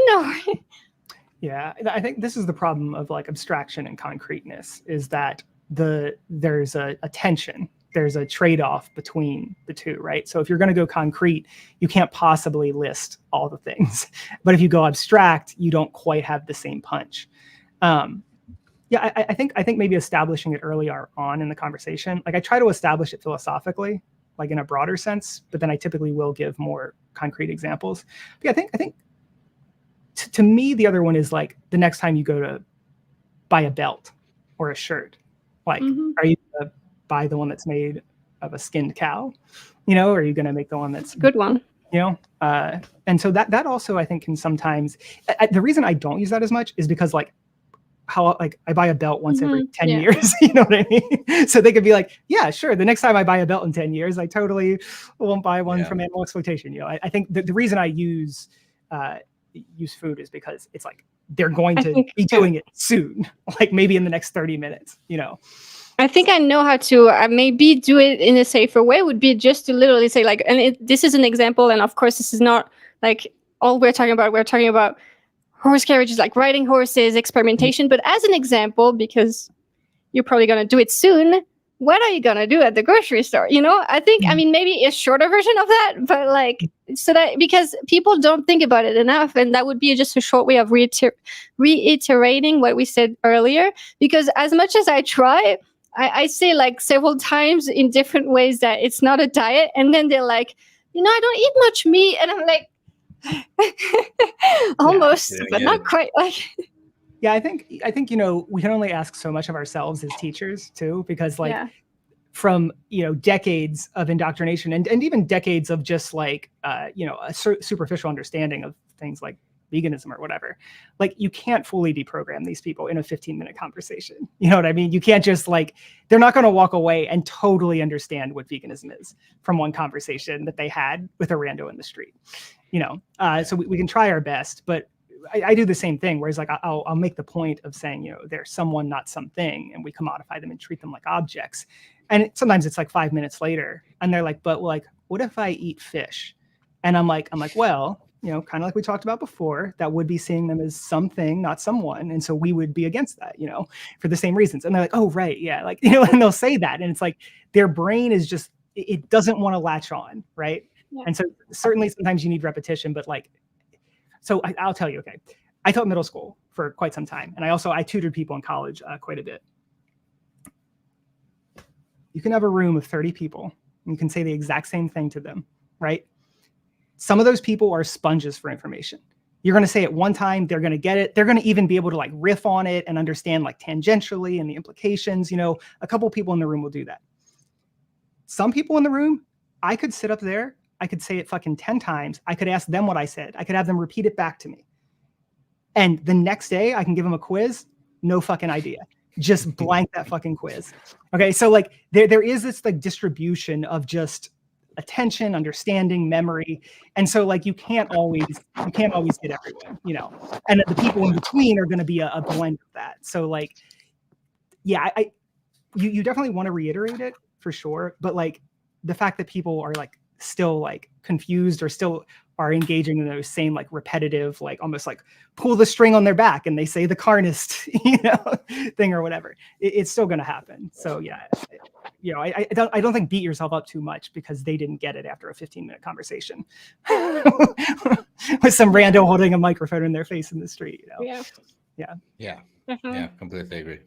By the way, like speaking of the thing you guys mentioned about leather and stuff, I actually it works on it worked on somebody. I tried it once and it worked. That a lot of people agree that testing on animals is immoral and it's bad, or that we shouldn't do that, right? Mm-hmm. And sometimes I bring it has worked once where I said, okay, well, why is it bad? Like, why do you think it's bad not to test on animals, but rather to use animal derivatives in products like shower gel or stuff like that? Because they sometimes they have animal products. Also, these products have animal-based products, right? Like they have animal derivatives, and well, they're like, well, because it's not needed. So then I say, okay, well, isn't it that the same case for food, that it's not needed? So then shouldn't you have the same attitude for them? And some people actually get that, like well, one person got it because that's the only person that I said it to and they got it. But like I feel like it's also interesting to point out, to kind of find that commonality where you're like, oh, okay, I see you it's because of this is optional. I understand that this is optional, but somehow I don't understand that it's optional for food. Mm-hmm. But like if you pointed out that, oh, my understanding of this being optional, and I connect this other thing with it also being optional, that maybe it makes a better connection. I don't even know. Like, I don't know. I don't know about this. I'm sorry. I just wanted to say real quick because like the needed thing, I try to avoid it. I understand like the thing with like trying to be agreeing with them on things that that are working and stuff, but like gotta be careful about with the needing thing, because then the person could go afterwards and they think about the types of exploitation they're trying to be vegan or whatever, and then they stumble on animal experimentation, and then they're like, oh, what about that? Damn. So what do I do now? Because this is needed, because it's subjective. And so they don't have us to. I mean, of course, it's gonna be imperfect, but I tried to avoid the needed thing because of the experimentation thing, which is most people who think about animal exploitation, they're like, oh, that's horrible, but it's needed for human health or whatever, Yeah. The other thing too, Chip, this is interesting to me because it's not something I thought about.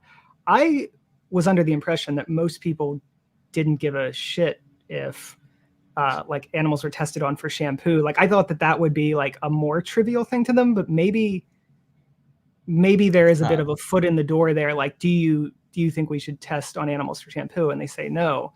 And it's like, well, why should we kill them for that? But I think the one thing, my anxiety would be the same as Lucy's, which is that it opens the door to, I think, like the thing that's going to be the biggest gray area, particularly for a non-vegan, which is like testing medications. And they're going to be like, okay, so like what? We're just going to like halt medical progress in their words, right? We're just going to halt medical progress. So that's interesting. Maybe I should bring that up and just see just experiment with it a little bit. Because if you bring that up, you can like literally just like, because it can be good, like, to bring it up.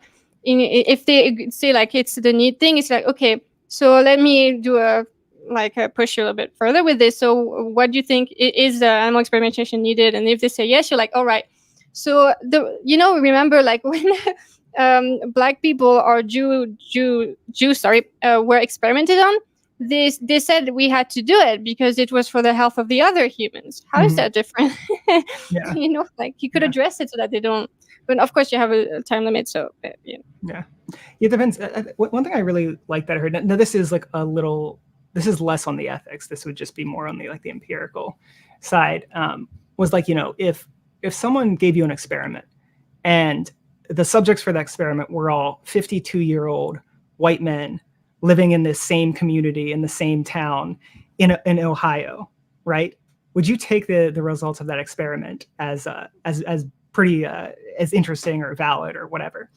Because these animals that we breed you're right, exactly. But the animals we breed are from the same genetic line. They're in the same small enclosed area in the same building of the same whatever, And so like the just even the empirical power of that like just strikes me as kind of silly when we're doing that, and then it's not, we're not even using the same species. So again, not so much an ethical argument, but I think just an interesting way to wrap their head around like how necessary is this anyway, really. I think like when we want to ask these questions, right, because the idea of all these examples that we give is basically to try and give a reference to the person that they care about something about it, right? And to bring it back to them so that we kind of reference, well, this is similar to that, right? To try and force them to see a perspective that they already see. Exactly. Because for us to kind of get them to see a perspective where they've never thought about that perspective before. Yeah, maybe sometimes if they had never ever thought about a certain perspective, maybe it gets to them and then like, okay, yeah, interesting. But a lot of the times when there's like you show one perspective to one person and they're like, I don't really care about that perspective when it comes to animals, or I don't care about that perspective a lot. Like they don't really see that perspective as important to them or as important enough.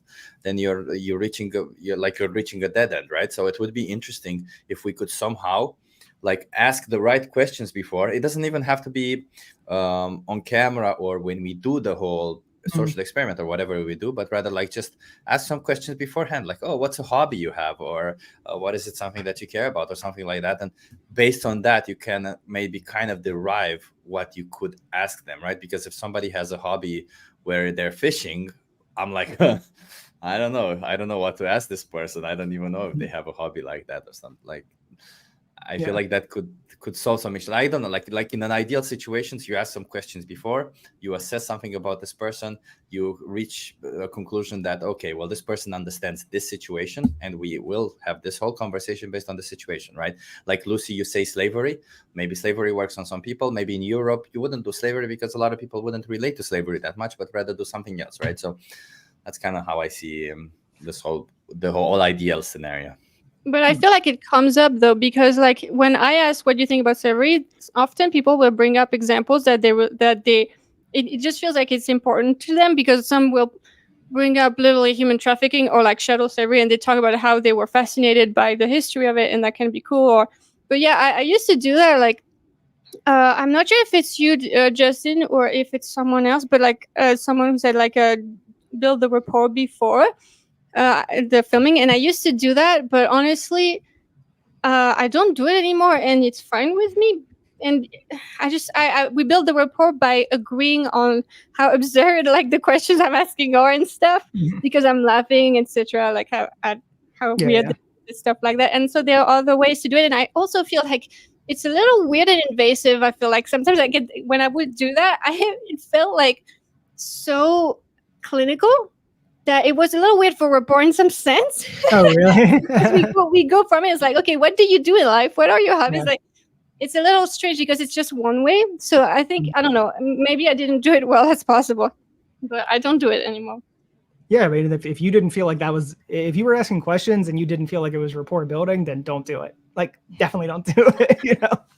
I think a lot of these things too is like when we're telling other people, we're kind of giving them a skeleton.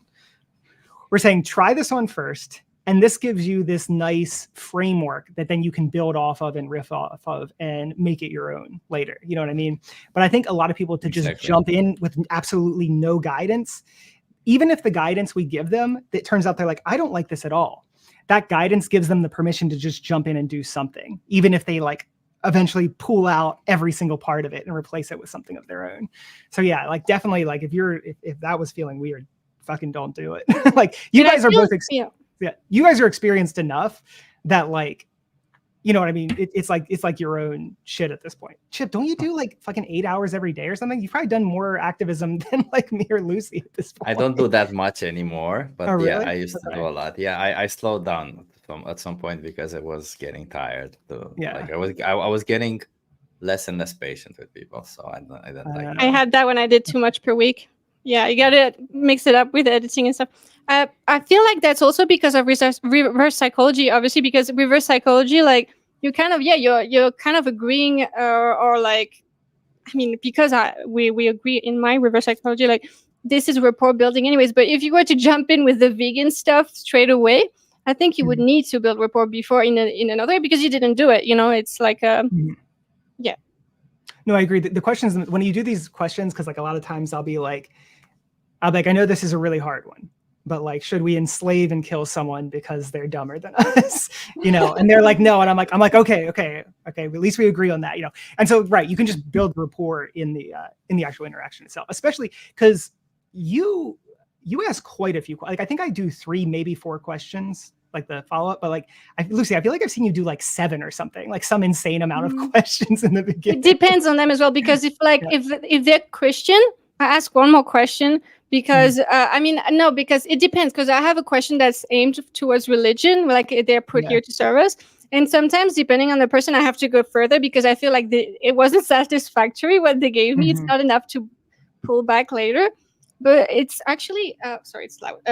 It's 5 questions normally, but sometimes there's one more because I'm like, I don't feel like we're on the same page about what slavery means, for example, or things like that. So yeah, it's kind of long, and sometimes I feel it. I'm like, oh my god, they're getting impatient, they're getting annoyed, you know. But like, it's like,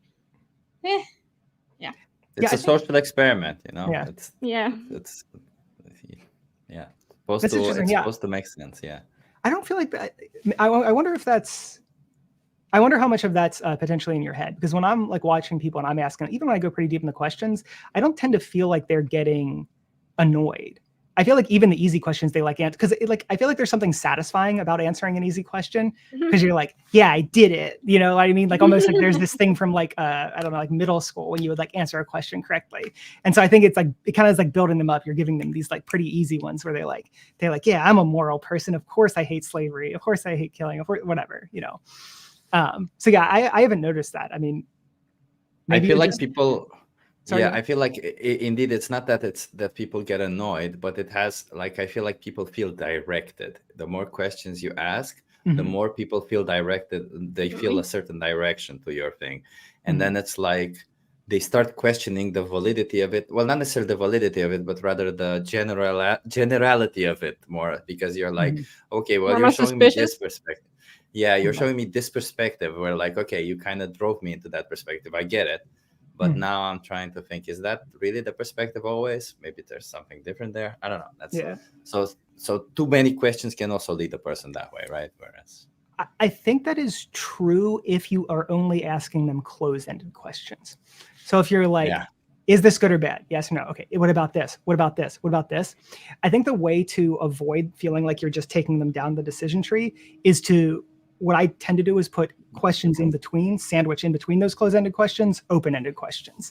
And that I think allows them to like express themselves and like not necessarily go down this exact decision tree. But yes, I agree. Like if you're just doing like, what about this? What about this? What about this? Yeah. It's like, fuck you, dude. This is like clearly just, you're just trying to manipulate me or something. Yeah, you're setting me up. Totally agree. I think I need to do that because I have too many closed questions. Yeah. Because like what I was doing the one today where I'm like, you know, is it okay to enslave and kill someone if X? And so after they answer, like sometimes I'll make a joke or something. I'll be like, yeah, that was an easy one. And I'll ask on the next one. And I'll be like, you know what, actually, I think we should probably actually define what you mean by enslave. So kind of, can you give me what you mean by enslave? And they'll like kind of maybe give a definition. I'm like, can you give me any examples or anything? Okay. I think that makes sense. Like, I think most people would agree with that definition. Okay, so then what was my other question? I guess, do you think we should enslave and kill someone if X? You know what I mean? And so like I try to keep it more conversational, but still hitting everyone that I want to hit. So there's something that's easy to turn it into is just saying what you think instead of like, is it, you know, what you think about? What do you think about? Yeah, for sure. Yeah, that's a good one too. I like that. But yeah, I have noticed that before. If I do too much, so I try to like kind of pull back and make sure they know that this is a conversation. And I think there's a thing too where you want to be open to, if they really do go a different way with it, to allow that. You know what I mean? Because if you are always like, no, we're doing this exactly like I want to fucking do it, that will come across.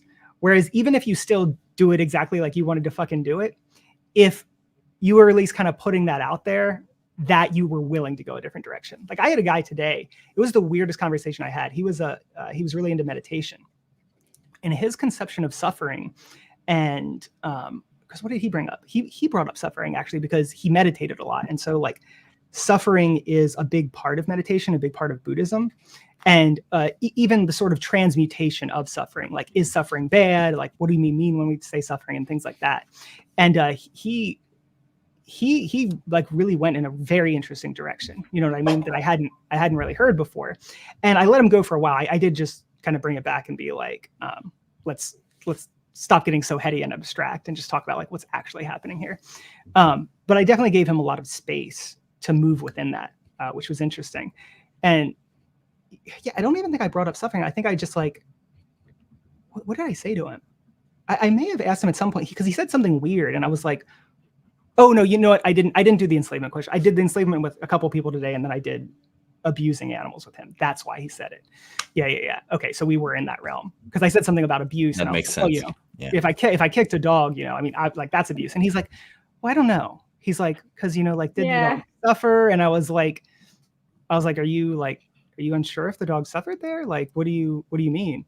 He's like, well, you know, I can't be in the dog's mind. I would never know if they suffered. I was like, can you give me like a percentage, I guess? Like, you know, and he was like, I can't say anything about it. And I was like, okay. And you know, he's like, because what is suffering? And he started going on I'm like, yeah, this is a cool, heady discussion.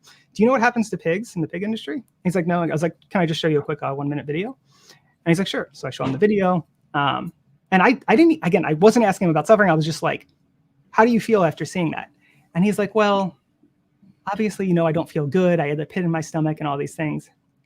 And then he just on his own, he was like, and I wouldn't say they were suffering. I was just like, okay, whatever. We don't have to say they're suffering. We don't have to say they're not suffering. And he's like, but I would say they were experiencing intense displeasure. And I was like, okay, so essentially the definition of suffering. Same thing. Yeah. But it was an interesting thing between this like abstract and concrete, and just like noticing, there's a big difference between letting people get off in their heads and them like experiencing something in a very direct way, and it was just a very interesting dynamic, I guess. Of course, we pushed when you let them talk. When you let them talk, I've noticed that often they will actually change their mind on their own. Like I've noticed, like because I do that as well. Mm-hmm. I feel like when you give them a lot of space, they just do that themselves. They really consider things because they have the space to do that. But also, like they give me a little. I mean, not necessarily, but sometimes they give me a little bit more grace to actually explain something a bit more. But and also like it's interesting. You're focusing on the abuse thing. What is it? Like the method of? I'm curious about it. That was the Cliff Grant one. So I did two enslavement kill questions and like asked about like the basic things that people will generally care about, and then I did one on the abuse one. The reason I did the abuse one actually was because I had two crazy long conversations with the enslavement and killing one, because it takes a little longer to set up.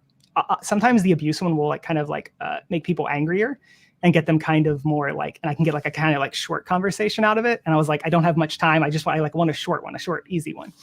And I used that one. And it was literally the worst person to bring that up to, because he had this like super like counterculture, the weirdest conception of suffering I've ever heard. And I was like, well, here we go. I guess I wanted like a 5-minute, like I wanted something for like something clippable almost, and we got into it and I was like, okay, well, cool. I hate the abuse thing. I used to do it a lot, but because it's like, then they'll go into like, well, it's not abusive. That's if using it like using them, like that is the right way to use them. Like, and also they go into suffering as well. Like abuse is actually not being humane. So I'm like, no, I'm not talking about suffering. Just like, exploiting them so that the humane thing is dealt with as much as possible. Yeah, the thing too about sometimes the abuse question will derail them because they'll get into like intentions more too.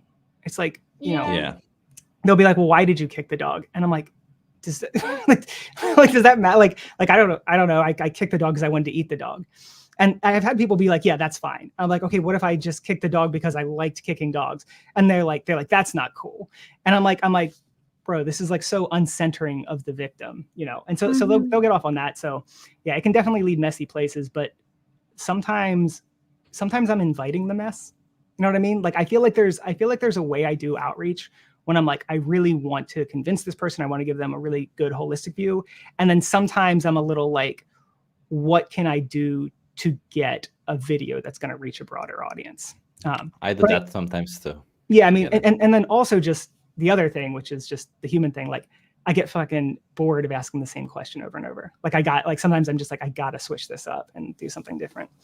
But I do now, even when I bring up the abuse thing, I always have the soundbite about something. I almost always allude to slavery. Powerful. I always like the thing. I just say this all the time now. Like all throughout history, all throughout time, humans have seen someone's and said they were some things, and every time that happens, those someone's get fucked. Or sometimes I'll ask them. Yeah. And so that's always in my outreach now. Or I ask them like, what happens to those someone's? Sometimes if the person seems a little, I don't know. Sometimes people are weird about cursing, but if I feel like the person isn't going to respond well to me saying they get fucked. So I wanted to say something also. Like I feel like personally, the people I hate to talk to the most are people who are spiritual, like New Age. And that's funny because I was like that before. It's really? Funny. Yeah, I was New Age before. And because they have no sense of like they have no set beliefs, really, like they'll just go with whatever they feel they want. They'll so ungrounded in any set of like what's wrong and right. Like it's so complicated, like it's such a nightmare to talk with them. And then they're like, well, suffering is like they incarnated here to for this reason, right? So they're living out their purpose in some way. Like it's like crazy stuff like that. It's impossible. I hate it. Yeah. Yeah. I had someone today say the whole like, you know, a lot of people are like, well, you know, if you have a relationship with the animal and that sort of thing. And I wasn't quite sure where to go with it. Sometimes I do what I call like, I let them have it a little bit, as long as I can then make a point afterwards that they agree with, because I was like, how much do I want to fight them on this? I basically, what did I say to them today? I think I was saying something like, yeah, you know, obviously if someone is doing something mindlessly versus like, you know, they have love for someone or whatever, maybe that represents something different in their psychology. But ultimately, does that matter to the victim? You know? And so I didn't fully address what you're saying, because, you know, I could have gone the way of like, well, doesn't that actually make it worse? You've gained this animal's trust and now you're betraying them. But it was like, and I wanted to say it and I felt like, oh, this would make a good soundbite. But at the same time, it didn't feel right. So I kind of was like, yeah, that would be different, but does it matter? You know what I mean? And so like, sometimes those are the situations where I'm like, what do I do here? You know, do I just hit them with shut them down in every single way? Or do I kind of, I don't know, soften the first part so that I can get a concession on the second part, the more important part, you know? Yeah, choosing the battle is sometimes important. Exactly. Yeah, exactly. Choosing your battles. Yeah. And sometimes you just have to just stop them from piling things up as well, because it's like, oh my God, I had this issue. I asked you actually, because I had a really hard time interrupting people. I didn't know how to do it in a way that wasn't destroying rapport, but now I do it and it's fine, because like they just pile things up and I can't remember anything. That's what I have to get better at, because I let people definitely do that. And sometimes it's like they'll be on one point for a while, and then they'll kind of like, and I'm like, that's fine, I'll let you be on one point for a while. But then they'll like switch really subtly to another point. And then I'm like going with them. I'm like, oh wait, fuck. They're onto something else now. I didn't address that first one, you know?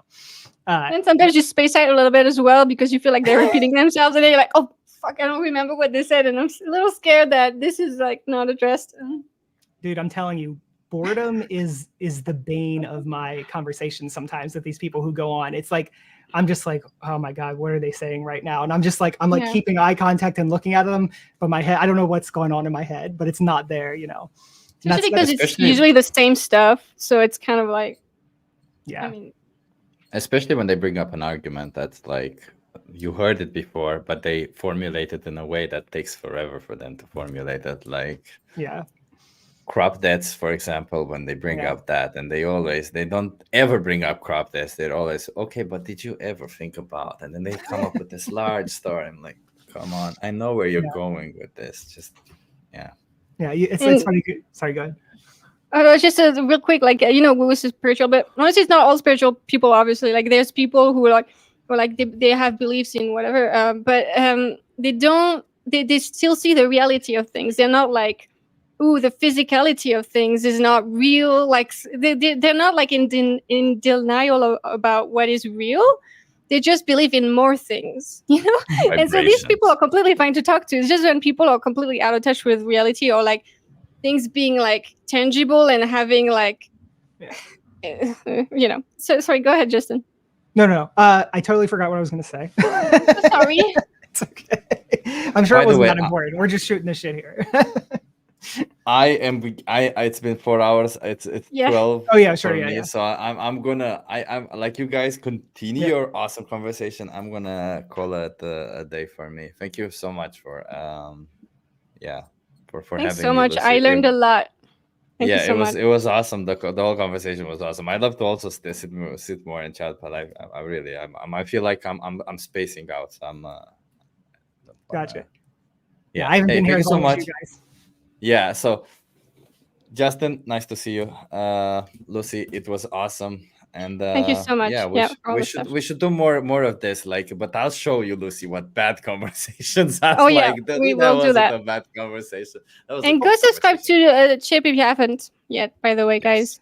Subscribe. We need it's Vegan Power Lab, though. His name isn't Chip on here. Vegan Power Lab. Sorry, it's actually linked, I think, in the title or the description. It is. I actually thought too about if you guys want to sometime. I keep fucking pushing this off, but like if you guys want to come on and do a similar to what you guys did today, just breaking down some outreach, maybe we can break down each other's, you know. I've got some that I'm like, these did not go well, and I didn't do them the way I wanted, but like, so I already know that they're not great, but I would like to hear like other people tell me why they're not great. That would be cool. I'd love to. That would be Yeah. cool. Yeah, although like Lucy said the same thing about hers, and her conversations were great. I just came up with suggestions more than anything, but her conversation was pretty good. Like there was no, you didn't miss. I have other ones that are. Like I interrupt people a lot. Like sometimes I just lose my patience. Sometimes I interrupt people. I'm like, okay, stop it. No, wait, sorry for interrupting you, but really this or something like that. So I'm like, yeah, Chip, I think I saw your live stream the other day where you were talking to like 6 dudes at once. And they were giving you every excuse in the book. You talked to them so long, and I was like, "Bro, that's like a 40-minute conversation." Yeah, like, that one. Yeah, with the 4 guys who were like, it's Yeah, that was wild. And you popped back and did like a conversation like 2 seconds later with someone.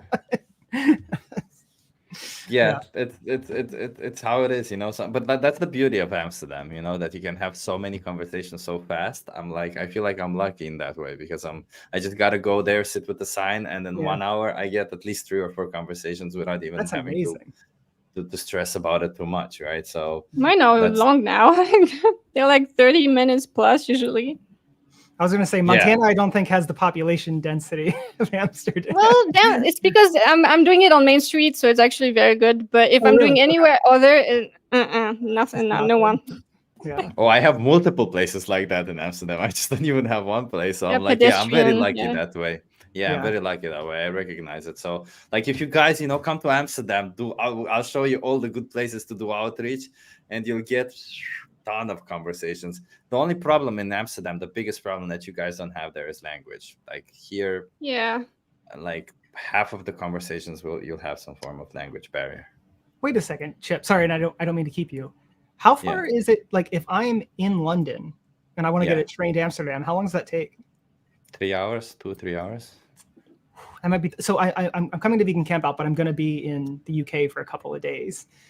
So I wonder if we could, because I was already thinking I wanted to maybe link up with like David Rams or was it Mel and Steve or some I think Cliff's over there too. Either linking up with them or maybe I could pop over to Amsterdam for a day. Maybe that would be fun. That would be cool. Yeah. I think you can have a train in the morning and in a train in the evening if you want to come back as well. Like I think it's doable. Will you be doing outreach the week after? Of course I can. I do. I think in August. My mom is coming at the beginning of August, but that doesn't mean I can't do outreach or anything. It just means just bring her with you. Yeah, bring her with me. Yeah, she's not vegan, by the way, but she's. Well, I reach her at the same time. Disown her. All right, guys. I just wanted, Chip. I just wanted to say real quick, like you know, I thought that I wouldn't do groups, but sometimes it just happens in outreach, and honestly, it's not as hard as you think it might be. Yeah, it's something. It's just scary. Like outreach in groups. I don't like doing it, but it's possible. You just got to realize there's going to be hive mind. They definitely start hive minding. Yeah, so like nightmare. Yeah. I think it's harder the other way around. I think it's harder when you're a group of activists to outreach because I think that's harder. Like even if one more outreacher, because if you're like trying to go a certain direction and then they bring up something else and you're like, okay, how did you do that? I wasn't on their direction.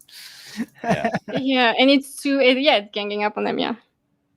That's actually kind of what happened in this recent one that I just did a live stream on. Like I was kind of standing there watching, and occasionally I just kind of give a little bit, but at one point Faraz actually came in and it was like 3 people talking to this woman, and it was like people in the chat were actually saying, oh, you should have actually pushed her harder, and I didn't show the end of the video, of course, and we did push a little harder and it did not go well. So like for the people wondering like if we should have pushed harder, the answer is no, we should not have pushed harder because it did not go great. But yeah. Thank you so much. Very much appreciate it. Okay, I'm gonna drop off, everybody. Bye, Chip. Thank you so much for being here. Yeah. I don't know what to leave. Yeah. I gotta get out of here too because I have an AV cube, I guess. I'm gonna. All right. I don't want to anything else from the actual activism. This is just a whole day of activism. I'm doing like 14 hours of activism today. I'm counting this as activism. Well, it is actually, because we're getting better and stuff, right? Yeah. For sure. All right. For sure. Awesome. Yeah, but thanks for having me on. And like I know I fucking messaged you, I know, a while ago, and I was like, oh, I'm gonna have a bunch of people on, and I was like, whoops. I totally get it. Never. It gets overwhelming, the amount of stuff that you have ideas for, and like, yeah, I get it. Yeah. Mm-hmm. Yeah, and I feel like it comes in waves too. Like I think I said that to you, and then like I think I've had maybe one person reach out to me about interviewing me, and I think like the week or two after that, like 6 people were like, can we interview? And I just did like 6 interviews or however many interviews, in like a 2 or 3 week time period. It was just like super crazy. And now I'm like back to, not quite as busy. So yeah, definitely either have you guys on my channel or come on your channels and do a little breakdown. Love that. Yeah. Yeah. Okay. Cool. You said you do live outreach? I don't do live outreach. No, I was talking about Chip's live outreach. No, I haven't. I don't know if my phone even has enough like data and speed to go and do that. Like, I don't know if the internet is good enough for that where I am. So yeah. Would you do it? Would you do it? Yeah, I think I would. Like, I'm not against it or whatever. And then you would really see all the, the bad bits, I guess. You couldn't. That's why I wouldn't do it. It's too much. Like, nah. I like that buffer. Yeah. I think sometimes too, like I cut out bits, not so much of like, it's not me like being an idiot or getting something wrong, but it is me oftentimes talking about animals in a way that I would prefer not to, So like if, for instance, I use the term "it," I would prefer to just be able to cut that out so it's not like part of the video, Or if you forget to address something because they're going for a very long time on that thing and you forget, Yeah, stuff like that. Exactly. It's like sometimes I'm just like, okay, I just want to like not have that in there. I don't think it materially affects the video that much, but yeah. So, but yeah, that's the other thing too, is I think it can get very boring because, like I did a 35-minute and a 26-minute and I think like a 22-minute today. Every single one was 20 minutes plus. And those are pretty long. Like usually I can get it to like 15, 16 minutes or something. And so I think, that's a long outreach video to watch. I like to chop it down, make it like packaged and like very nice for the viewer to watch, like something they can like watch quickly, be entertained by, and then, go on with their day. But yeah. I've noticed it's very interesting. In the past, they would just itch to leave, but now they stay around more. It's interesting. And I think it's because like I've had a few people telling me like they've never thought about it in this way with the slavery. And I think they're a little bit curious about that. So they're staying more, and they're a little bit more confused, they're much more confused than when I would just go with the animal abuse, for example, because it's just such a new thing to them to consider that they're like processing it. And I've noticed they just kind of stay around, they hover, and they're like, just staring to space of it. It's very interesting.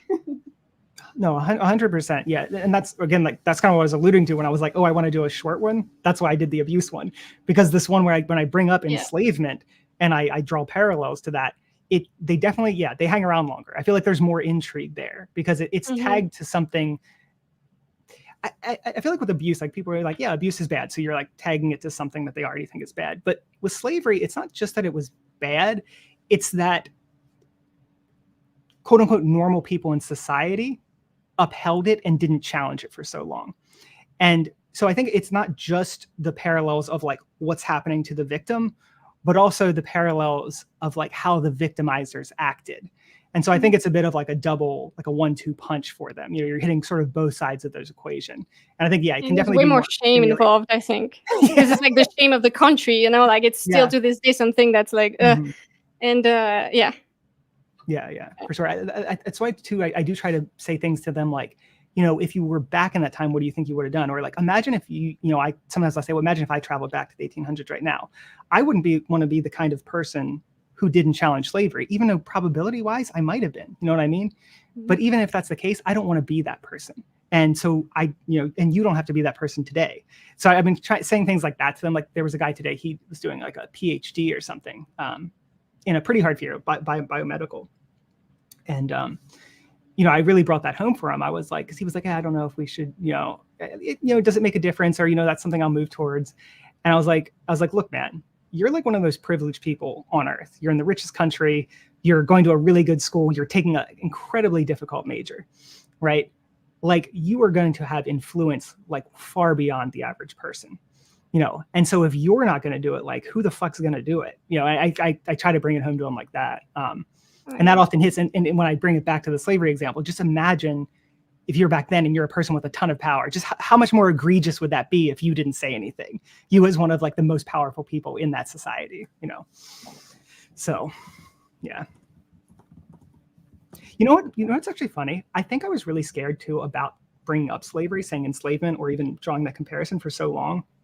Like I've told people, I'm in the South, okay, and there's a lot of there's a lot of Black people in the city where I live, and like obviously I'm a white guy, and not only like I have like blue eyes and everything. Like it's just like maximum like the person you don't want bringing up this this comparison. And so I was like, just on the optics, I was like, oh man, this is really rough.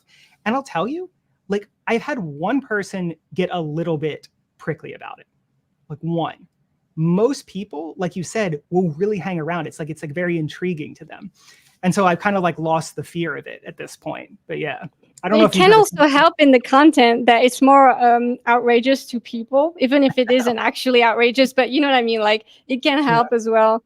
I feel like just by being a woman, it's a little easier, but it's still, I'm white. So, you know, and in the US.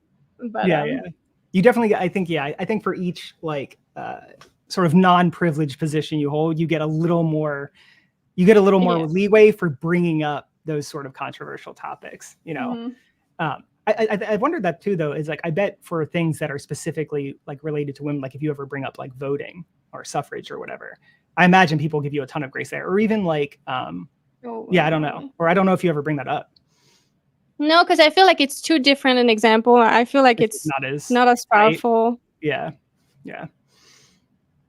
Yeah. But you know, like for stuff like, for example, like in the past, like for if they say, well, everybody's doing it, or like it's tradition or it's normal. Like I go back to like, well, it was normal to be sexist or whatever, and I might bring that up. Like it was normal to think that women could not vote because they're too dumb or whatever. Like you know, in that example. But I try to stick to slavery honestly because I really love the weight of it. But it's easier. I'm sure. Very much. Yeah. I think maybe here the Native American thing, if I was to do like some type of that's something interesting. I think that would really actually be way more inflammatory. Right, because where you are, that's yeah, like there's like I visited like there are like battlefields, it's everything, like there's a bunch of history here about that, and it's like I would actually sweat about this. I just thinking about it makes me feel like that's funny. Yeah. You know what I thought about actually sometimes is like because some people are like will say like, oh yeah, like we were just meant to do it, like we have the power over them so we can do, you know, some people will really lean into that. I don't get it enough to be sharp on it, but I was like thinking about kind of maybe being a little sarcastic, like agreeing with them, like, oh right, so like we're kind of more powerful, we want to like, you know, we want to exert our will over them, that sort of so like we're kind of like manifesting our destiny over them. Is that kind of like what you're saying? You know what I mean? Like bring up stuff like that people clearly know is like bullshit. I don't know enough about the manifest destiny. Okay. So I think most Americans would know this. So this was like the sort of thought terminating cliche justification for our like genocide of like indigenous people is manifest destiny. It was just this like, we're just manifesting our destiny. Like it was our destiny to do this. We were meant to do it. But the phrase is like really charged and really like, in other words, everyone recognizes it like it for what it is. It's just like a bullshit rationalization or whatever. That's great content. I would do it, but how would you do it in a way that doesn't make it just go like crazy south? you might just have to like lean into it. You might be like, all right, this is hashtag for the content. But I thought about doing that before, getting a little silly, because I think some people would get mad, but some people would be like, okay, fair enough. Like I see what I'm doing. You know what I mean? Without like having to do a big long explanation, just kind of injecting it in like a humorous way. Sometimes that can be more persuasive, you know? So I don't know, just something I thought about. But I never really get to use it here. And maybe there's a comparison I should invite more often. What is it used for, this phrase? Manifest destiny. It basically means I can do whatever the fuck I want. It's like I'm manifesting my destiny. Like the destiny of the white man is to colonize the earth. And so essentially indigenous people are in our way. And so I'm just I'm not killing them. I'm just manifesting my destiny. I'm not like enslaving like their women and children. I'm just manifesting my destiny. You know what I mean? Like what else can I do? It's my destiny. I can only manifest it. Like that's the kind of vibe. I just realized that I wasn't really seriously considering it, but like if I were like, I wouldn't do the Native American thing, because then they would go straight to like, because just being associated and thinking about them, they would go straight to like, oh yeah, but like talking about Native Americans, you know, like what they did to animals was good, you know, like they did it in a nice, and I don't want to invite that in any way possible, because it's just so annoying. It takes a bit more time than if you're just addressing the humane thing, I think. That is true. I can see them getting derailed and being like, they used animals well, you know, or whatever. Yeah. They thank them, and every time they say that, I want to just die. Yeah. Oh, that one makes me very mad. I just want to like. Grateful. I obviously wouldn't do this. This is just facetious, but like I just like wonder what would happen if I just like punched them in the chest after they said that, and I was like, "Thank you." You know what I mean? What? Like if someone says like, "Yeah, well, they really respect them. They thank them afterwards." Like the person is saying that to me, and I just like punched them, and I was like, "Thank you so much for that. I really respect you." You know what I mean? Like, demonstrating in real time. I think they would not get it, and they would be like just stuck, and they might start fighting. The vegan activist just hit me. You would make the headlines. Yeah, I wonder, like, so because this is when what is it? You can't be feminist. You can't be a feminist non-vegan, and then going into like the sexual exploitation. Is that something you've ever tried? That's something I wouldn't try just because I'm a dude, but like, I don't know. I get that. Oh, but you could. I mean, if you're doing the slavery one, you can do this. But like, I have talked about it in a podcast a while ago with a group of vegans, but then I'm like not doing it anymore because it was brought to my attention that's like, this is not because they're female at all that they exploited, and so it doesn't really work. It's and it's also kind of, I mean, it's kind of messed up, because what about the male other animals? You know, like they're jerked off too, for example. It's also sexual violence. It's quite weird, you know. Yeah. Like, that is true. It's not because you can't. If you're decent, you have to be vegan. That's more like it, I guess. Right. Their femaleness is actually incidental more than instrumental to it. But that just gave me an idea. You can't be a men's rights activist and not be a vegan. Elaborate, please. Oh, men's rights activist, MRA? That's like a oh God, what am I? So it's kind of like a counter. Is it the White Lives Matter kind of thing? It's kind of in that vein. I don't want to tar them all with the same brush, but like in pop culture generally, it's seen as like kind of like a White Lives Matter sort of thing for guys. There is, you know, there I think there is space there for there to be good discussions and stuff, but just in a more surface level, like jokey way, I think that's a good point. I think human comparisons are like just I will never go back. I think maybe I will if I find something I really like, but like. Just the comparisons between human oppression and non-human animal oppression is just like, just the juiciest, like the most powerful thing I found. Every time I'm kind of stuck in the best way to address something that they bring up. I always try to be like, okay, if I don't know the best way, I have to do the comparison, because it's always the best thing that I've found, honestly. Yeah, for sure. Like the health and stuff, but it's always easy to go back to too. Whenever I'm lost. Even when I'm like thinking about questions myself, like what is the more ethical move here? One frame I use is like, okay, you're back in the 1800s, it's slavery time. What would you do in that scenario? Like if like, you know, whatever edge case we're talking about, I always like ask myself that question. And so it's very easy for me to then slip into that in a discussion when someone brings up something new. I'm like, well, let's take a little trip back to the 1800s and see if that logic plays there. It's so funny. Spoiler alert, it never does. Right? Or you can even, you know, like the gay people or stuff, like whatever, things like that. But and this is kind of risky because sometimes around here, they're just like maybe. Fucking anyway. I mean, it is a college town, so it's more progressive than other places in Montana. But Montana is not the most progressive state, right? So it's a little risky sometimes because there are people that are literally from like coming in Bozeman to shop or something. But it can be making very good content, though. Anyways, it can prove your point to the other people. Like, you would be like, oh, so yeah, like, you know, because we should have gay marriage. And they're like, well, I don't think we should have gay marriage. yeah, like it never happened to me, but I wouldn't go there just because of that. Like, I'm not sure that which people would get. But then, you know, it could actually gain you points to the other people that are watching you. You know, like basically like, oh my God, I'm siding with these people. I'm siding with the, like, oh, wow.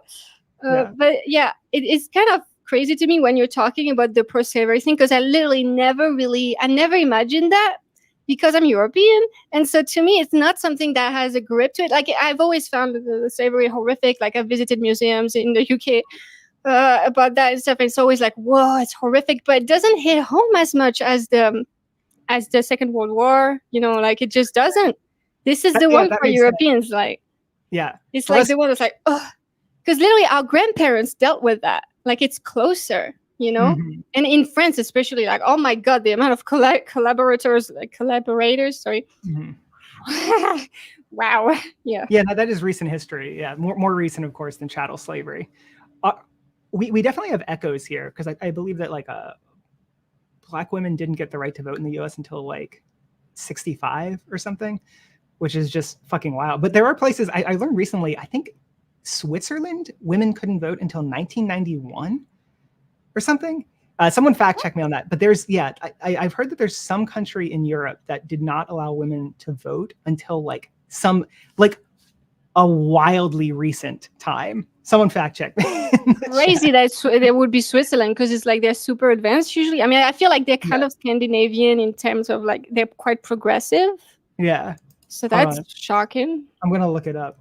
I mean, France was like 1944. To me, that's still super late. I mean, compared to other countries, like, what the hell were we doing? Oh, wait, it looks like 1971. Sorry, not 1991. Okay, thank God. I mean, it's still super late, but it's a little better. Yeah. Okay, I actually really do have to go now. Shit. Yeah. Right. It was fun talking to you, though. I like talking to people. Yeah, it was because it's not it's hard to find people who want to talk about outreach specifically. So, yeah. Oh, really? Yeah, I mean, I got a couple people around me, but like it's mostly going to be people online, you know, especially people who are making YouTube videos, right? It's like a niche of a niche of a niche of a niche. Yeah. So, I mean, I don't do videos anymore, but I do shorts, so I guess it's kind of similar. Yeah. You don't do. No, I've stopped because like I just didn't get many views, and it took me so long to edit videos. So I basically do the same thing, but just shorts. I just cut them, you know, and I get a lot more views, and it's non-vegans a lot. So I'm like, you know. Smart. I need to get someone to edit my videos for me. That's what I'm gonna do next. I'm just gonna get someone to edit shorts for me. I'll do the long form. People like shorts. Yeah. People, this is an announcement. Okay. Yeah. If you want to edit shorts for me and you have editing experience, help me out. It'll give me more time to actually get out there and talk to people and not do. Yeah, I prefer that as well. But I wouldn't get an editor just because I need a break from outreach. So this is a good excuse. That's funny. That's funny. Yeah. Okay. All right. Bye, Lucy. Well, Thanks for having me on. Bye, everybody. Have a good one. Bye. All right. So, guys, thank you so much for watching. I just want to say a few things before I let you finish your day in other ways. So, obviously go vegan, get active for the animals, educate yourself so that you can be better activists. Of course, there's not only outreach as a form of activism. I know I talk a lot about that, but this is because it's my favorite way of doing activism. There's a lot of different ways. You can do stickering, you can organize vegan social events, you can do vegan art, you can just be an anonymous content creator, like vegan content creator. We can do a lot of things. You can hand out flyers, vegan flyers, make sure that the messaging is good.